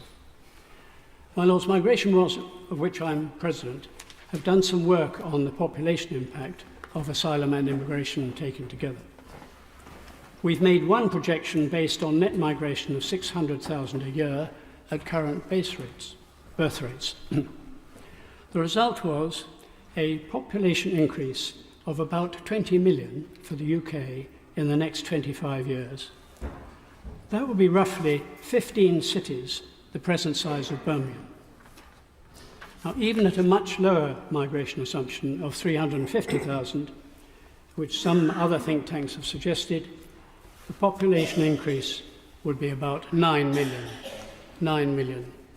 So we're looking here at policies that will have a massive effect on the future of our country. In either case, the implications for housing, health and education would of course be huge. To take one example, the education sector, according to government statistics, British children could become a minority in state schools in England in about 20 years' time. My Lords, I think Lord Clark of Nottingham was the only speaker to mention public opinion. The wider point, surely, of this bill is that failure to achieve an effective legal structure to deter illegal immigration, combined with a failure to achieve a considerable reduction in legal migration, would lead to very serious consequences for the scale, the nature, and indeed, let it be said, for the continuing stability of our society. My Lords, it's right that we approach this debate with seriousness and once more the responsibility to ensure real scrutiny of the bill rests with our House. Today, the government is attempting to rectify what the UK Supreme Court has identified as serious and systemic defects in Rwanda's framework and procedures for processing asylum claims, its past and continuing practice of refoulement, and the changes in procedure, understanding and culture needed before Rwanda can be considered a safe third country. However, the bill as it stands risks entangling us in a complex web of ethical and legal dilemmas that could diminish our international reputation, betray our duty to the genuine asylum seekers, undermine the rule of law, and place our courts in an exceedingly difficult position. It risks creating a legislative or legal fiction. Much has been said about the infamous late-night pyjama injunctions or Rule 39 orders and the meddling of the so-called foreign courts. Let's be clear, my lords, the European Court of Human Rights is not a foreign court. It is a shared court. The UK was instrumental in its establishment and has significantly contributed to its jurisprudence. A British judge sits on the court and British lawyers are involved in its administration. In Rule 39 orders against the UK, the context is that the court grants only 2% of requests. Last year there was just 1%. Also last year the court found the UK in violation of the ECHR on only 1 occasion, the 38th lowest of all member states. Under this bill, ministers will have the power to ignore Rule 39 orders. Neither these new powers nor any amendments to the Civil Service Code would alter our international legal obligations. Should a minister opt to disregard interim measures, this would place the UK in direct violation of its treaty obligations. My lords, how can the UK continue to be a global advocate for the rule of law, as many others have said, and honouring international commitments if this happens? To illustrate the unprecedented nature of such an action, no member of the Council of Europe has ever taken steps to disregard ECHR rulings or interim measures, except Russia, and that's not good company to be in.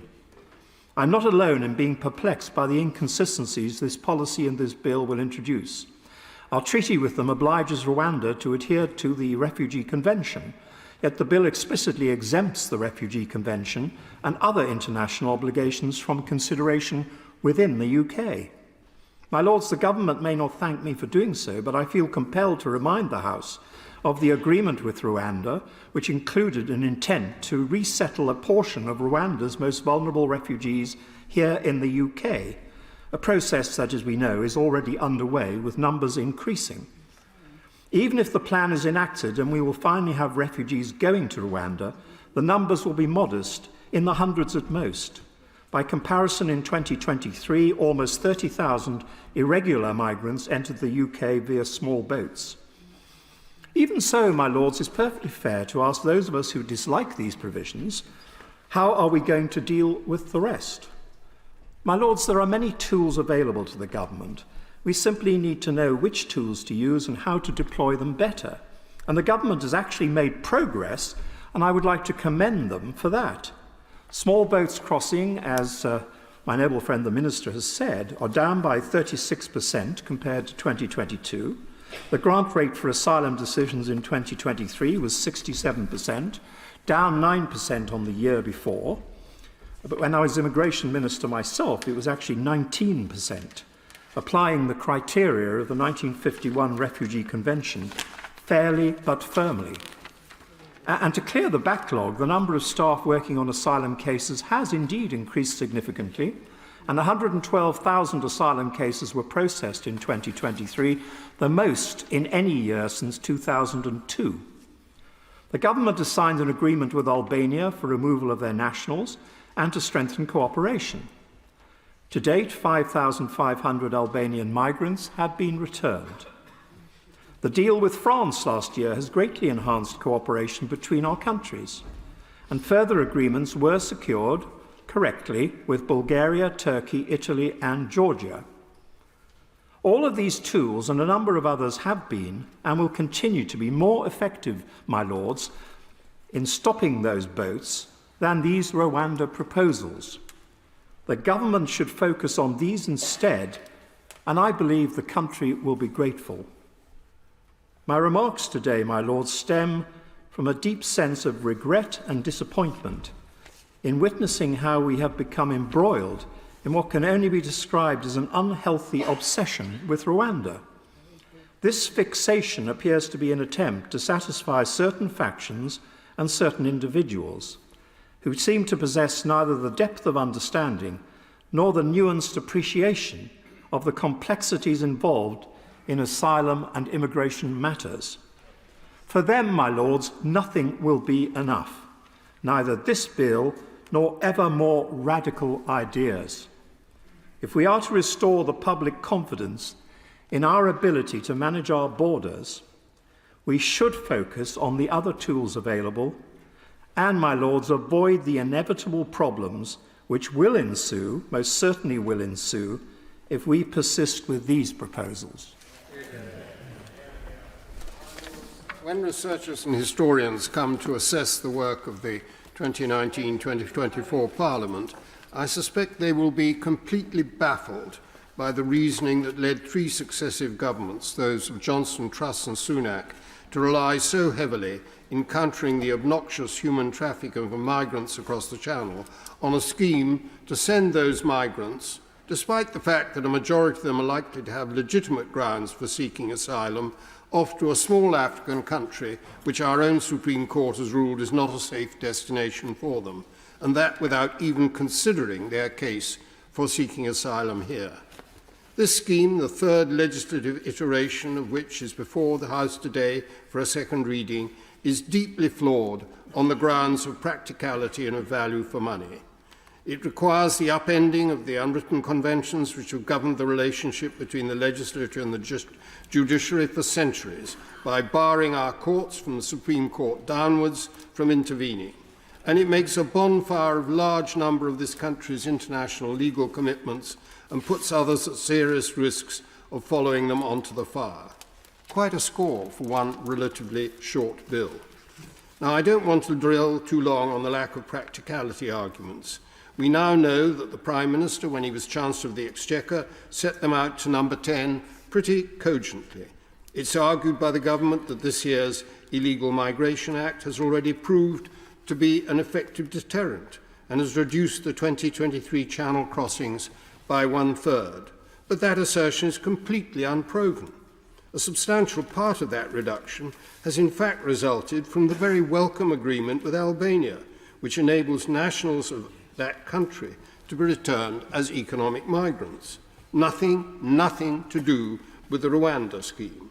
Another unquantifiable but also substantial part of that reduction is due to the equally welcome intensified Anglo-French police and intelligence cooperation. It must be, or else we're paying an awful lot of money for nothing.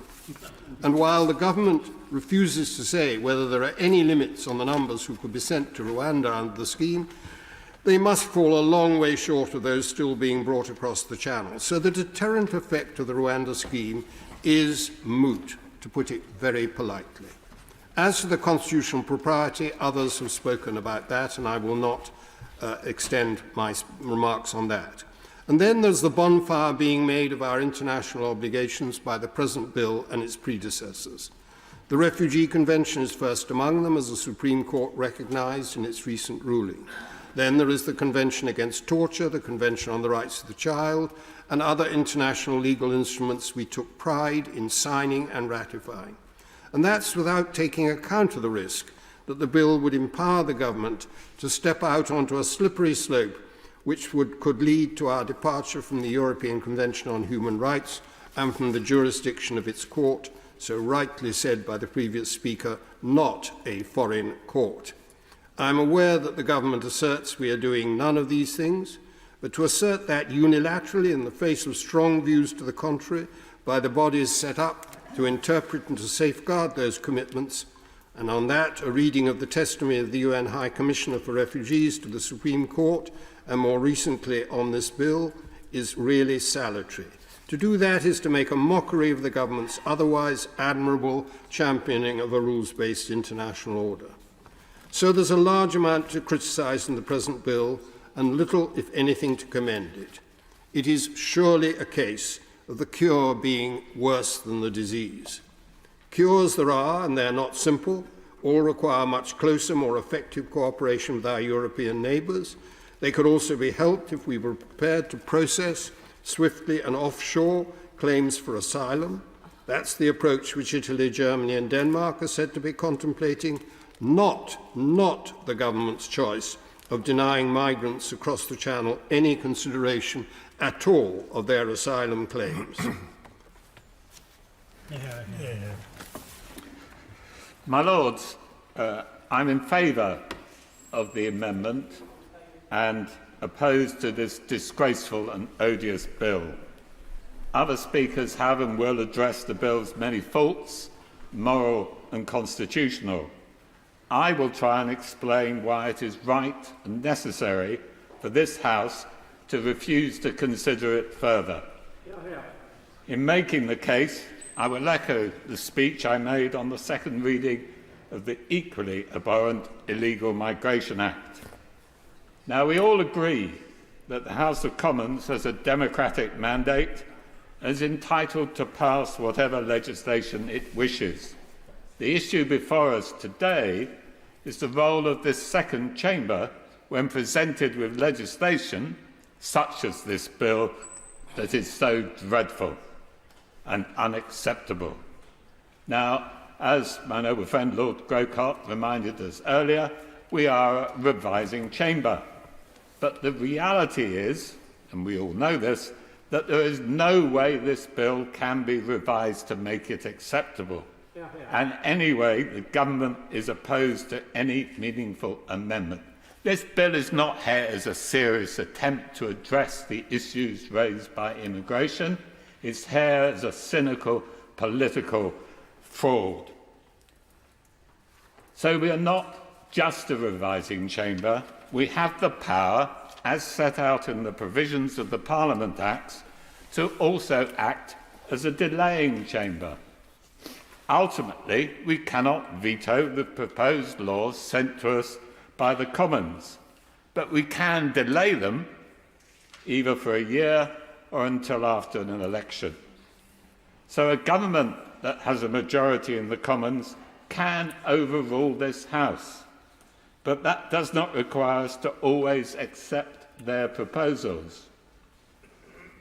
And in cases like this, I believe we have the constitutional duty to use our powers of today. Now, in support of this view, I again refer, noble lords, to the words of Sir Winston Churchill on the 11th of November 1947, speaking as leader of His Majesty's opposition in a debate on a fatal amendment during the debate on the second reading of the Parliament Bill. His words set out clearly why and when, in accordance with our Constitution, this House is entitled, even under an obligation, to refuse to consider a bill any further, even when it has been passed by the Commons. He argued the case for this House to take such action on the grounds of democracy. He said, "The spirit of the Parliament Act and the purpose of that Act were to secure the intimate, effective and continuous influence of the will of the people upon the conduct and progress of their affairs." He also said something which is particularly relevant in our current circumstances.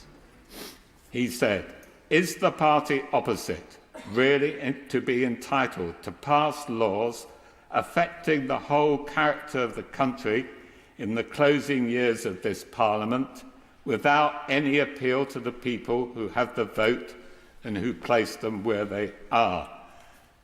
Those words are particularly relevant in the light of the remarks of the noble Lord Hemmersey of Nipsfield in his closing remarks in his debate, in his contribution to this debate, where he said, "If this bill is passed, we shall be living in a different land, breathing different air in a significantly diminished kingdom.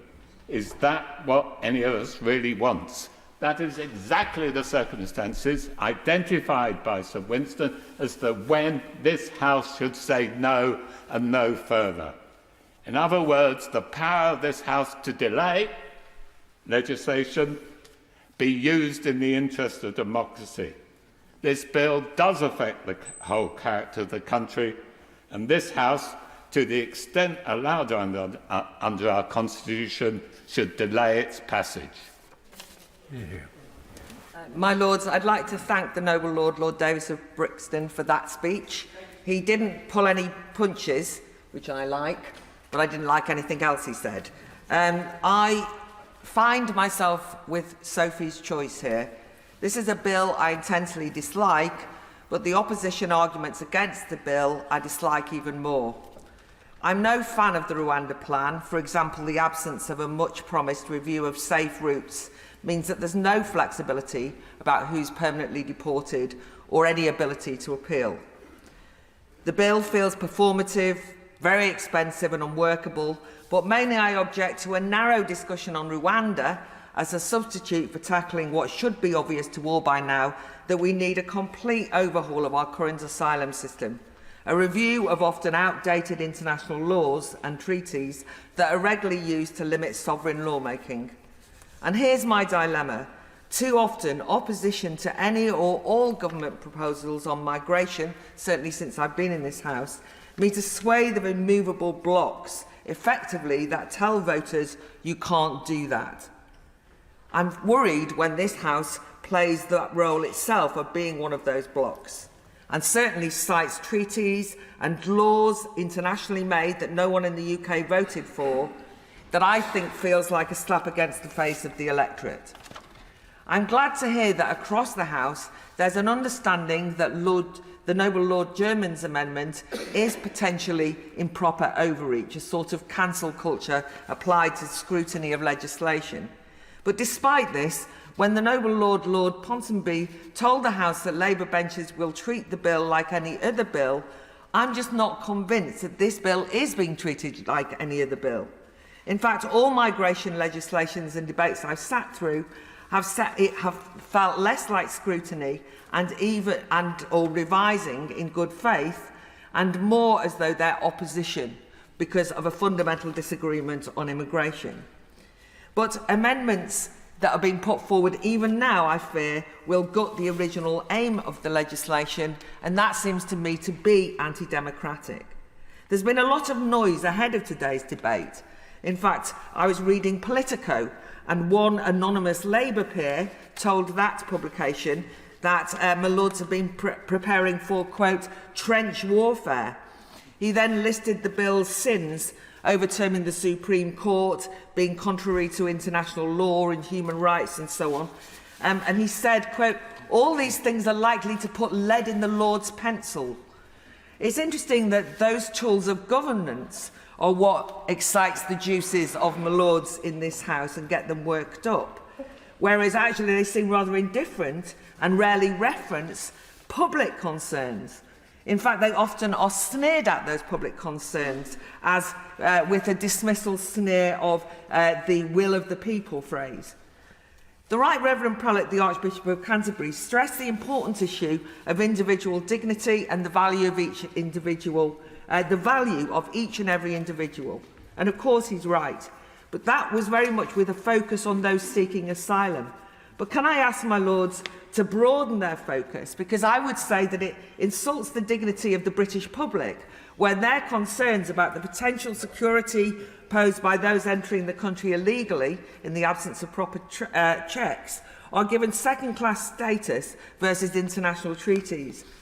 And how to feel vulnerable, I can imagine how vulnerable people feel when they discover that, for example, universities are offering visas to overseas students for lower grades than their kids need to get into on a degree course in this country.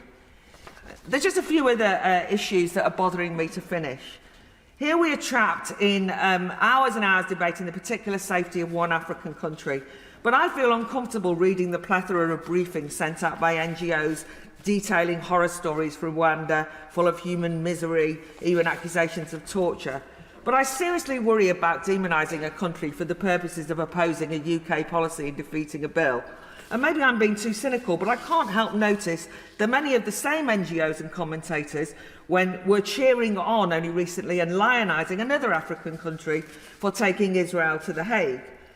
So why did they then turn a blind eye to South Africa's horrendous record of corruption, massacres for its own workers, a country that has stood by during pogroms of Zimbabwean immigrants and so on? It just seems to me a bit picking and choosing. And then there's the focus on whether the bill will damage our reputation with international institutions. But are such institutions to be treated as sacrosanct? Much play has been made of the UN Commissioners on refugees' condemnation of the bill, and the fact that the UN Commissioner denounced any UK lawmaking that, quote, wants to keep people away from your borders, that will always meet the UN's disapproval, would mean we would never be able to control our borders. But I just object to taking moral instructions from the UN on refugees after the weekend's expose that one of its agencies was implicated in the October the 7th anti-Jewish pogrom. I'll leave it there. My Lords, I don't like the bill, but I struggle, as a number of people have said today, with the alternative, as absolutely nothing else has been put forward, and certainly nothing has been suggested tonight. And I do know that the government is sincere in its desire to crack down on illegal immigration. We have an absurd situation at play in which criminal gangs and people smugglers are taking advantage of individuals, facilitating continued violation of our borders, endangering lives and costing the taxpayer significantly. And when the people of this country switch on the news, they are rightly horrified to see small boats crammed with people and clips of small children being held dangerously in those boats. The British people have proven throughout history, and indeed more so in recent times, that they are hospitable to the most in need and supportive of genuine refugees. However, my Lords, the goodwill of the British people has been gravely exploited by the criminal gangs who rely on an outdated legal practice and loopholes to run a mockery of not only our immigration system, but the very goodwill and generosity of the British people. As has been said already, illegal immigration is a danger to race relations and a danger to our society. Turning to the bill itself, my Lords, I uphold that it is for the British people alone to decide on who comes and who stays in this country. I have no doubt at all that they wish to see illegal immigration end, and that they are fed up with the ping-pong process of legislation being passed in sovereign parliament, only for the courts to then block and then any attempt by the government to actually get on and apply it. In building on the Illegal Migration Act 2023, the bill will hopefully allow government to get on with the task of not only deterring and stopping small boat crossings, but also applying some needed morality and fairness to our processes of dealing with the issue of illegal immigration. Whilst I agree that the bill is a mechanism that is key to stopping the boats and preventing the courts from second-guessing the sovereign will of this Parliament, I'm wary that the asylum backlog, marred by the complexity of individual circumstances, could once again see this matter return to the courts on a costly case-by-case basis. The International Agreements Committee, of which I am a member, raised a number of concerns over the agreement. These concerns are the ones that will arise when the bill is challenged in the courts, so they need resolving, and they need resolving quickly. And I don't think this point has been made at all tonight. Rwanda itself wants to see these safeguards in place and resolved and operating, because they need it for their own reputation, and indeed because they are presenting themselves, and rightly so, as a modern leading African country. Would my noble friend the Minister be able to provide reassurance and clarity how the provisions of this bill, which provide limited scope for individuals to raise challenges based on their individual circumstances, that this will not be exploited as a delay tactic, rather than being a sound legal provision to protect the rights of individuals? Further still, my Lords, I'm encouraged by the action taken by the Government in recent times to secure agreements such as the UK-Albania joint communique, which has been talked about already today. Working bilaterally in this case, the government has proven that the return of over 5,000 people who have no legal right to be here to their safe country of origin is a powerful deterrent, which has seen illegal Albanian arrivals to this country drop by more than 90%. I have, my lords, in other addresses to your Lordship House, called on government to direct their efforts in perfecting and creating additional bilateral agreements like this, which surely must be the most sensible way to curb the flow of illegal immigration.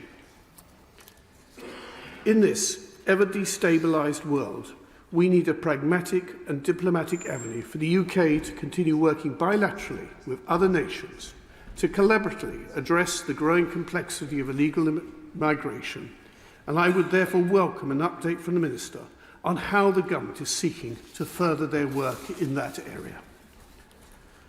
That said, my lords, the challenges that we face today are impacting the people and security of the country and require us to act swiftly, and therefore for that reason I support this bill.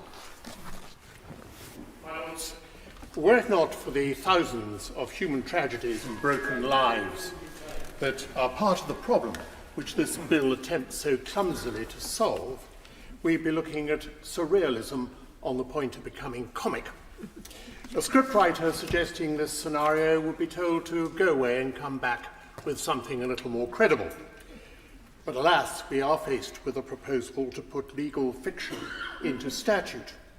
My learned predecessor, John Lee, Clerk of the House of Commons in the middle of the 19th century, once said, "To hell with precedent, the House can do what it likes." And 200 years ago, so it could, perhaps. But now we have an infinitely more complex and nuanced relationship between Parliament and the courts. Still, a key element of our constitutional settlement and the protection of our freedoms is the rule of law, not what from time to time the government of the day uses a Commons majority to say what that is, whatever the courts may have said or may say. I fear that over the next few weeks, if there are continuing disagreements between your lordships and the House of Commons, we will hear an awful lot of nonsense talked about the Salisbury-Addison Convention, and I immediately exclude from that possibility the lapidary contribution of the convener earlier on in this debate. Other noble lords have spoken and will speak about the legal complexities, but in the short time I have, I thought it might be worth taking a moment to look at the relationships between the two houses. The Salisbury-Addison Convention, as it became known, wasn't invented in 1945. If it had a progenitor, it was the third Marquess of Salisbury in the late 1880s. In an age of widening suffrage, he said that your lordship's house had an obligation to reject and so refer back to the electorate, especially contentious bills, usually involving a revision of the constitutional settlement. We've come a long way since then, of course, enacting the Parliament Act 1911 en route. There's no doubt that a manifesto bill has a special significance in the relationship between the two houses. But this animal has become elusive. The Labour Party manifesto in 1945 was, with Atlean brevity, only 8 pages long. It was a clear and specific checklist of intentions. Nowadays, manifestos may be 10 or 20 times that length, and they've taken on the character of a philosophical tract. Distilling legislative intent is not always easy. In 2006, the Joint Committee on Conventions examined the so-called Salisbury-Addison Convention. Their report is well worth reading, and the committee didn't support any attempt to define a manifesto bill. It concluded that the 1945 convention, which was, of course, between parties rather than between the houses, had evolved, and it recommended naming the convention the Government Bill Convention. The logic of this was that rather than struggle to find manifesto lineage in a bill, it was better to treat the endorsement of the elected House as being sufficient democratic authority. My lords, I think that that is a reasonable position to take. I would not support voting against a bill, even this bill, on second reading. And rejection on second reading would be, for many outside this place, would be read as a suicide note. However, I would counsel care and restraint in seeking to characterise the democratic authority I referred to a moment ago. Phrases like the will of the people are not appropriate, as well as being, in terms, manifestly untrue. If this bill is given a second reading, I imagine it will be significantly amended on report. If so, I expect your Lordship's views to be widely misrepresented. I can hear echoes of enemies of the people. Exchanges between the houses are not a face-off. They are a constitutionally valuable way of identifying any common ground and of giving the Commons the opportunity to think again. We should not buy into the urban myth there should be only two, let us say, two exchanges. When the Bill for the Corporate Manslaughter and Corporate Homicide Act 2007 was before Parliament, there were 7 exchanges between the houses, as I have some personal cause to remember. If on this bill there are continuing disagreements, we should have confidence in the strength of our arguments. My final point is that when there are exchanges between the houses, it is important to see them not as disagreements between the Lords and the Commons, but between government and Parliament. And that, I think, puts them in their proper context. Lords, listening to the speeches this evening, a number of noble lords state their opposition to this bill on what they say are moral grounds. I'm not qualified to comment on the international legal aspects, but I do not accept that those who oppose this bill can claim the moral high ground. And let me just make 5 quick points to explain that. Firstly, it's not correct to say that those individuals seeking to enter the UK on small boats are coming to the UK because they need to seek asylum here. Of course, many originally may have come from countries where they face persecution, but once they arrive in France or Belgium, they are already in a safe country. European citizens are not allowed to claim asylum in the UK because of that. So their choice to board a boat and seek to enter the UK is a choice that they would rather live in the UK as a more tolerant country offering better prospects. That's a very reasonable aspiration. But we have immigration rules to control the number of migrants coming to the UK, which they are seeking to evade. Secondly, it's not right that would-be migrants who adopt that, who bypass our immigration system, should be given precedence over others. It's a valid point of view that we should have no limits to immigration, open borders to all, but as others have said, in the modern world, that is simply impractical. So if you accept that the UK should have immigration controls to limit the number of people who settle here, then you have to accept that those rules should be enforced. Of course, we always have been and continue to be willing to accept our share of those fleeing persecution, and we should be proud of our record in that regard, as my noble friend Lord Stewart of Dilton said in his opening remarks. However, it's not fair or reasonable to allow migrants coming from an already safe country, choosing to come here as a matter of preference rather than necessity, to bypass our normal immigration controls and jump the queue by paying people traffickers to smuggle them in. Thirdly, while many in this House have argued that Rwanda may not be an attractive location compared to remaining in the UK or France, if we pass this bill, it will be those who choose to get in the boat to be smuggled into the UK who are making their choice to go there. We will not be imposing this outcome on unsuspecting individuals who come to the UK on different terms. Anyone seeking to bypass our immigration system will be making that choice in full knowledge of where they will end up. It will be their choice about how comfortable they will be in Rwanda, not ours.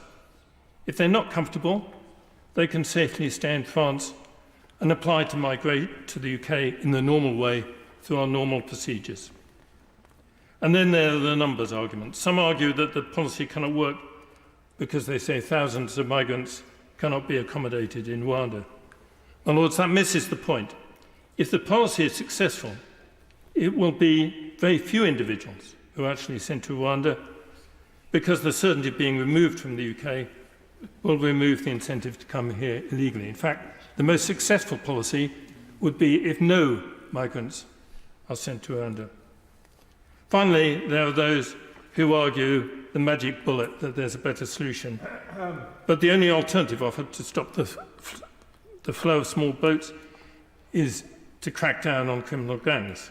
Well, my Lords, while it may be possible to do more to disrupt the large criminal gangs, you do not need much organisation to procure a small dinghy and sell it to those who want to make the crossing.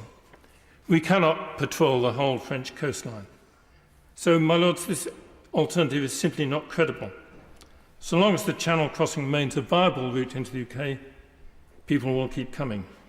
So, in summary, I simply do not accept that it is the moral high ground to allow a situation to continue where people smugglers will put more lives at risk through dangerous Channel crossings, or migrants who bribe their way onto these boats to evade our immigration controls can jump the queue over others who may have a better claim to settle in the UK.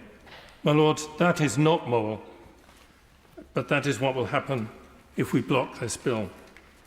So I'll support this bill on the basis that stopping the boats is the moral high ground, and I urge other noble lords to do the same. My Lord, so finally we have it here. We've been waiting quite a long time for this bill, and it's very irritating that it's so misleadingly named, because of course the Rwanda Safety Bill is the opposite of what it is, and really it should have been called the Rwanda Not Safe at All Bill. And what it amounts to is a stupid, messy, inhumane, cruel, immoral and idiotic way to actually think that you can solve the problem of migration like this. The government has created this problem by not putting in, for example, better, safe, legal routes. There have been lots of answers coming from these benches about other possibilities. And, sorry, did somebody speak to me? Because that's not on. So the government's created this problem, thrown together something they call a solution, which isn't a solution at all. It's Viscount Hailsham who keeps talking. Can the whips have a word with him, please? And then this government has dishonoured both houses by tabling it and bringing it to us to debate. It was wrong to bring this bill to us. It was wrong to develop it at all. So first the title, Rwanda's not a safe country. We've heard that again and again from the courts. The UK has just accepted for asylum Rwandans who were in fear of persecution if they stayed in Rwanda. That doesn't sound very safe. And just because this government says it's safe doesn't make it safe. I've heard some ridiculous things from that side of the chamber. I've also heard some very good things, by the way, but some quite ridiculous things about how Rwanda is safe. It really isn't. Secondly, we'll be in violation of an international treaty. Do we want to be seen as a country that can't be trusted, that signs an agreement and then backs out of it, doesn't stick to it? I would have thought not.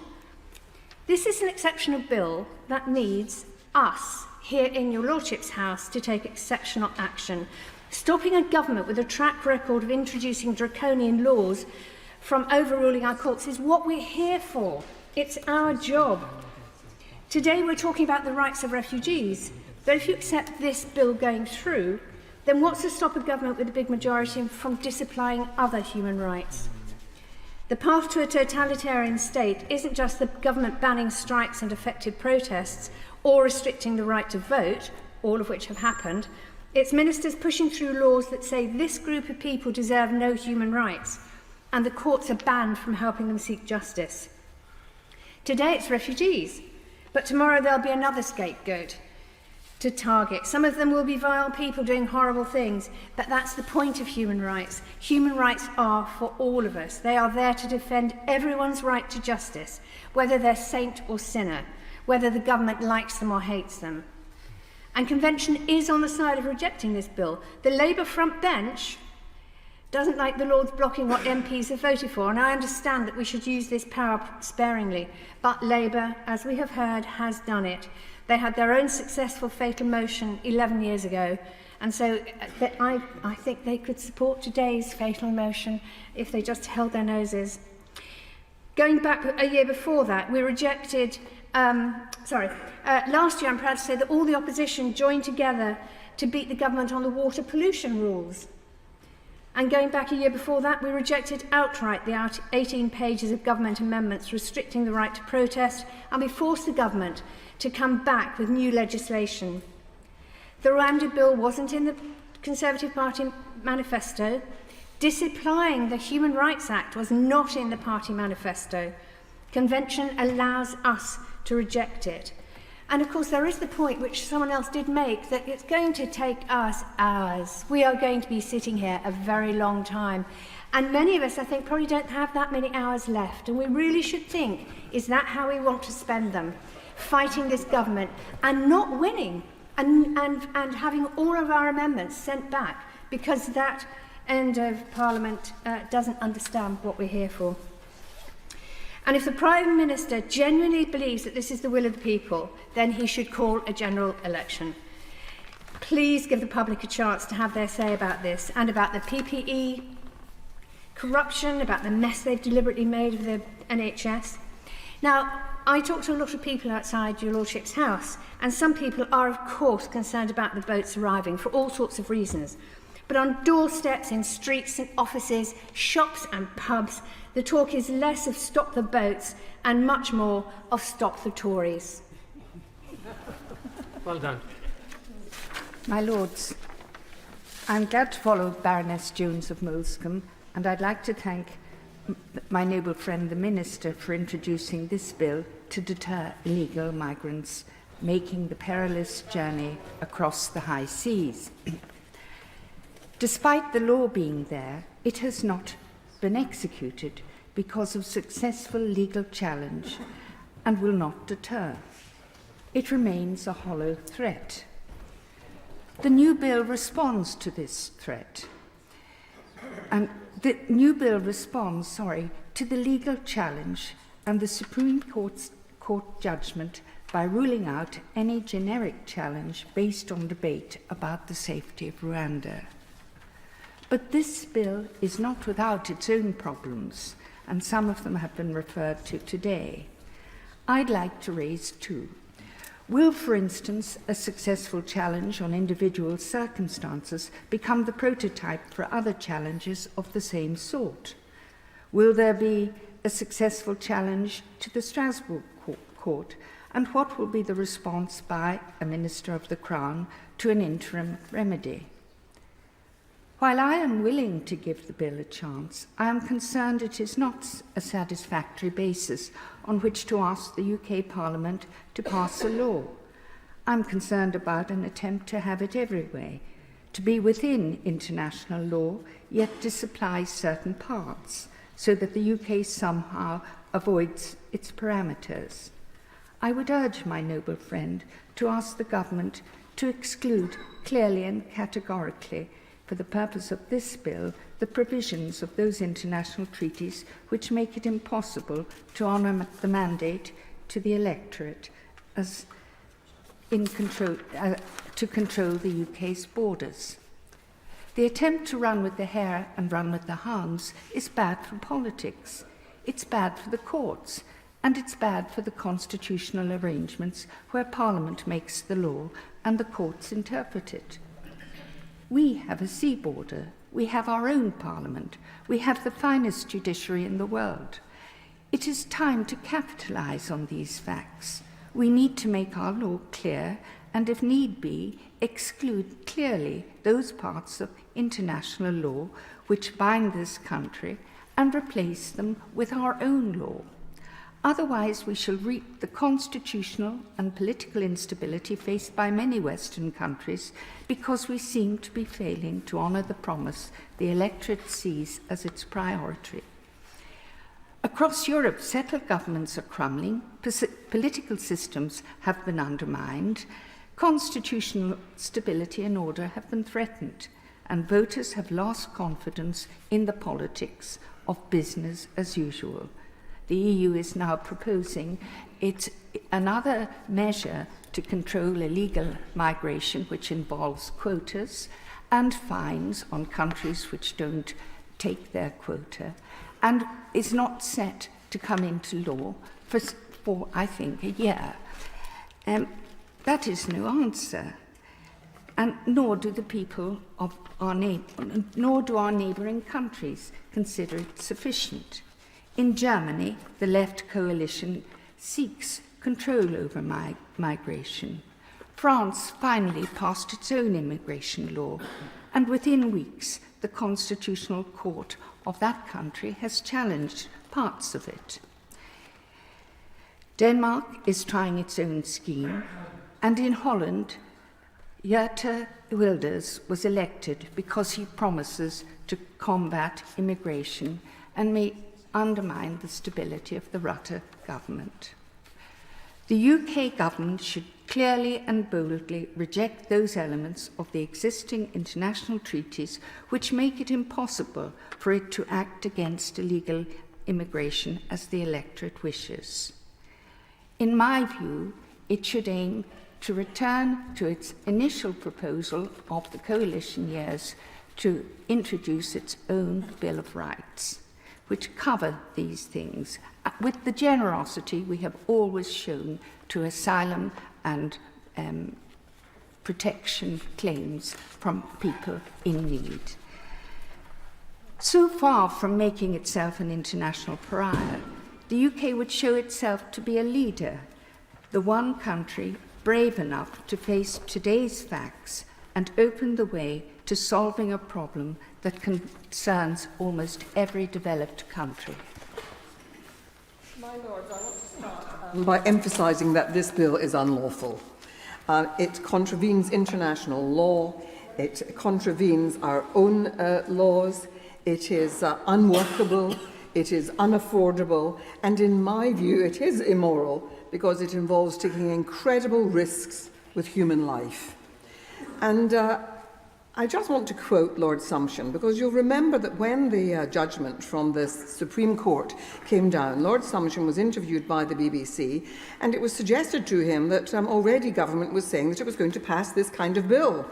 And Lord Sumption said, quite shocked, he said, it would be profoundly disreputable of the government to pass a law which flew in the face of a judgment recently given on the facts that Rwanda was unsafe. And that is this shameful thing here. Of course, the Parliament is, of course, entitled to do what it likes. But to be saying that black is white, to be saying a place like Rwanda is safe when it clearly isn't, is shameful. The Supreme Court was clear about the facts.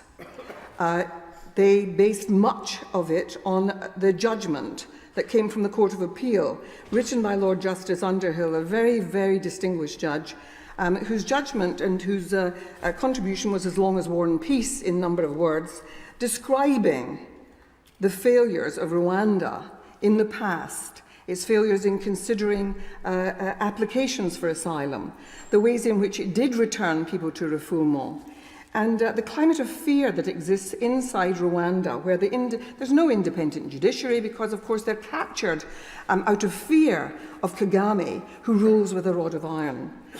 People are in fear of speaking out. So if you go to Rwanda and ask people about their system, of course they can't tell you the truth about what takes place. I received an email only today from NGOs in the Congo who deal with issues of immigration, and I asked if any of them might be prepared to give us assistance at the Joint Committee of Human Rights, and they said no one was prepared to speak because they're so in fear of the long arm of Rwanda. And they're entitled to feel that because the man who was the subject of the great film Hotel Rwanda, who managed to evacuate so many of the Tutsi who were being massacred during the terrible genocide, he himself was arrested, picked up in Dubai, kidnapped, brought back to Rwanda. Why? Because he had criticized Kagame.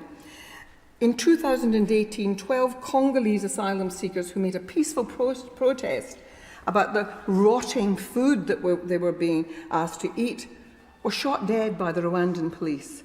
So, you know, if we're absolutely morally content to be sending people back to these risks, then I think that we should think again. But let's be clear, the purpose in this. This is because we have an election coming up and the government wants to run up the flag, the old subject of immigration, and to put people in fear of what that might mean. The government knows that they can't fix Rwanda's legal system in a matter of months or even years.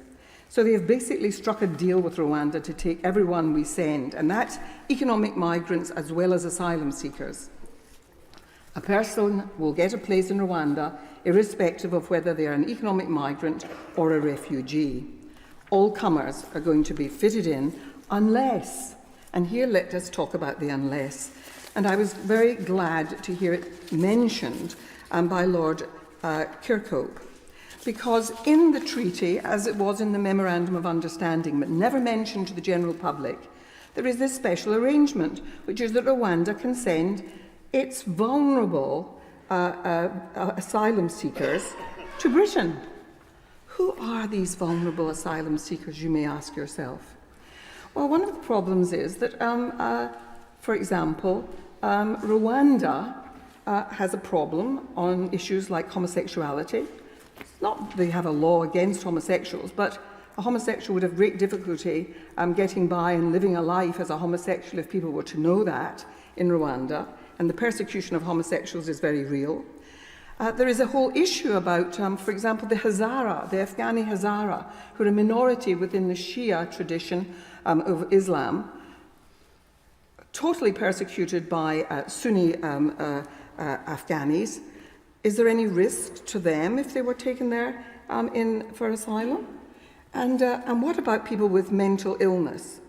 There are very few psychiatrists in the whole nation of Rwanda, despite there having been a genocide 30 years ago. And 25% of the population suffer from mental illness which cannot be treated. So the vulnerable people who are going to be sent here to make use of our medical treatment are going to be those poor asylum seekers. So it's costing 400 million for very little. But of course, it's all about performative politics, to use the term Lady Fox mentioned. Performative politics at the expense of human lives. We should be ashamed. We had a proud tradition of the rule of law, which I hold to my heart. Let's not forget it, but we are forgetting it here. My Lords, we've had many excellent speeches today. I will therefore speak briefly. My Lords, I'm sure we all support the purpose of this bill, to prevent and deter unlawful migration. However, as Lord Hailsham argued so strongly, this bill will not achieve that objective. Secondly, our UK immigration policy must not involve the UK breaking international law or human rights. This country has a proud history of upholding at all times international law and human rights, as a result of which the UK has a priceless reputation, enabling us to play a key part in seeking to persuade rogue nations to reform their policies in line with their international obligations.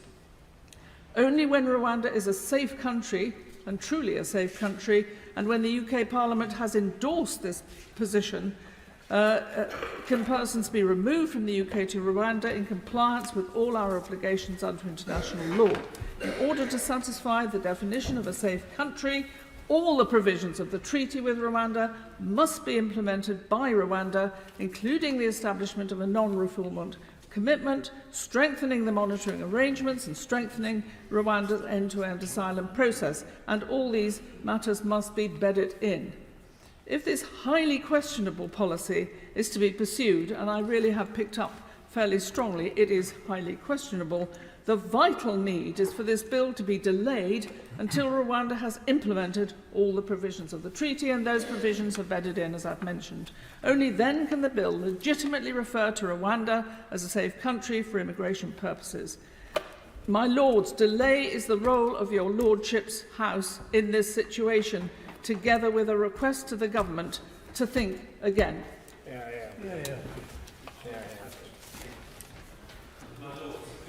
anger and a lot of outrage this afternoon. We've heard a lot of agonising about nebulous concepts like international influence and reputation.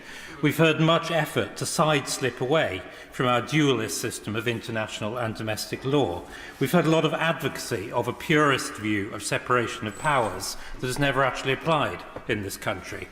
And if I may say so, we've heard a surprising degree of deference by this sovereign parliament to a Supreme Court that did not exist 2 decades ago, which is simply not a constitutional court in the US or European sense, much as many people seem to wish it was, and which has decided it is the fount of wisdom not just on law, but on complex issues of foreign policy. Indeed, when it comes to the safety of Rwanda, it seems that the government's facts are just judgments, but the Supreme Court's judgments are facts. Maybe it's useful to get back to the essentials. Perhaps it's old-fashioned, but I believe it's the job of a national government to set terms for who may enter the country and to control the border accordingly. Indeed, I think that proposition would be widely agreed in this country, but seemingly not here.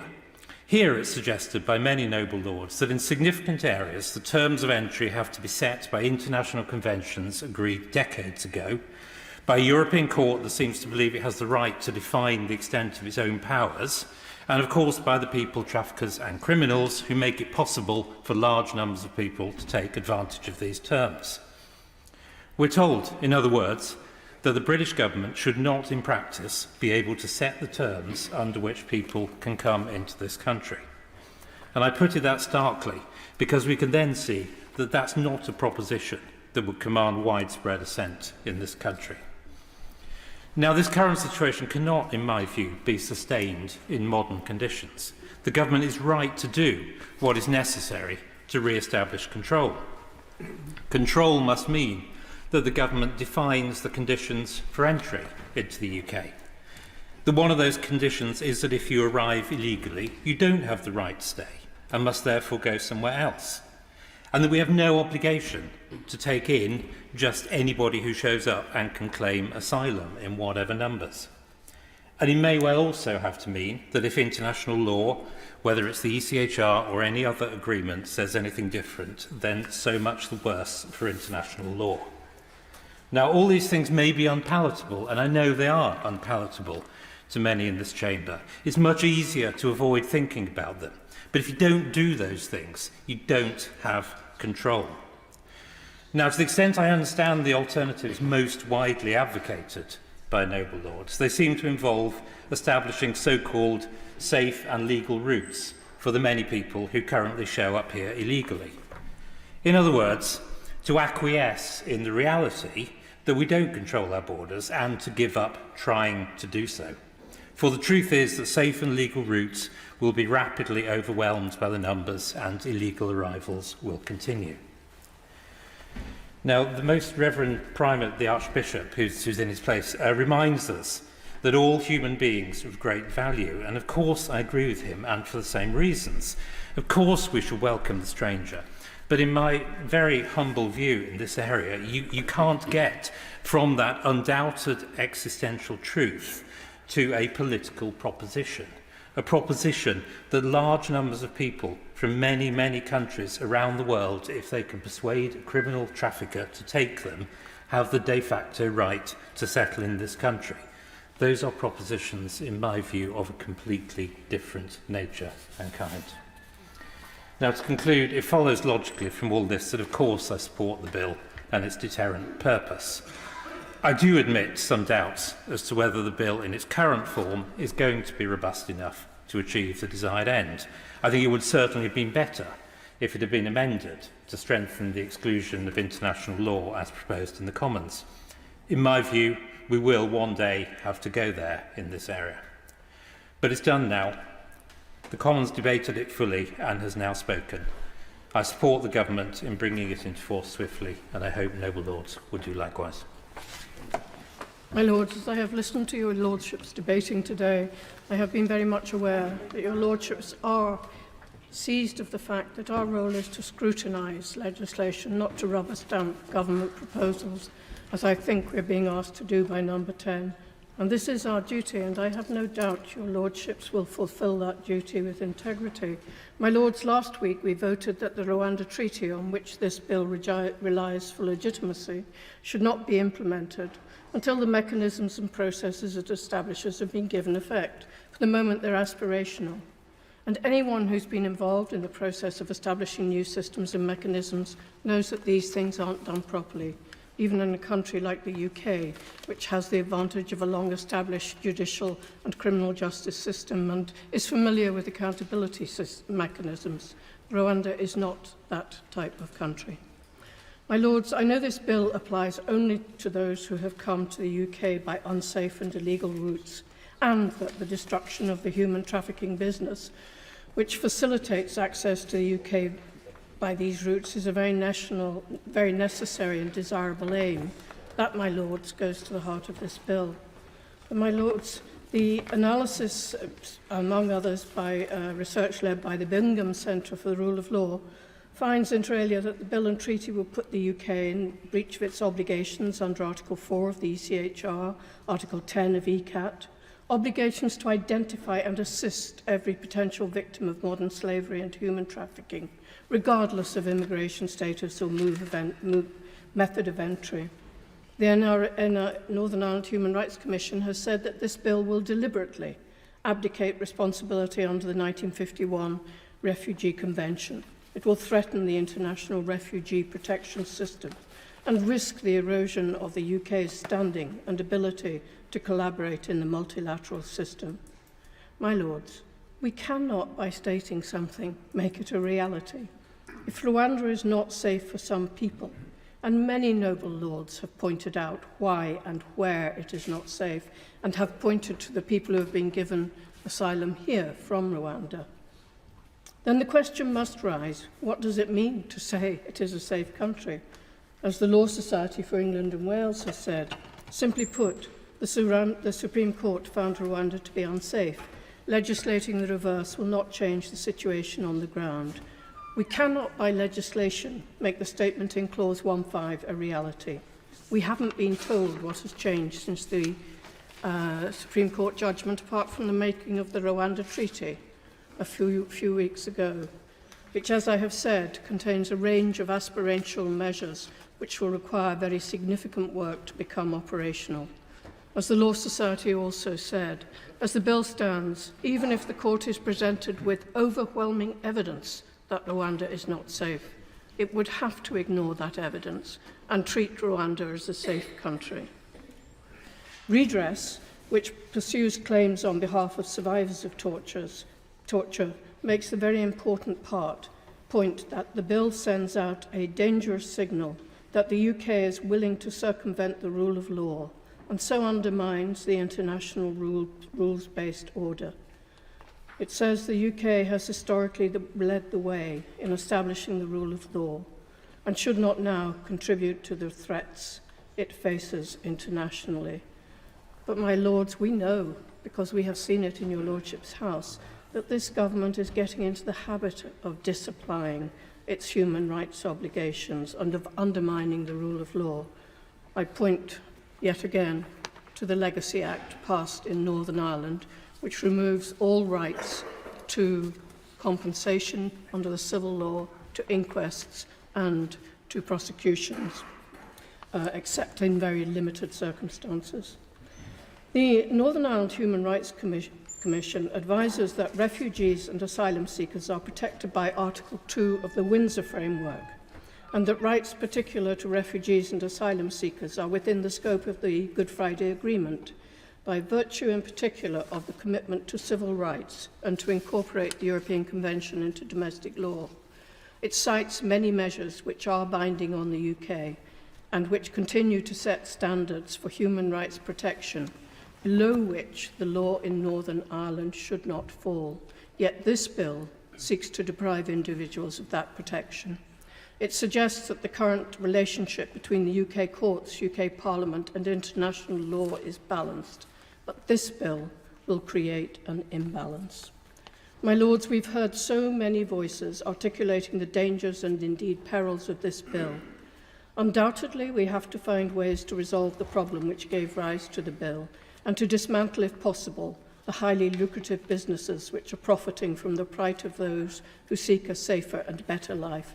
And my lords, I don't think there are many of us who could live in Syria or Afghanistan or anywhere else on a salary of about £10 a month, which is the average salary.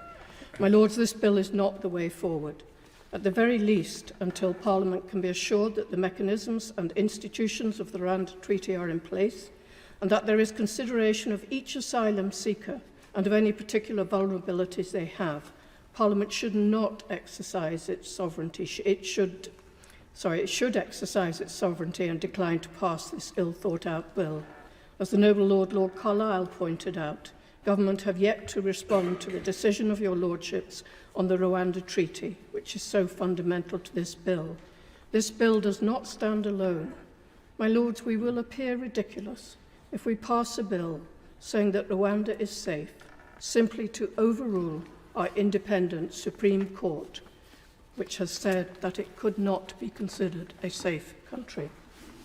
My Lords, I refer to the Register of Interests for support from RAMP. I'll start by simply noting, rather than repeating, the concerns I raised in last week's debate: the incompatibility of the treaty and bill with our international obligations, the treatment of LGBTQI plus asylum seekers and children, and the widespread scepticism about claims of a supposed deterrent effect. Today, I want to focus on Clause 3's disapplication of the interpretive and remedial provisions of the Human Rights Act, in part because of this clause's contribution to the bill's incompatibility with our international obligations as advised by the UNHCR, with implications for the Good Friday Agreement, as the Northern Ireland Human Rights Commission points out in its very critical advice on the bill, but also because of what this means both for human rights and for how asylum seekers are seen and treated. And I'm echoing here some of the points made by the Right Reverend Prelates, the Bishops of London and Durham. A briefing paper from the Joint Committee on Human Rights chair warns of the significance of disapplication, to quote, "Human rights are meant to offer a fundamental level of protection for every person on the basis of their humanity alone. As noted in a previous report, if those protections are disapplied when they cause problems for a policy goal, they lose the fundamental and universal quality that characterises them. This is arguably particularly the case when they are disapplied in respect of a particular group." End of quote. While, as just has been said, the government is beginning to make a habit of disapplication to marginalised and unpopular groups, the briefing points out that disapplication of Section 6, which places the obligation on public authorities to act compatibly with human rights, has never before been attempted and represents a significant inroad into human rights protection. These concerns are echoed in numerous briefings, including from the EHRC, the Law Society and Amnesty. My Lords, let us stop and think what this breach of human rights universality means. In effect, it's saying that asylum seekers are treated as less than human. To quote the noble Lord Singh of Wimbledon, as a lesser form of life. Their humanity is not worthy of human rights protection. Stop the boats is the government's mantra, but what about the human beings in these boats? Do they somehow stand outside the universality of human rights? The government have paved the way with the dehumanising language they have used to talk about asylum seekers, the language of invasion, breaking in, cannibalise, language which has helped to induce the public concern that the government cites to justify its policy, a point made by the UN High Commissioner on Refugees speaking to the BBC last week. Words matter, as the Migrant Rights Network stresses. Their significance is brought home by Irfan, an asylum seeker who writes how he came to realise, I quote, "These are not just words. They build a completely new identity, which then justifies how you will be treated, seen and talked about. The language that dehumanises people makes it seem acceptable to place them in inhumane conditions and cut off from society. My Lords, this language now makes it seem acceptable to deny human rights protection. A statement from Min Voices, a group of refugees and asylum seekers, some of whom are from Rwanda or neighbouring countries, ends, "We are human beings, wanting and seeking a safe future." By King, a young client of freedom from torture who fled persecution, asked in a recent Big Issue piece about the Rwanda plan, why is the UK government refusing to treat refugees like human beings? Perhaps the noble Lord the Minister could give her an answer. Instead of an approach which, to quote the British Red Cross's Voices network of those of lived experience, disregards the well-being and dignity of vulnerable individuals seeking refuge, we need, in their words, a more humane and compassionate asylum policy. My Lords, I hope we can help achieve such a policy, because if the current bill passes unamended, I will feel nothing but shame. My Lords, I wish to make 3 points, points which have already been made several times within the context of this debate, but which will not suffer from repetition and which will also allow me to contribute to later stages of this bill.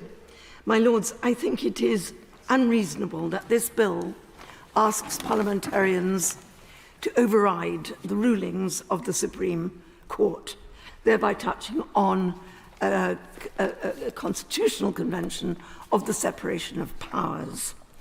I think it's equally unreasonable that this bill insists that Rwanda is safe, not could be safe, might be safe, but is safe. I think it is also unreasonable that this bill asks parliamentarians to vote to undermine very important international conventions and much UK domestic law. My Lords, this bill needs radical scrutiny and amendment, and thereafter what it needs is a steadfast resistance to the pressure of government to accept what is, to my mind, a very bad bill. My Lords, I'd like to refer, noble Lords, to my interest in the register. I am an immigrant, the daughter of immigrants and the granddaughter of immigrants. My grandfather came to this country in 1938. But I support the government on this bill because I do firmly believe that when we have spent millions of pounds in aid trying to help countries like Rwanda become more accountable, have greater governance, become safer and more transparent, then to vilify them like we are doing here today really does make me quite sad and upset. I work a lot in Africa and I see the progress that countries in Africa are making. And can you imagine what they must all be thinking of us, vilifying them the way we are here today, when we spend millions of pounds in aid trying to support them to become more accountable? What's the point then of all those millions, billions being spent by the global communities? Of course, we have to be fair, and I'm not a lawyer. I don't pretend to be a lawyer. I don't have the expertise or the experience of good lawyers. But what I do know, and I think it's actually what Baroness Fox said, we cannot be hypocritical here, where we look at one country and it's fine, and yet another country and it's not so fine, just because we happen to be wanting to take asylum seekers that should not be here in the first place, to a country where we deem it unsafe. I sat here and listened to this debate, and I've watched the debate on the TV, and trust me, I am not a person of the Conservative Party to the far right of anything. I have spent my lifetime fighting for the rights of people. But I also have found myself fighting for The continent that constantly is put down because it's poor. And I didn't want to say it, but I am going to say it because I've sat here for listening to most of the debate today. Is it because it's poor and Africa that we have this debate where we can vilify a poor country who's come through genocide, isn't perfect, but neither is most countries on the earth perfect.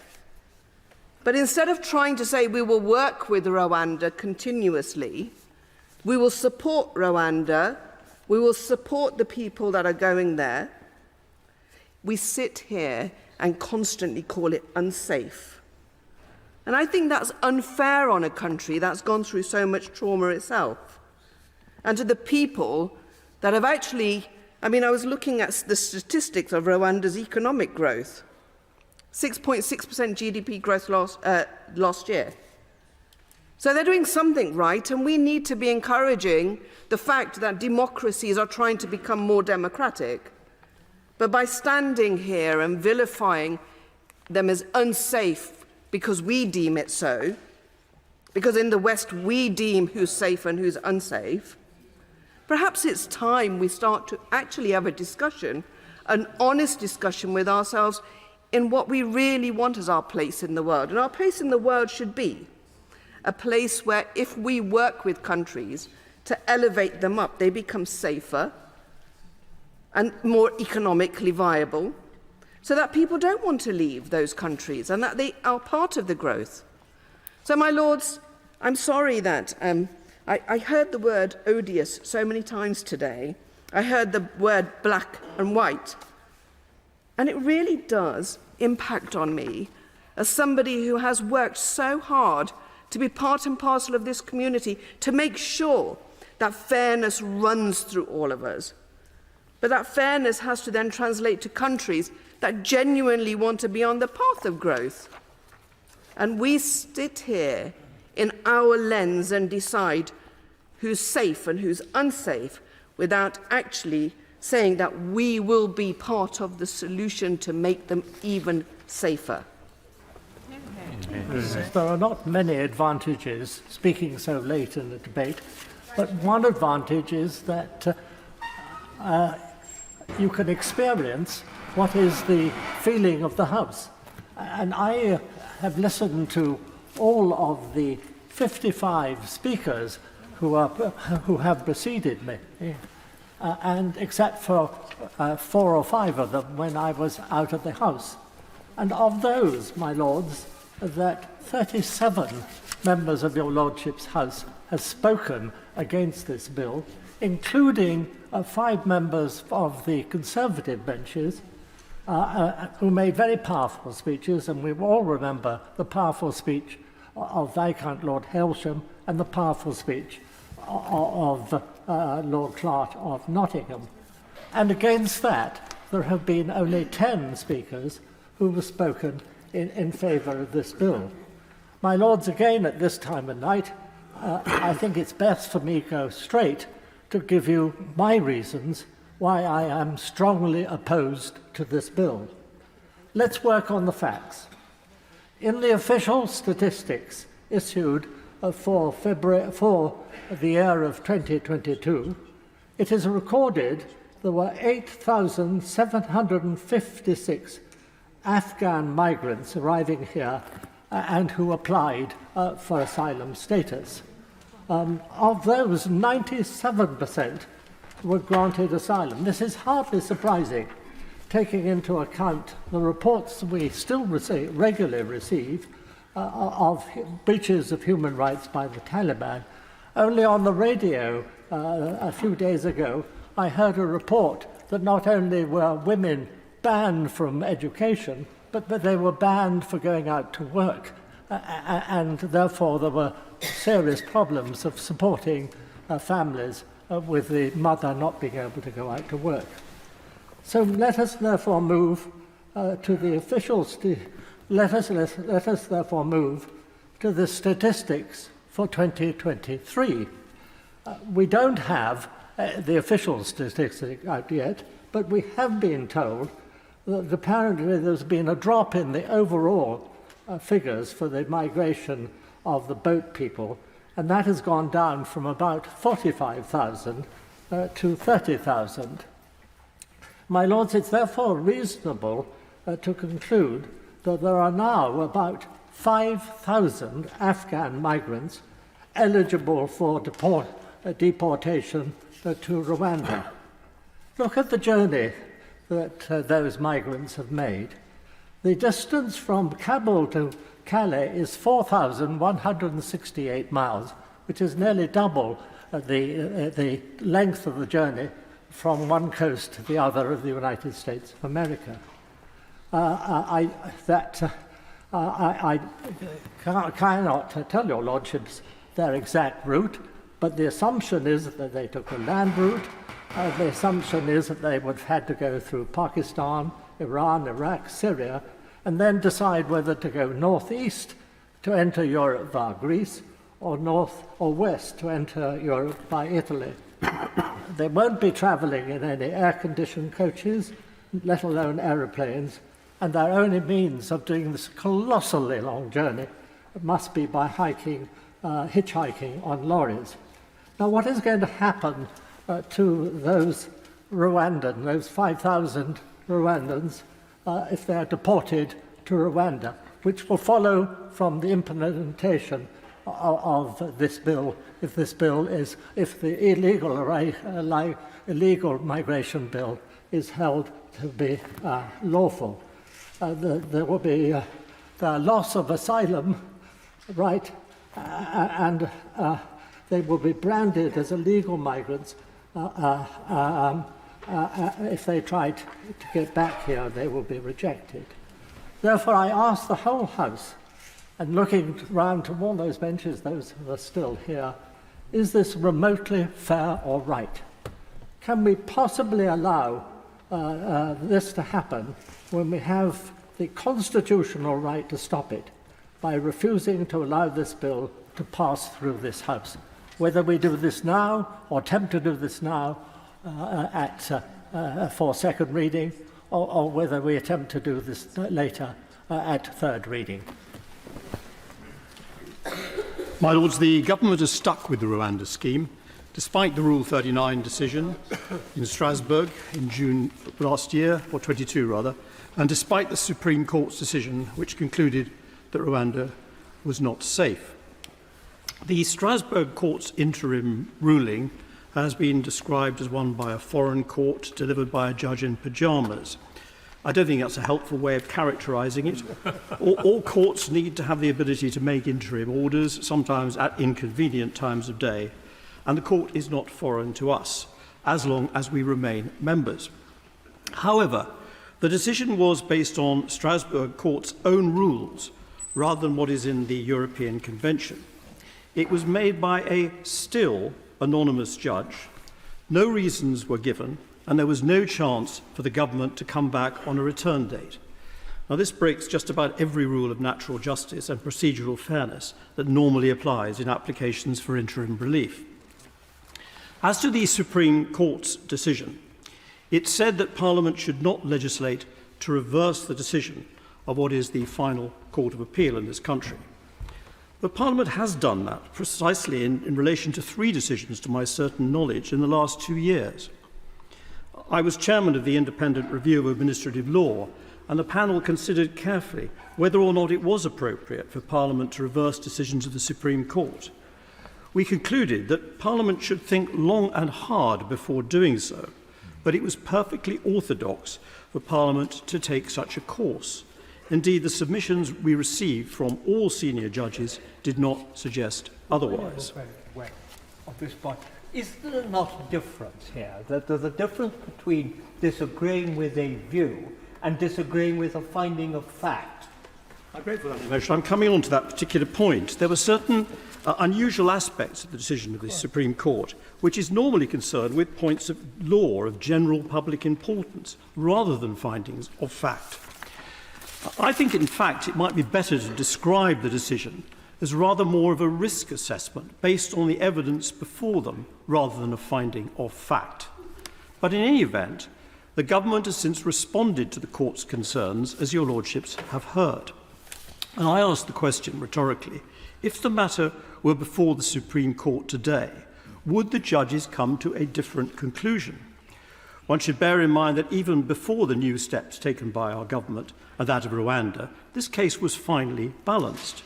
The Court of Appeal were not unanimous on the matter, and the Divisional Court found in favour of the government.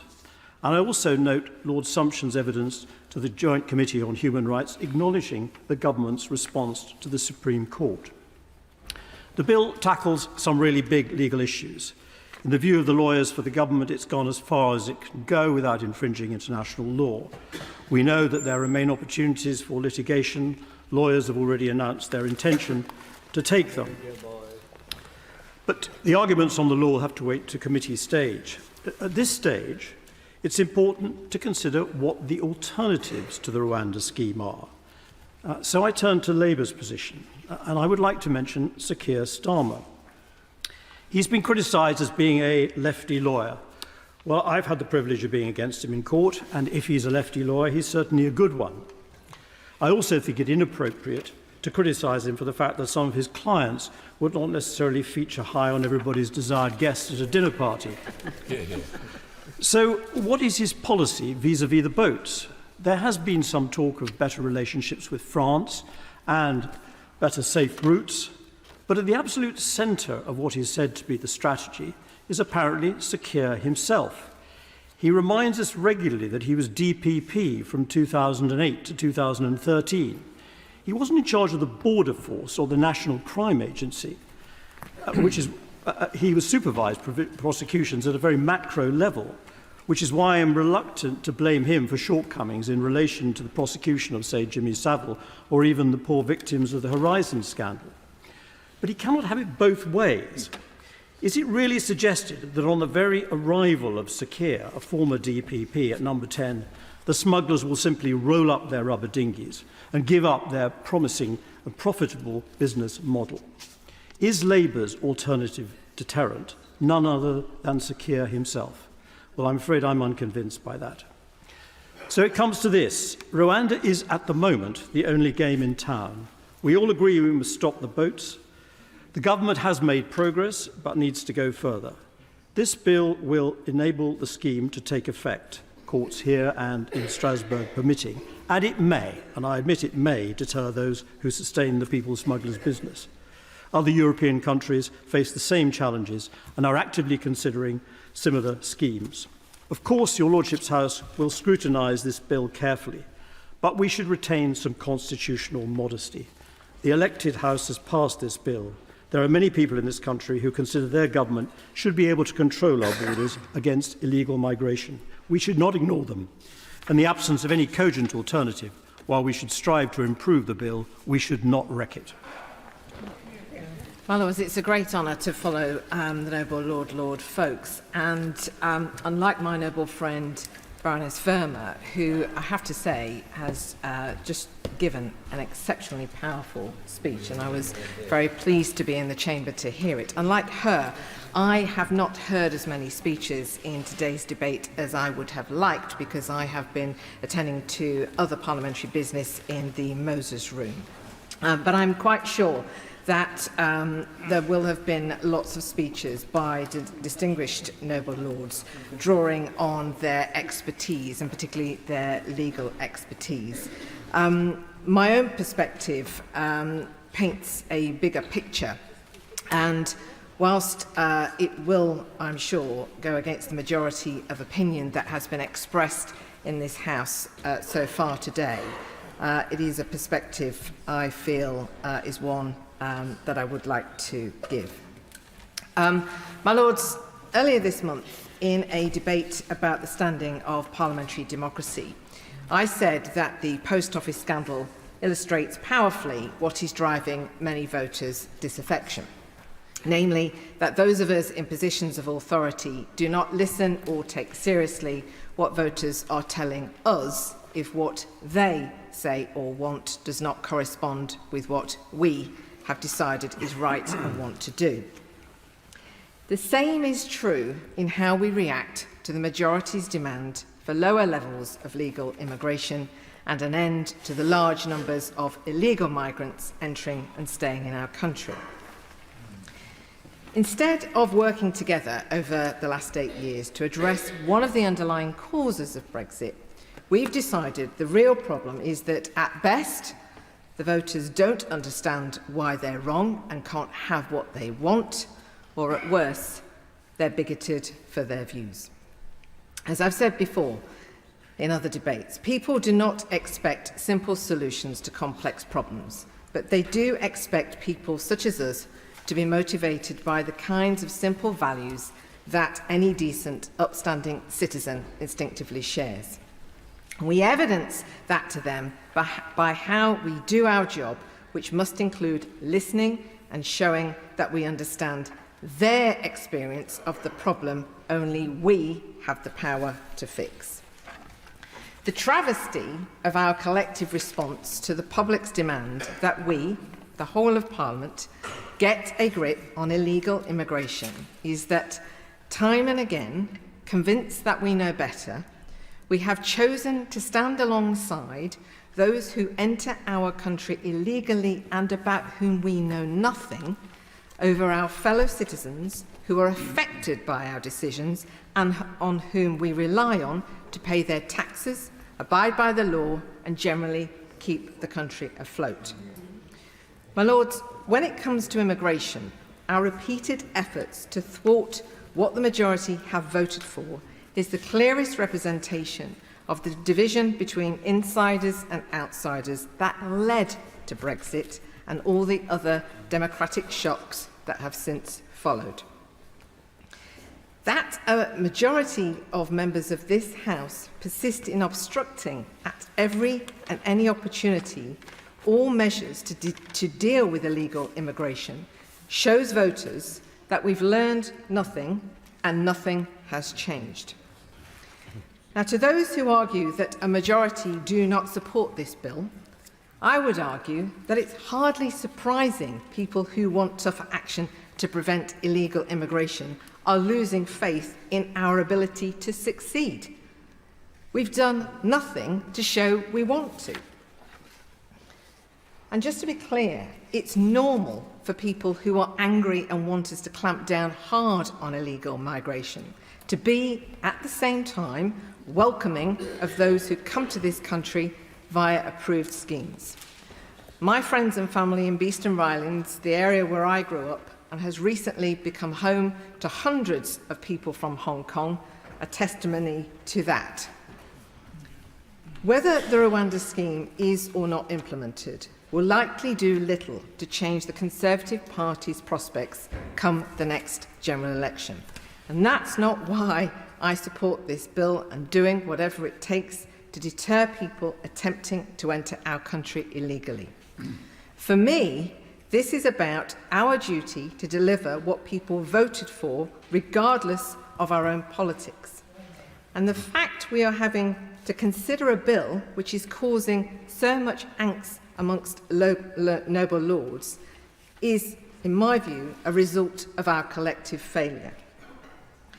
People go on about populism and populist politicians and how they need to be counteracted.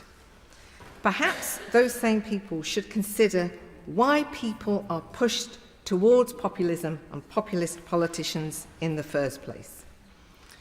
My Lords, unless we start listening and taking seriously what the majority of voters want and work together to improve conditions for them, because they are the people who uphold all that we as a country say we stand for, we should not be surprised if they deliver for us yet more electoral shocks.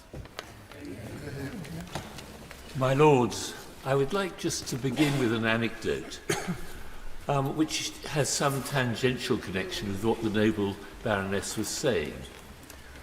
In 1988, when I was minuting Mrs. Thatcher's, noble Lady Thatcher's meetings, I minuted a meeting discussing the Immigration Act 1988, which required polygamous immigrants to choose which of their wives they wanted to have with them. She listened to it and nodded it through. And then she said, why do we always discuss second and third order issues and never the big issues? We have never in this country had a big, real discussion about the level of net immigration, legal and illegal. And it's the biggest change we've had over the last 30 years, and we've never put it to the electorate or heard their views or explained to them the policy we followed. And I thought today, as I listened to the Noble Minister's introduction, that is also true of this bill. It is an important part of immigration policy, but not of the biggest. The biggest issues are what are in the manifesto in 1919, which is the bringing down the net level of immigration. Yeah. And there's no context for this bill in that way. It's difficult politically because it takes you into issues like the NHS manpower, it takes you into issues about social care. But it nonetheless is where the real issues lie, and this is a kind of displacement activity, hectic, frantic activity to distract attention from the big issues. I'm also conscious, when I was Permanent Secretary of the Home Office, we had a discussion of the world trends in migration, and it was in 1996. It was a disturbing discussion, and we agreed that there was a coming storm. This is not a new problem. Governments have had decades to get ready for it. And we discussed all sorts of things, some of which are not relevant now, including whether we should continue to have a border control policy rather than something like the French with ID cards. And there are big issues there which do need public discussion. Someone mentions third-party safe countries, and it was dismissed pretty rapidly on the grounds that you would never find a safe country now. So I find myself looking at this bill thinking, well, here we are experimenting with that conclusion.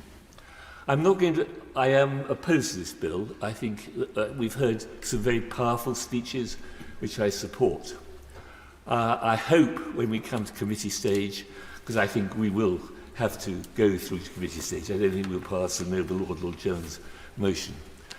When we come to committee stage, I hope we can pursue some sort of amendment which requires the government not to activate the Act until the Supreme Court has certified that Rwanda is safe.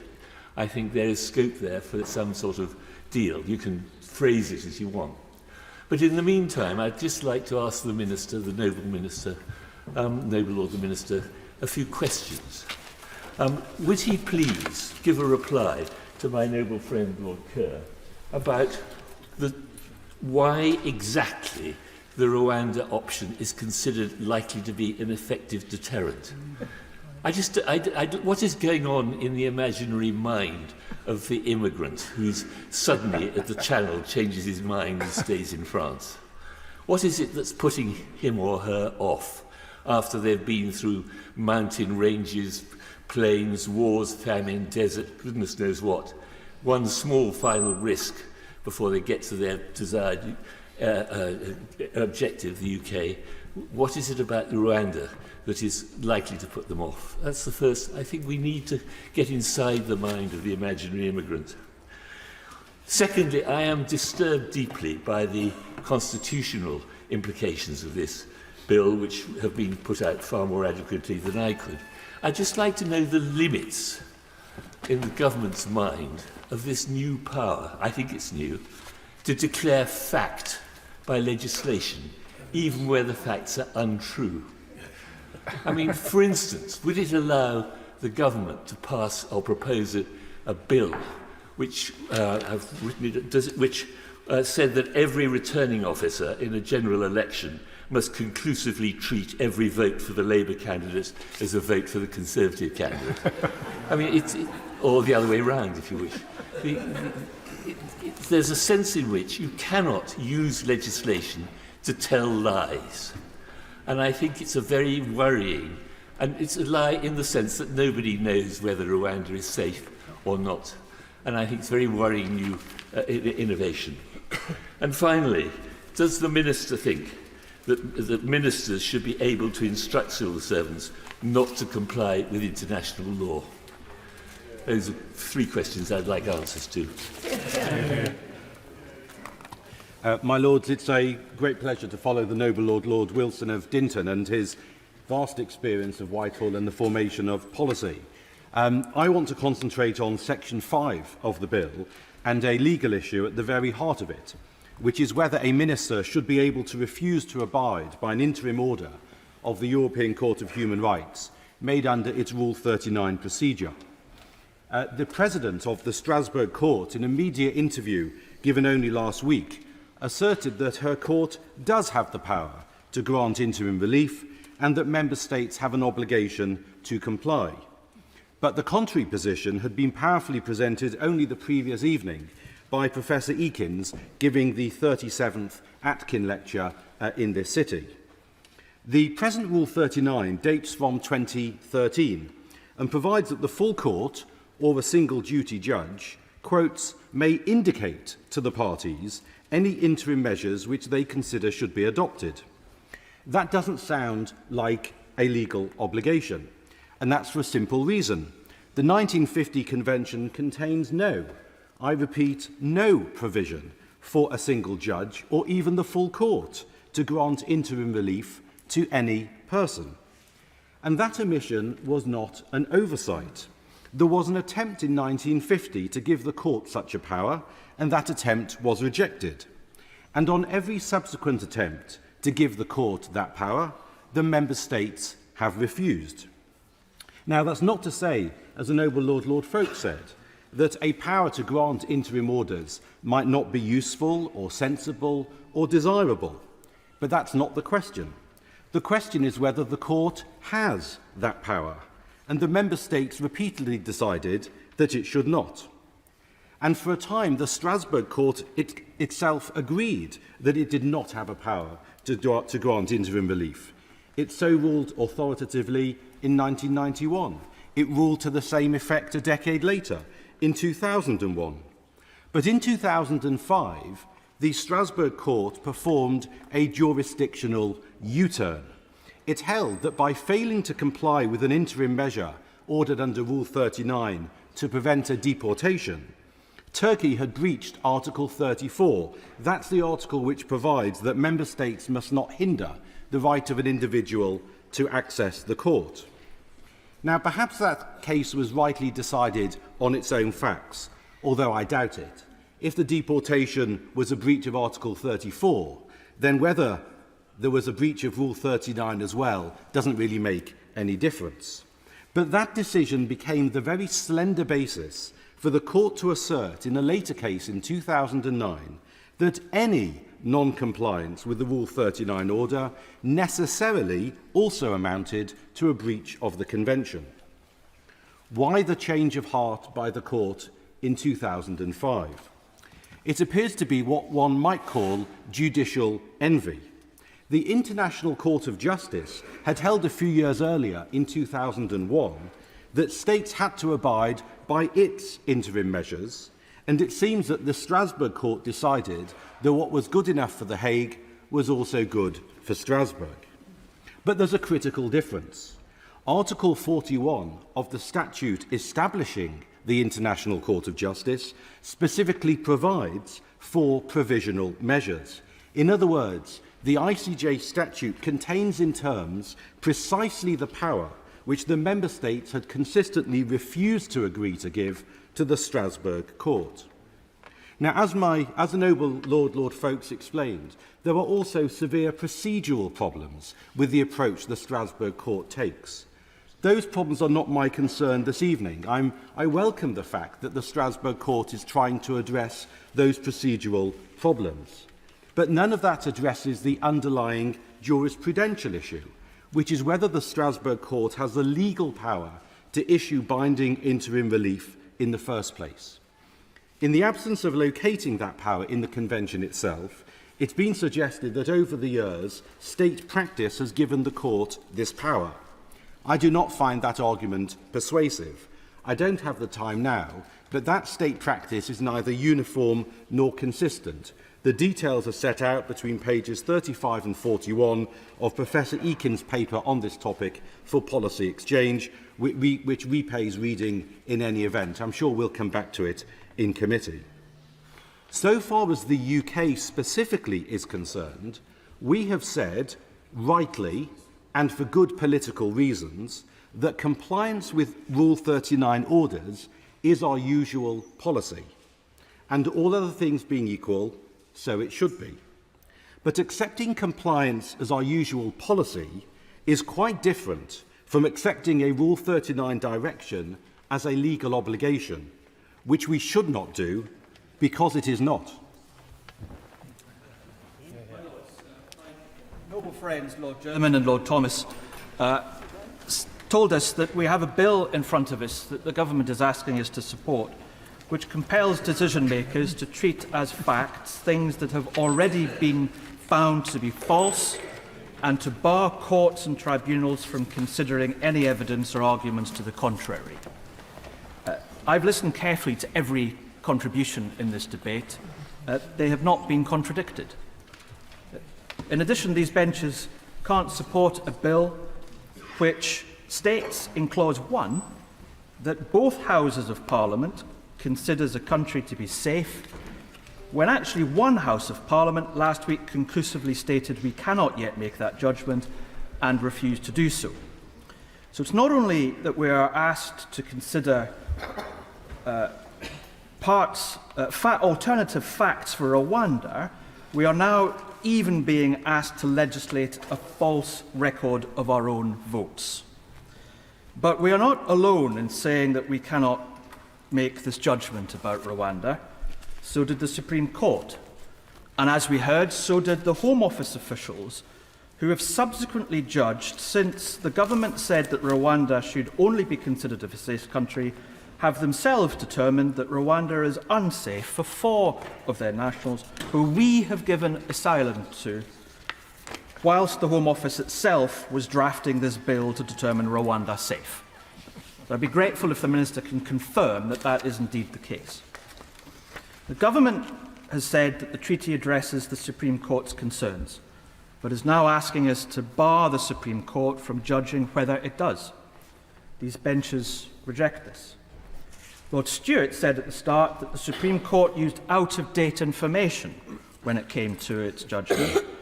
But we know, and he knows, the Supreme Court gave considerable weight to the UNHCR, who just this month also concluded again that the UK-Rwanda arrangements are, quote, incompatible with the letter and the spirit of the 1951 Convention. And fundamentally, the Bingham Centre for the Rule of Law told us, I quote, safety is a factual question which cannot be conclusively determined in advance for all cases by the legislature. Enacting a conclusive deeming of Rwanda as a safe country is a legislative usurpation of the judicial function. We agree. Now, some in this debate, such as the Noble Lords Lord Dobbs and the Noble Lords Lord Hannon, have said that they have to do this bill, they have to support this bill, because, alas, opposition parties are not in power. Now, there is a ready solution to that, of course, for their quandary. And an alternative argument from the government benches was that by the Noble Lady Baroness Goldie. She said that this bill is, I quote, the only thing to do. And the Noble Lord Kerr quoted Lewis Carroll. Lewis Carroll has also said, if you don't know where you are going, any road will get you there. And I say with great respect to my friend, Annabel, Baroness Goldie, we're not going to follow you on that road. Now, some noble lords have raised the constitutional issue of our voting today, or defying the will of the people, as the Prime Minister said. Well, let's deal with the will of the people thing first. This is where the Prime Minister has determined that any piece of his legislation emanating from the government, a government bill, is the will of the people and therefore must be passed. And he said it about this one, and he said it to us about this one. And we've had many ministers and advisers from the Commons at the bar just to make sure that we were aware of that. Now, however, there's a wee flaw to this argument.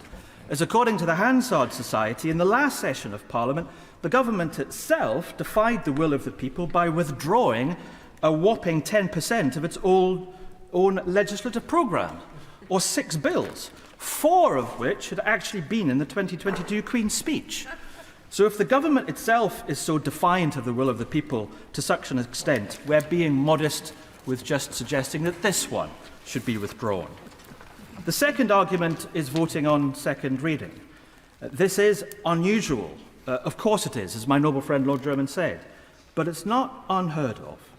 In 2000, the Criminal Justice Bill was rejected at second reading in this House.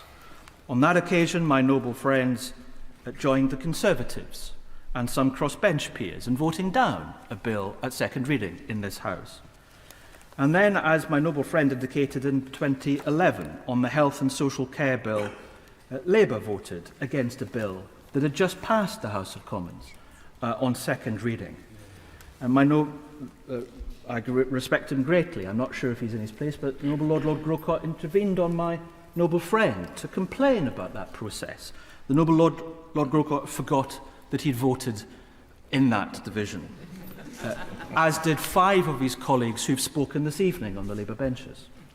So all parties, and many on the crossbenches, including 20 on that bill, I say to my noble friend, the noble Earl Canoe, have made sincerely a decision to vote at second reading. So that really isn't an issue for this evening.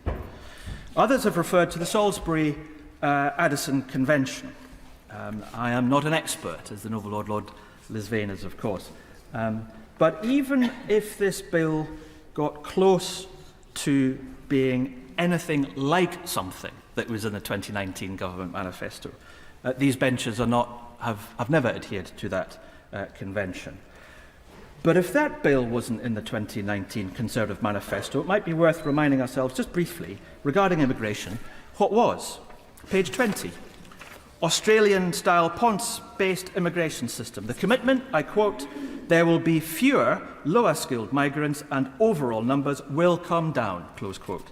The result, the ONS estimate that net migration to the UK was 745,000 in 2022, up from 184,000 in 2019. Overall numbers are record high. So when the noble Lord Frost was in Cabinet then, and I and others feel his pain for his regret for failure. We felt that in his contribution. But he admitted it, so that's to be welcomed. Also on page 20, the brightest and best visa. Remember that? That was when the UK was going to be the catnip for the world's global talent through the global talent visa. The result, 3 applications in 2 years. And on page 21, and this is where it gets, I think, very worrying. Page 21, we are committed to the Windrush compensation scheme, close quote. But it has taken my noble friend Baroness Benjamin and others in this House to be tireless campaigners on this, given the delays in inaction from the government. So that a tragic result has been 4 years on, over 50 people have died before receiving recompense. And on the overall record on wider management of immigration, it's not much better. Actually, it's worse. According to the Home Office figures in 2013, the then government returned 21,000 migrants voluntarily, but this fell to 4,000 in 2021. For those who had no right to be in the UK, the government in 2012 returned 15,000 people, but in 2021 that had shrunk to 2,700.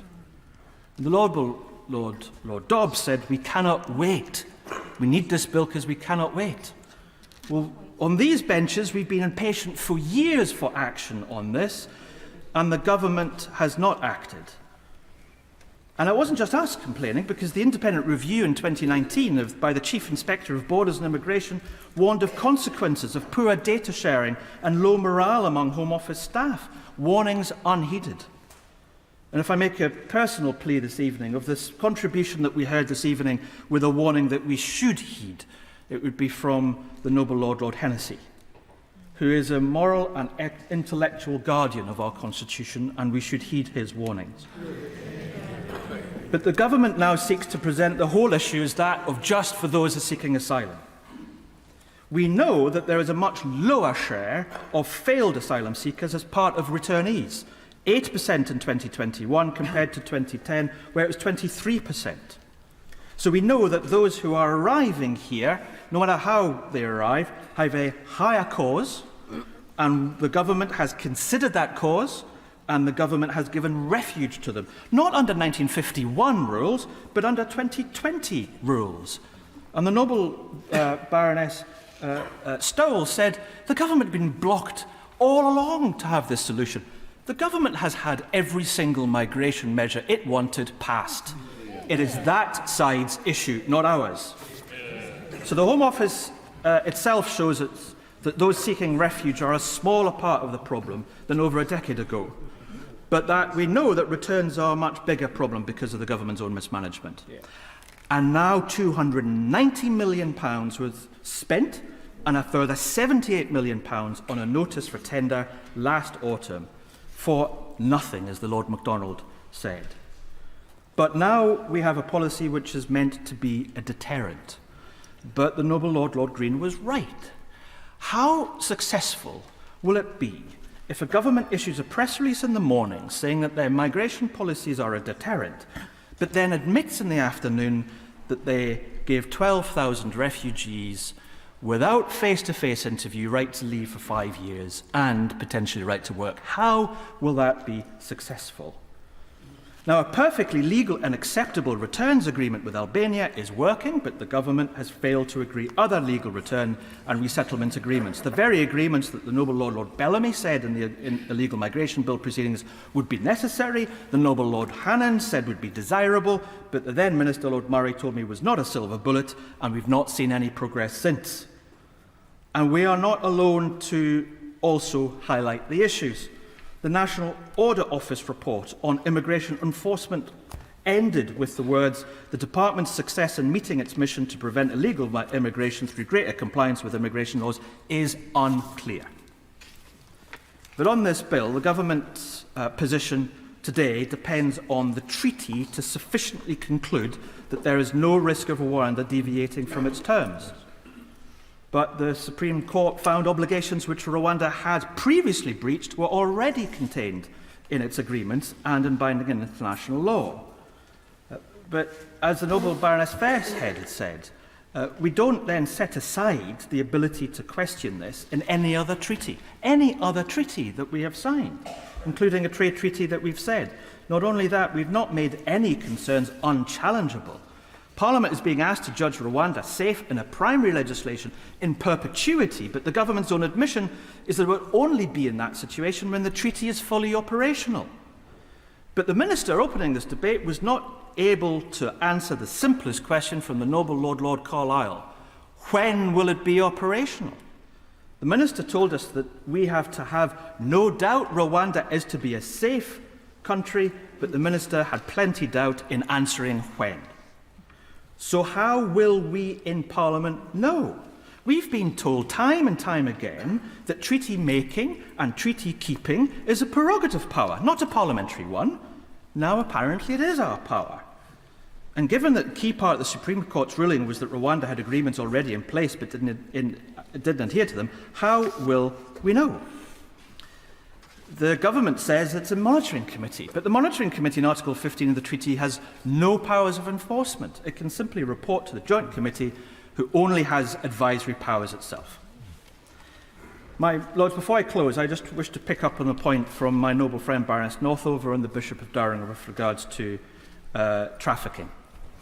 In 2022, 2,658 people who arrived in irregular routes successfully were referred to the National Referral Mechanism for report. But the US State Department Trafficking in Peoples report for Rwanda for 2023, which the Home Office itself cites as a gold standard, and the Home Office operates on that TIP report, said, I quote, "The government of Rwanda did not meet the minimum standards in several key areas. The government continued to lack specialised standard operating procedures to adequately screen for trafficking amongst vulnerable populations and did not refer any victims to services. The government provided support to and coordinated with the March 23 movement armed group which forcibly recruited and used children." And it concluded, Scarce resources, lack of training, limited capacity, and conflation of human trafficking with other crimes hindered law enforcement efforts. And we are now expected to send a trafficked woman by a British gang arriving undocumented, who cannot even claim that she's been trafficked here in the UK, but we're going to send to another country, who will then somehow operate on a system where the TIP report has said is not even meeting minimum standards. But before I close, I do wish to pick up on the points that Baroness Verma made with regards to what is the UK doing with our reputation for Rwanda. We're seeing it through the lens of vilification and ignoring development partnership. Well, it is the government that is saying that being sent to Rwanda is a deterrent, not the opposition. And before the MOU was agreed, even before the MOU was agreed, in this chamber, I raised my alarm that the government/development partnership support from £85 million in 2018 to less than £16 million. And now the financial partnership relationship with the government of Rwanda is almost exclusively that of migration. It is the government's lens, if you're looking at the relationship with Rwanda, not ours, and I regret it. So let me close, my lords, with quoting from the debate that we had in 2000 when the House did take the decision to defeat the government at second reading. And I could quote from Lord Williams of Moston, who opened it. He said, "I recognise that most of those who will speak tonight are my personal and professional friends, and that will feel unable to support the bill. I recognise that their motives are entirely honourable. It is not their motives I question, but their conclusions." My lords, equally, I do not question anyone's motives in this chamber of how will they vote this evening, but the conclusions that these benches have made, for all of the reasons that my noble friend indicated and my noble colleagues have had, this bill should go no further. My lords, it's a real privilege to join with everyone and to speak after Noble Lord Purvis, but also to join with others in the debate that we've had throughout most of the afternoon and well into the evening. Can I just start with a context here for this particular debate? And just to say, for the avoidance of any doubt, this is not a debate between those who think we should control our borders. It's not a debate between those who think we should have an immigration policy. It's not a debate between those who think we should stop the small boats and all of the rest of us who don't think we should have any policy with respect to immigration, with respect to controlling borders, with respect to stopping the boats.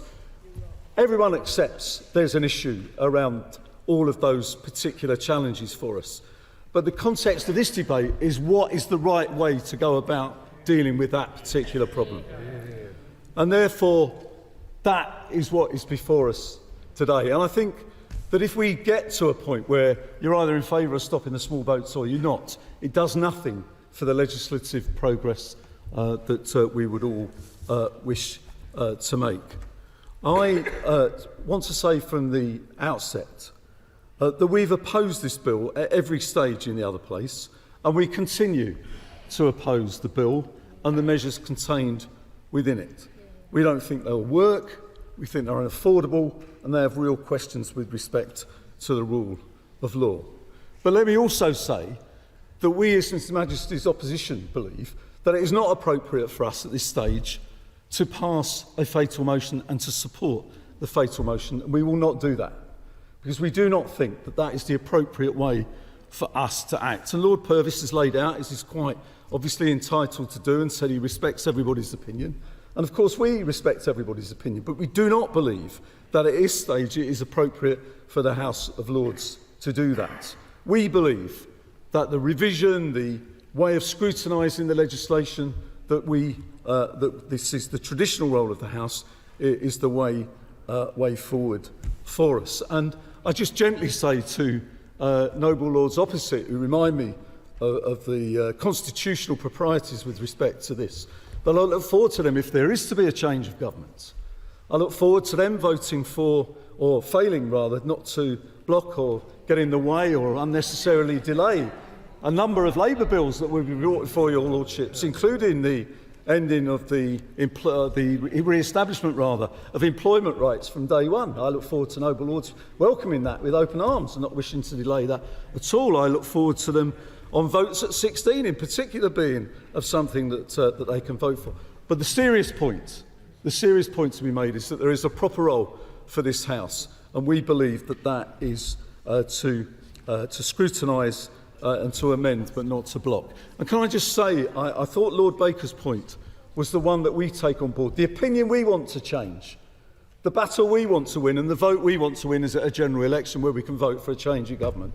And that's what where we want to win that particular battle, and we will do whatever we can to do that and to win with that. So here we are again, and some noble lords have pointed out, I think Baroness Stoll pointed out about the fact that there seems to be this House seems to be getting in the way of immigration legislation for the government, preventing the government from tackling a very real problem. Well, I didn't notice that with the Nationality and Borders Act. We had that passed 2 years. If that was supposed to solve the problem, nobody blocked that.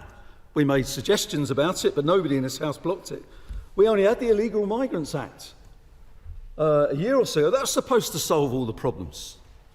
Nobody blocked that, but we passed amendments and opinions and said that things needed to be done with respect to that. And as I've said from this front bench for His Majesty's opposition, we do not intend to block this particular bill. Our proposition is not just the proposition that we say. Former Prime Ministers, former Home Secretaries, the current Home Secretary perhaps, the current Minister maybe, but certainly the previous Immigration Minister themselves have all questioned the bill as to whether it's unworkable. Robert Jenrick MP said it's both legally and operationally fundamentally flawed. That's not anybody, that's a member of the governing party, a former senior member who's got other aspirations, I think, should it work out for him. But he said, he raises also a number of questions. £400 million spent, not a single asylum seeker sent to Rwanda. And what is really remarkable is the Rwandan government says that it will take a couple of hundred, 200 or 300. You could ask the question, what on earth are we doing spending all of this time debating Rwanda when it's dealing with a couple of hundred of the asylum seekers? Perhaps the Minister could tell us what's happening to the other 27,700 that came in under the... Where are they going? How does the Rwanda policy work with respect to that? And that's if they can find them, because we now understand that the government have lost thousands of them. They don't know where they are. So one sort of says that, you know, the Rwanda bill that we've got here really does beg a belief. But as I think Lord Clark made the point, Viscount Helsham, a number of other noble lords, it is quite astonishing when you actually read on the front of the bill, as Clause 2 does, when it says every decision maker must conclusively treat the Republic of Rwanda as a safe country. As Viscount Helsham said in answer in questioning Lord Fawkes, and Lord Fawkes may be right, I'm not a lawyer, but it does seem to me if the Supreme Court is making a finding of fact, if you then seek to change that by legislation, that doesn't seem to me to actually be constitutionally the right way forward. And because, again, as others have made, what else could you change because you found a Supreme Court as a finding of fact, not something that was consistent with what you wanted it to say? And of course, it's made even more worrying and troubling by, this is a Conservative government, the party of law and order. Clause 2.3 tells us that any court in determining any appeal under this is brought forward on the grounds that the Republic of Rwanda is not a safe country, must be ignored. You know, it's quite astonishing that these sorts of things. So our own courts cannot determine the rights and wrongs of legislation under this. And I would say even the government under Margaret Thatcher might have found some of this difficult to believe was actually happening. My Lords, various clauses disapply the role of international law, disapplication of the European Court of Human Rights and disapplication of various other international laws.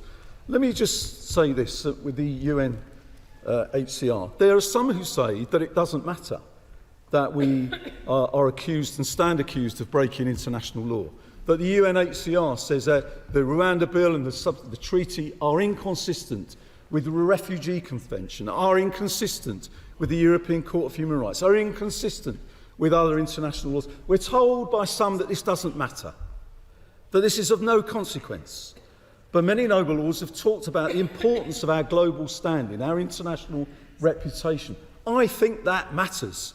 If the government is saying it doesn't matter and the public don't care, I'm quite happy to go to the country and argue that Britain's place in the world matters, that our global reputation matters, our obedience and application and adherence to international law matters. And let me say this, if we don't think international law matters, what are we doing in Ukraine?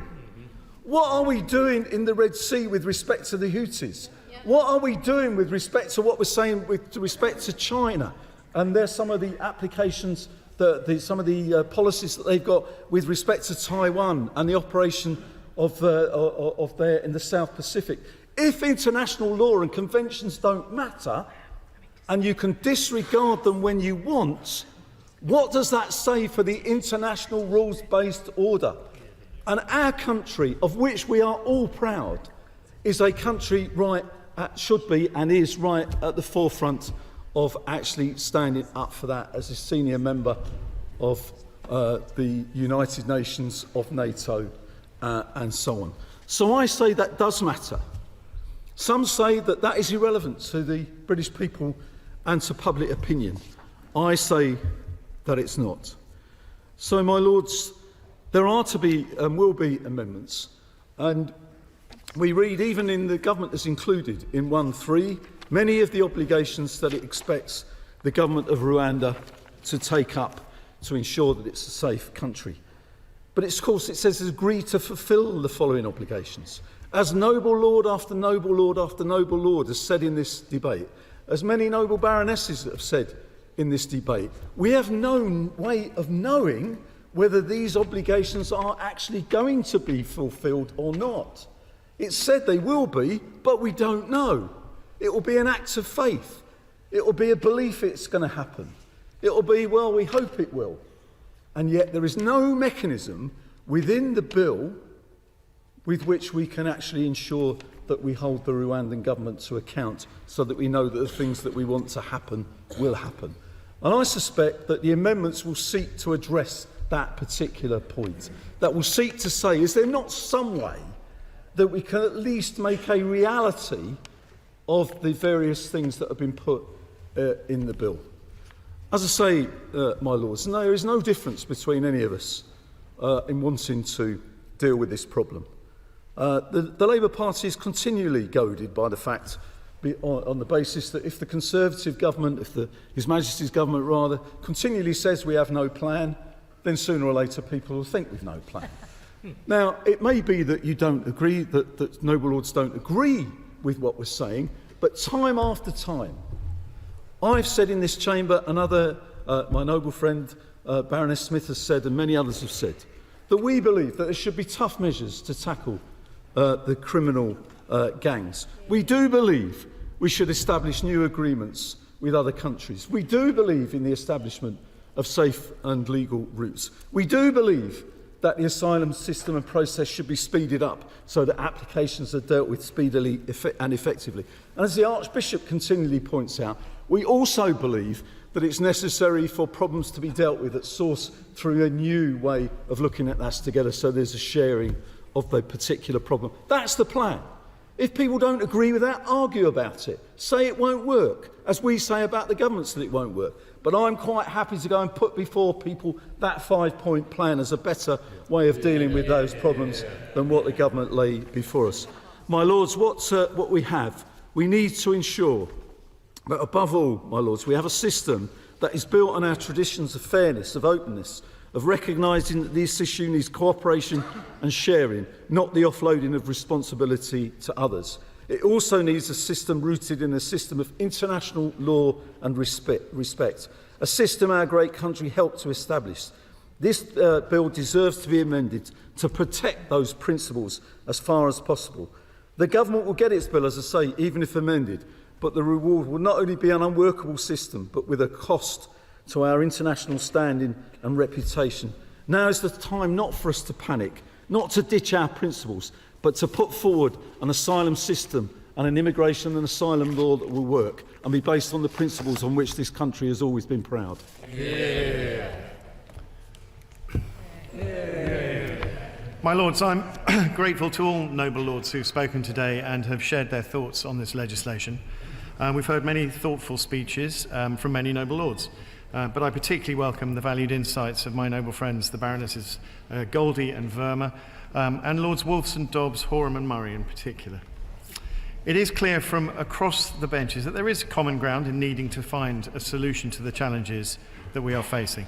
And can I, just for the record, I would like to say that, of course, I agree with the Most Reverend Primate, the Archbishop of Canterbury, on the individual worth of individuals. Stopping illegal migration is an important issue for both the public and this government. Parliament and the British people want an end to illegal migration, as my noble friend Lady Stowell powerfully argued, and therefore we need a deterrent.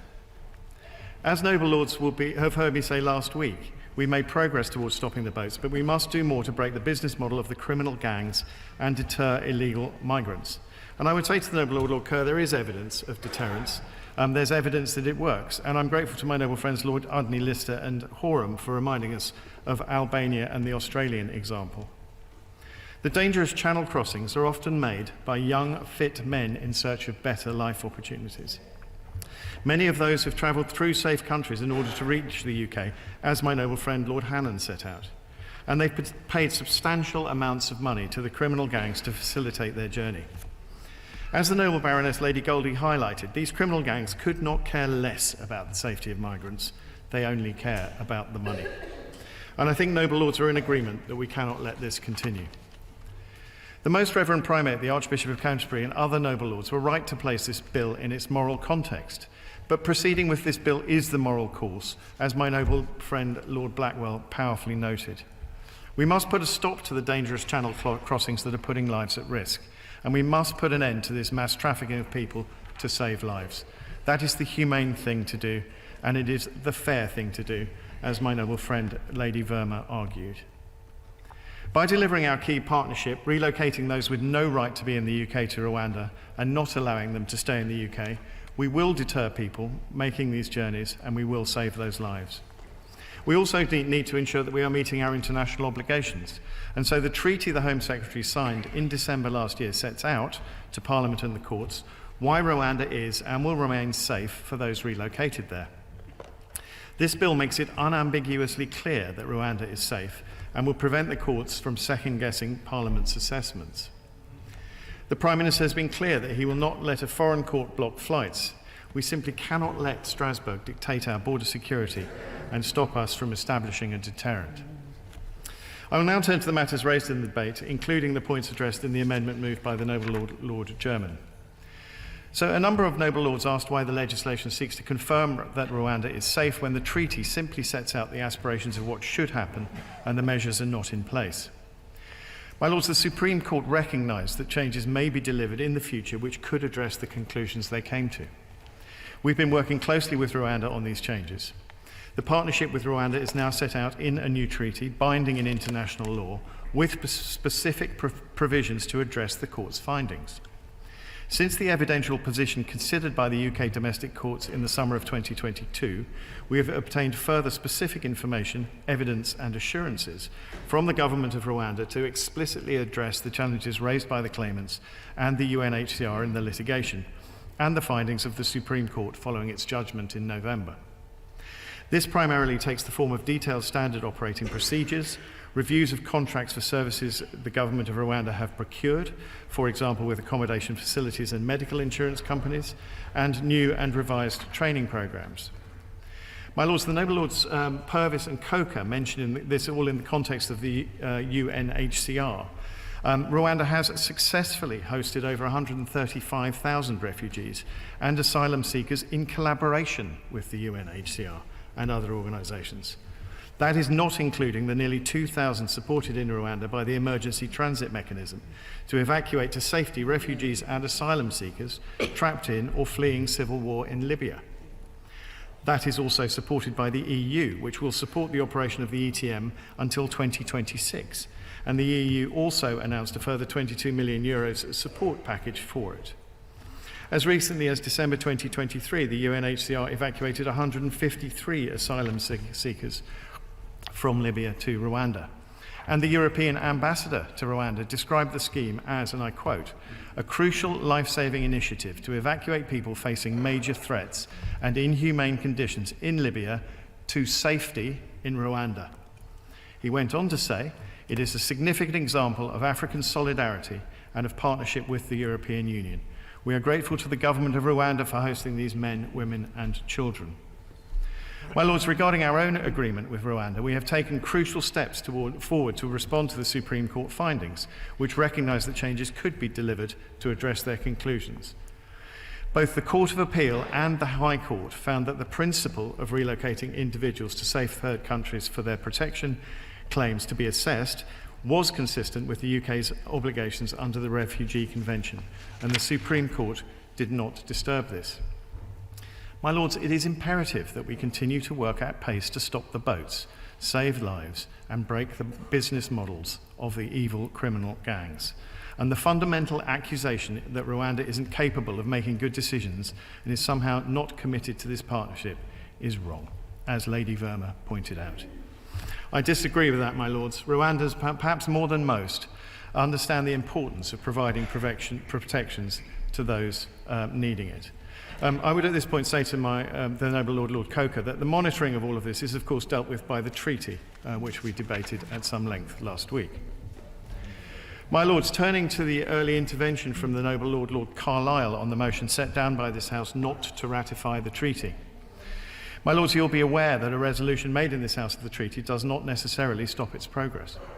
The International Agreements Committee report did not fundamentally find anything objectionable in the treaty itself. The report was about implementation, not any flaws within the treaty. The treaty will therefore follow the usual processes with regards to scrutiny and ratification. Ultimately, the minister responsible can decide to issue a statement declaring the treaty should be ratified in any event, and the Home Secretary will confirm the government's position in due course. The Noble Lords Carlisle and Purvis also asked about the timings of the bill. This reflects an answer I gave also last week. Both the treaty and the bill need to progress to their respective paths through Parliament in the usual way before they can be ratified or receive royal assent, respectively. Rwanda will also need to adjust its own legislation and ratify the treaty on their side. And once these things have happened, the bill and the treaty will be operable. My Lords, the Noble Lords Ponsonby and German asked about the government's safe and legal routes. The UK is a generous country, and we're proud of that fact. And we're proud of the fact that we've helped so many refugees to safety. The government has made it clear that we will continue to provide sanctuary to those most in need, but we can only act within our capabilities. So I would say to the Noble Lord Paddock, it's not about I'm all right, Jack, it's about capability and capacity. While the compassion of the UK is unlimited, our capacity is not. Local authorities have played a vital role in delivery of our safe and legal routes, and they are feeling the pressures caused by both legal and illegal migration. We can only bring people over on safe and legal routes when local authorities are able to receive them.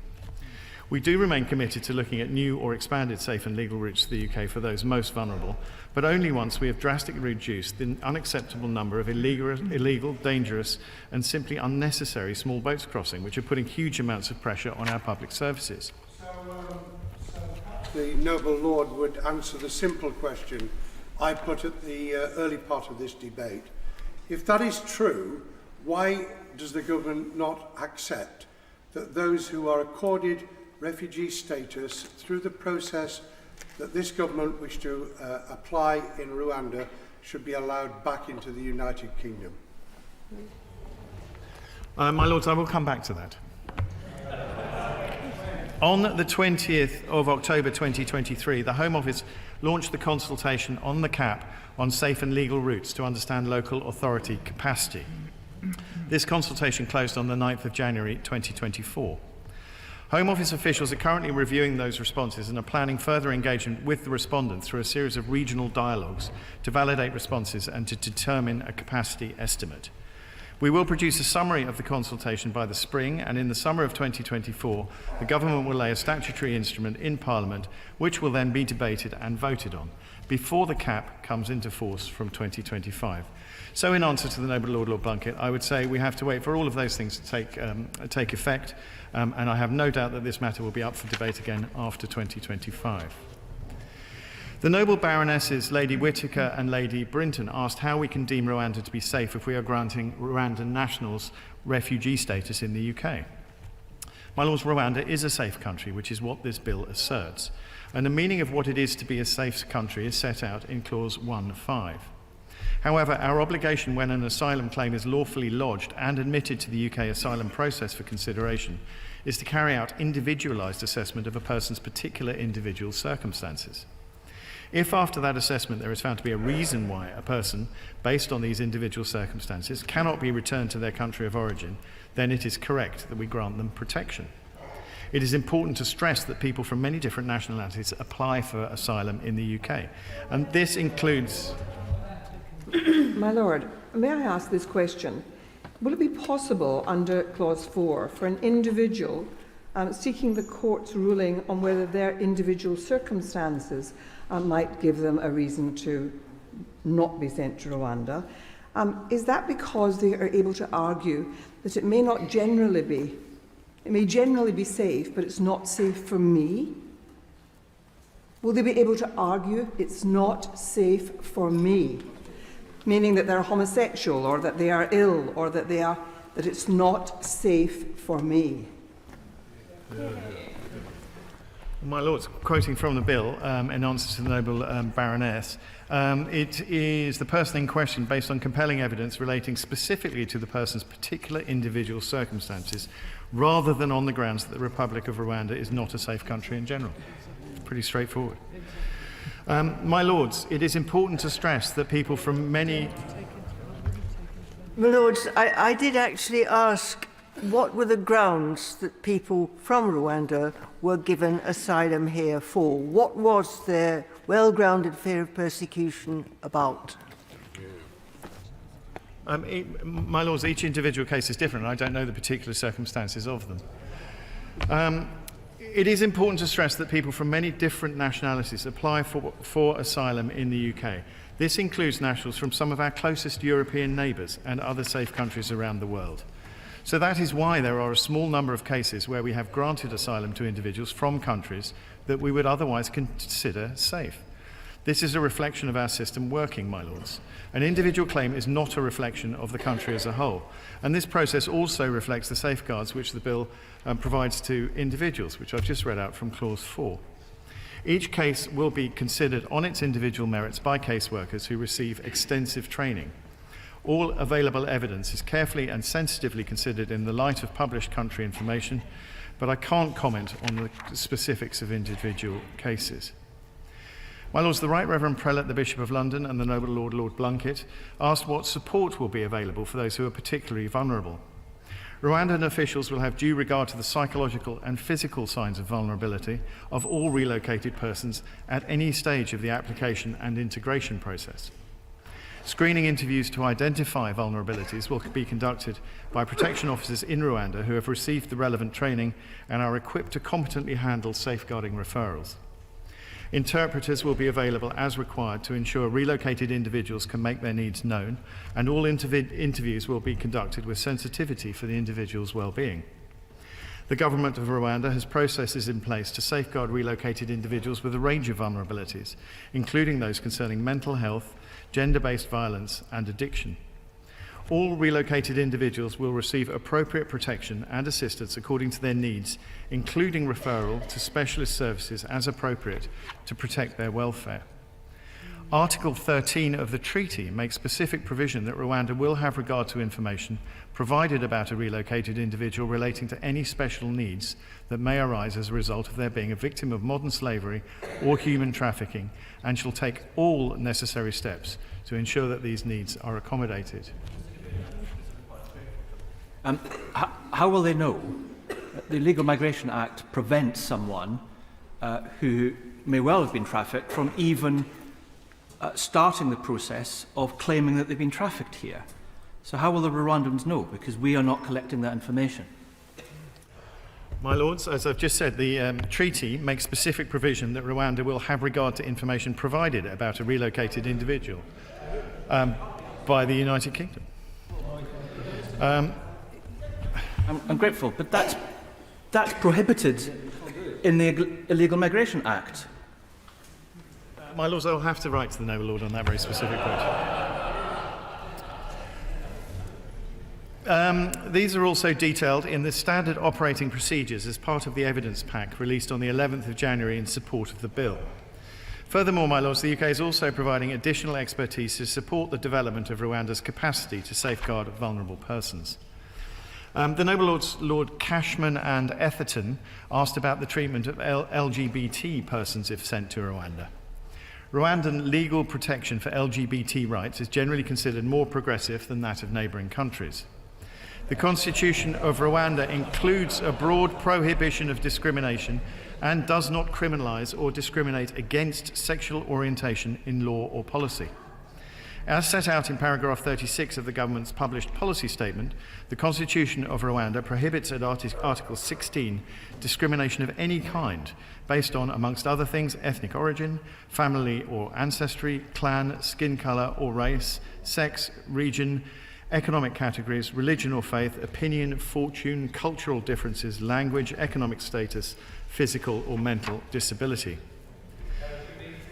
The noble Baroness, Lady Brinton, asked about unaccompanied children who were deemed to be an adult being relocated to Rwanda.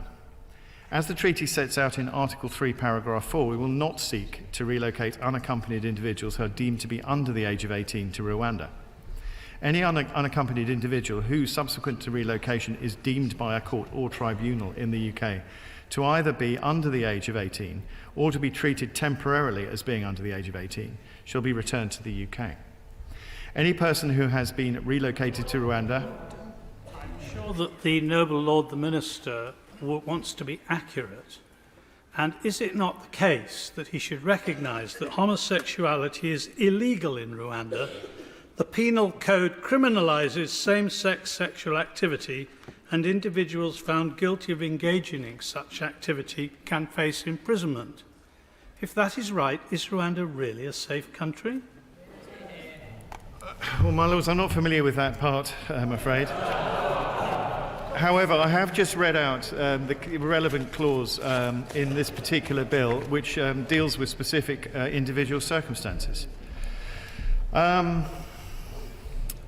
Any person who has been relocated to Rwanda but who subsequently receives a court or tribunal order from the UK that they must be treated as a minor and are therefore a child who is in Rwanda without a parent or a guardian shall be provided with suitable accommodation and support that meets all of the requirements for families with children set out within the treaty under paragraphs 1.1 and 1.2.2 of Annex A, Part 1 of the treaty until the child is returned to the UK.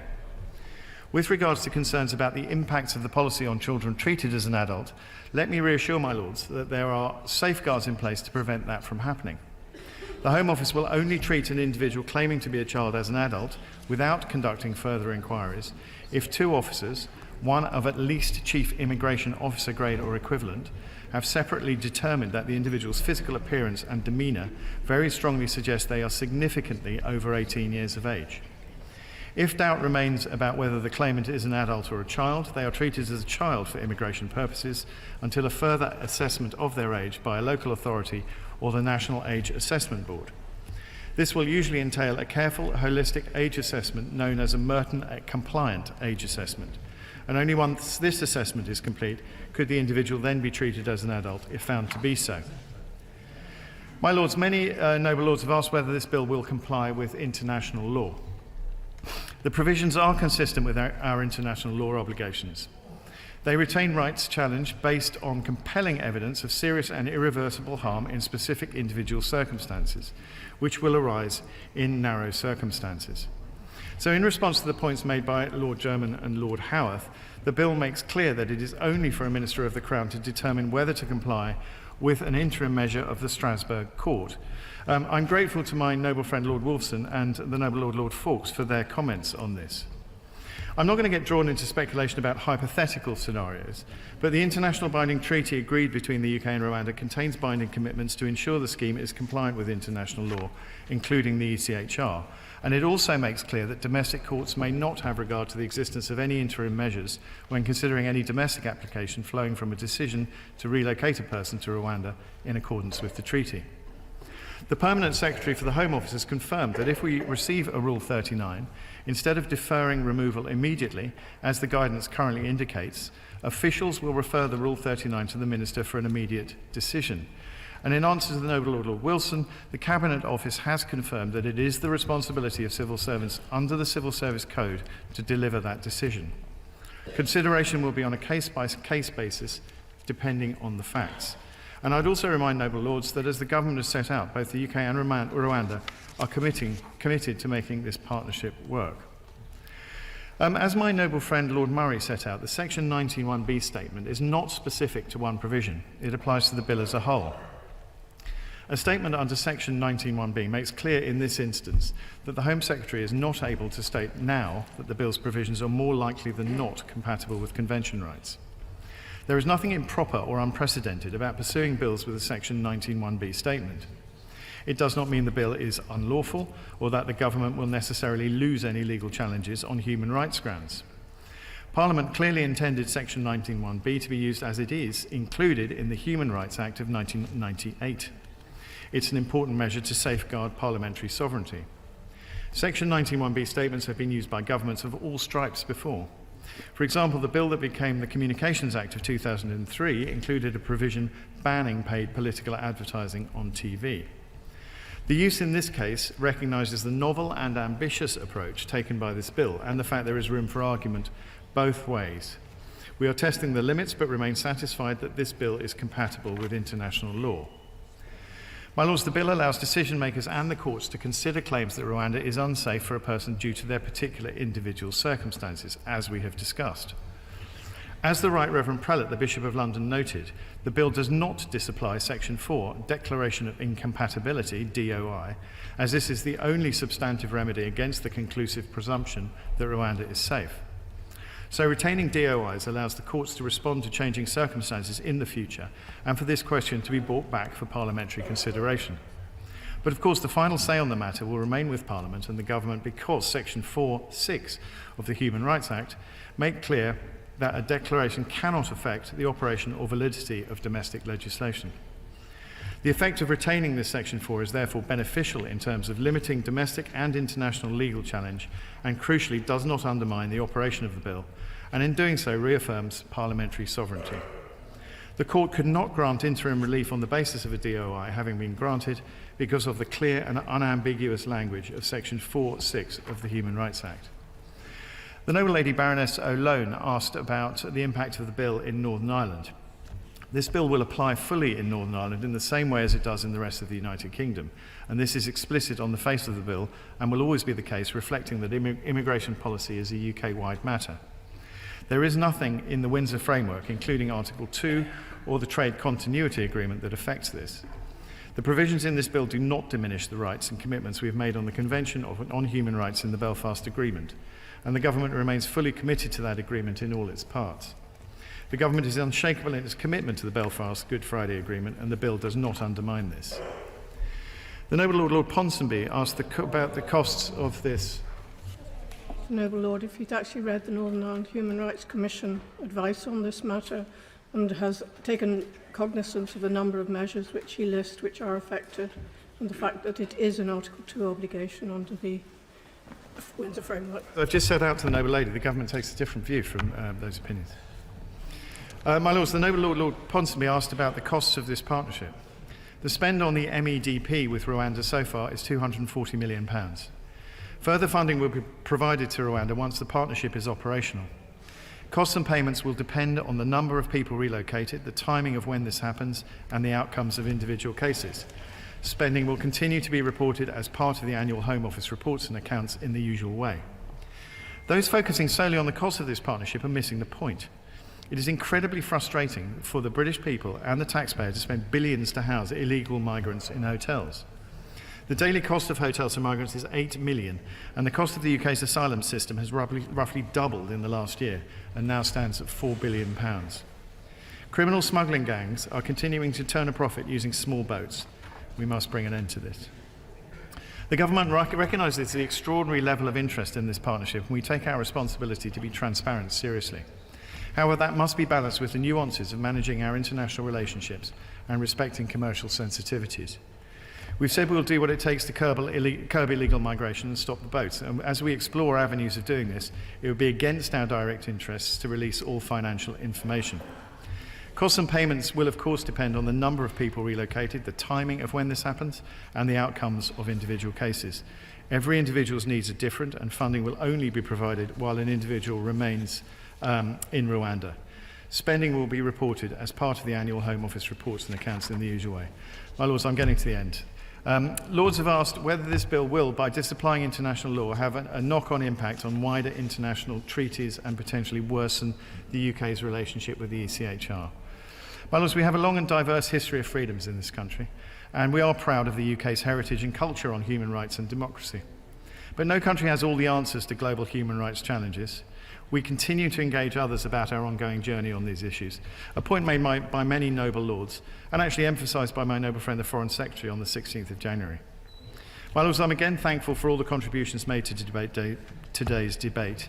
It is absolutely essential that we tackle illegal migration, bring an end to such dangerous channel crossings, and save lives. And I would say to the noble Lord, Lord Coker, that the integrity of our border also matters.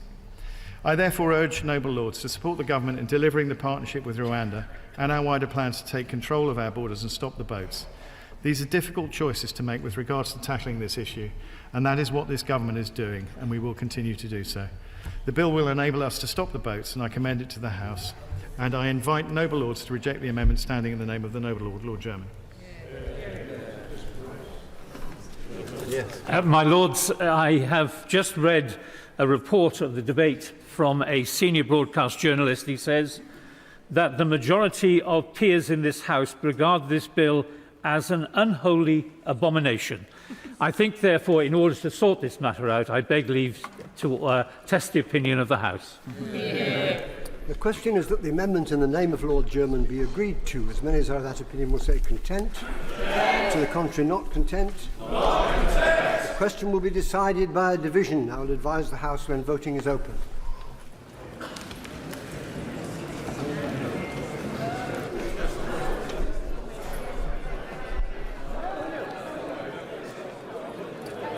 Voting is now open. Voting is now open. Clear the bar.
The question is that the amendment in the name of Lord German be agreed to. As many as that opinion will say content. Content. To the contrary, not content. Not content. The contents will go to the right by the throne, not contents to the left by the bar.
The question is that the amendment in the name of Lord German be agreed to.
There have voted contents 84, not contents 206, so the not contents have it. The question is this bill be read a second time. Many of that opinion will say content, the contrary not content. The contents have it. I beg to move the second motion in my name on the order paper. The question is that this bill be committed to a committee of the whole House. As many as are of that opinion will say content. The contrary not content. The contents have it.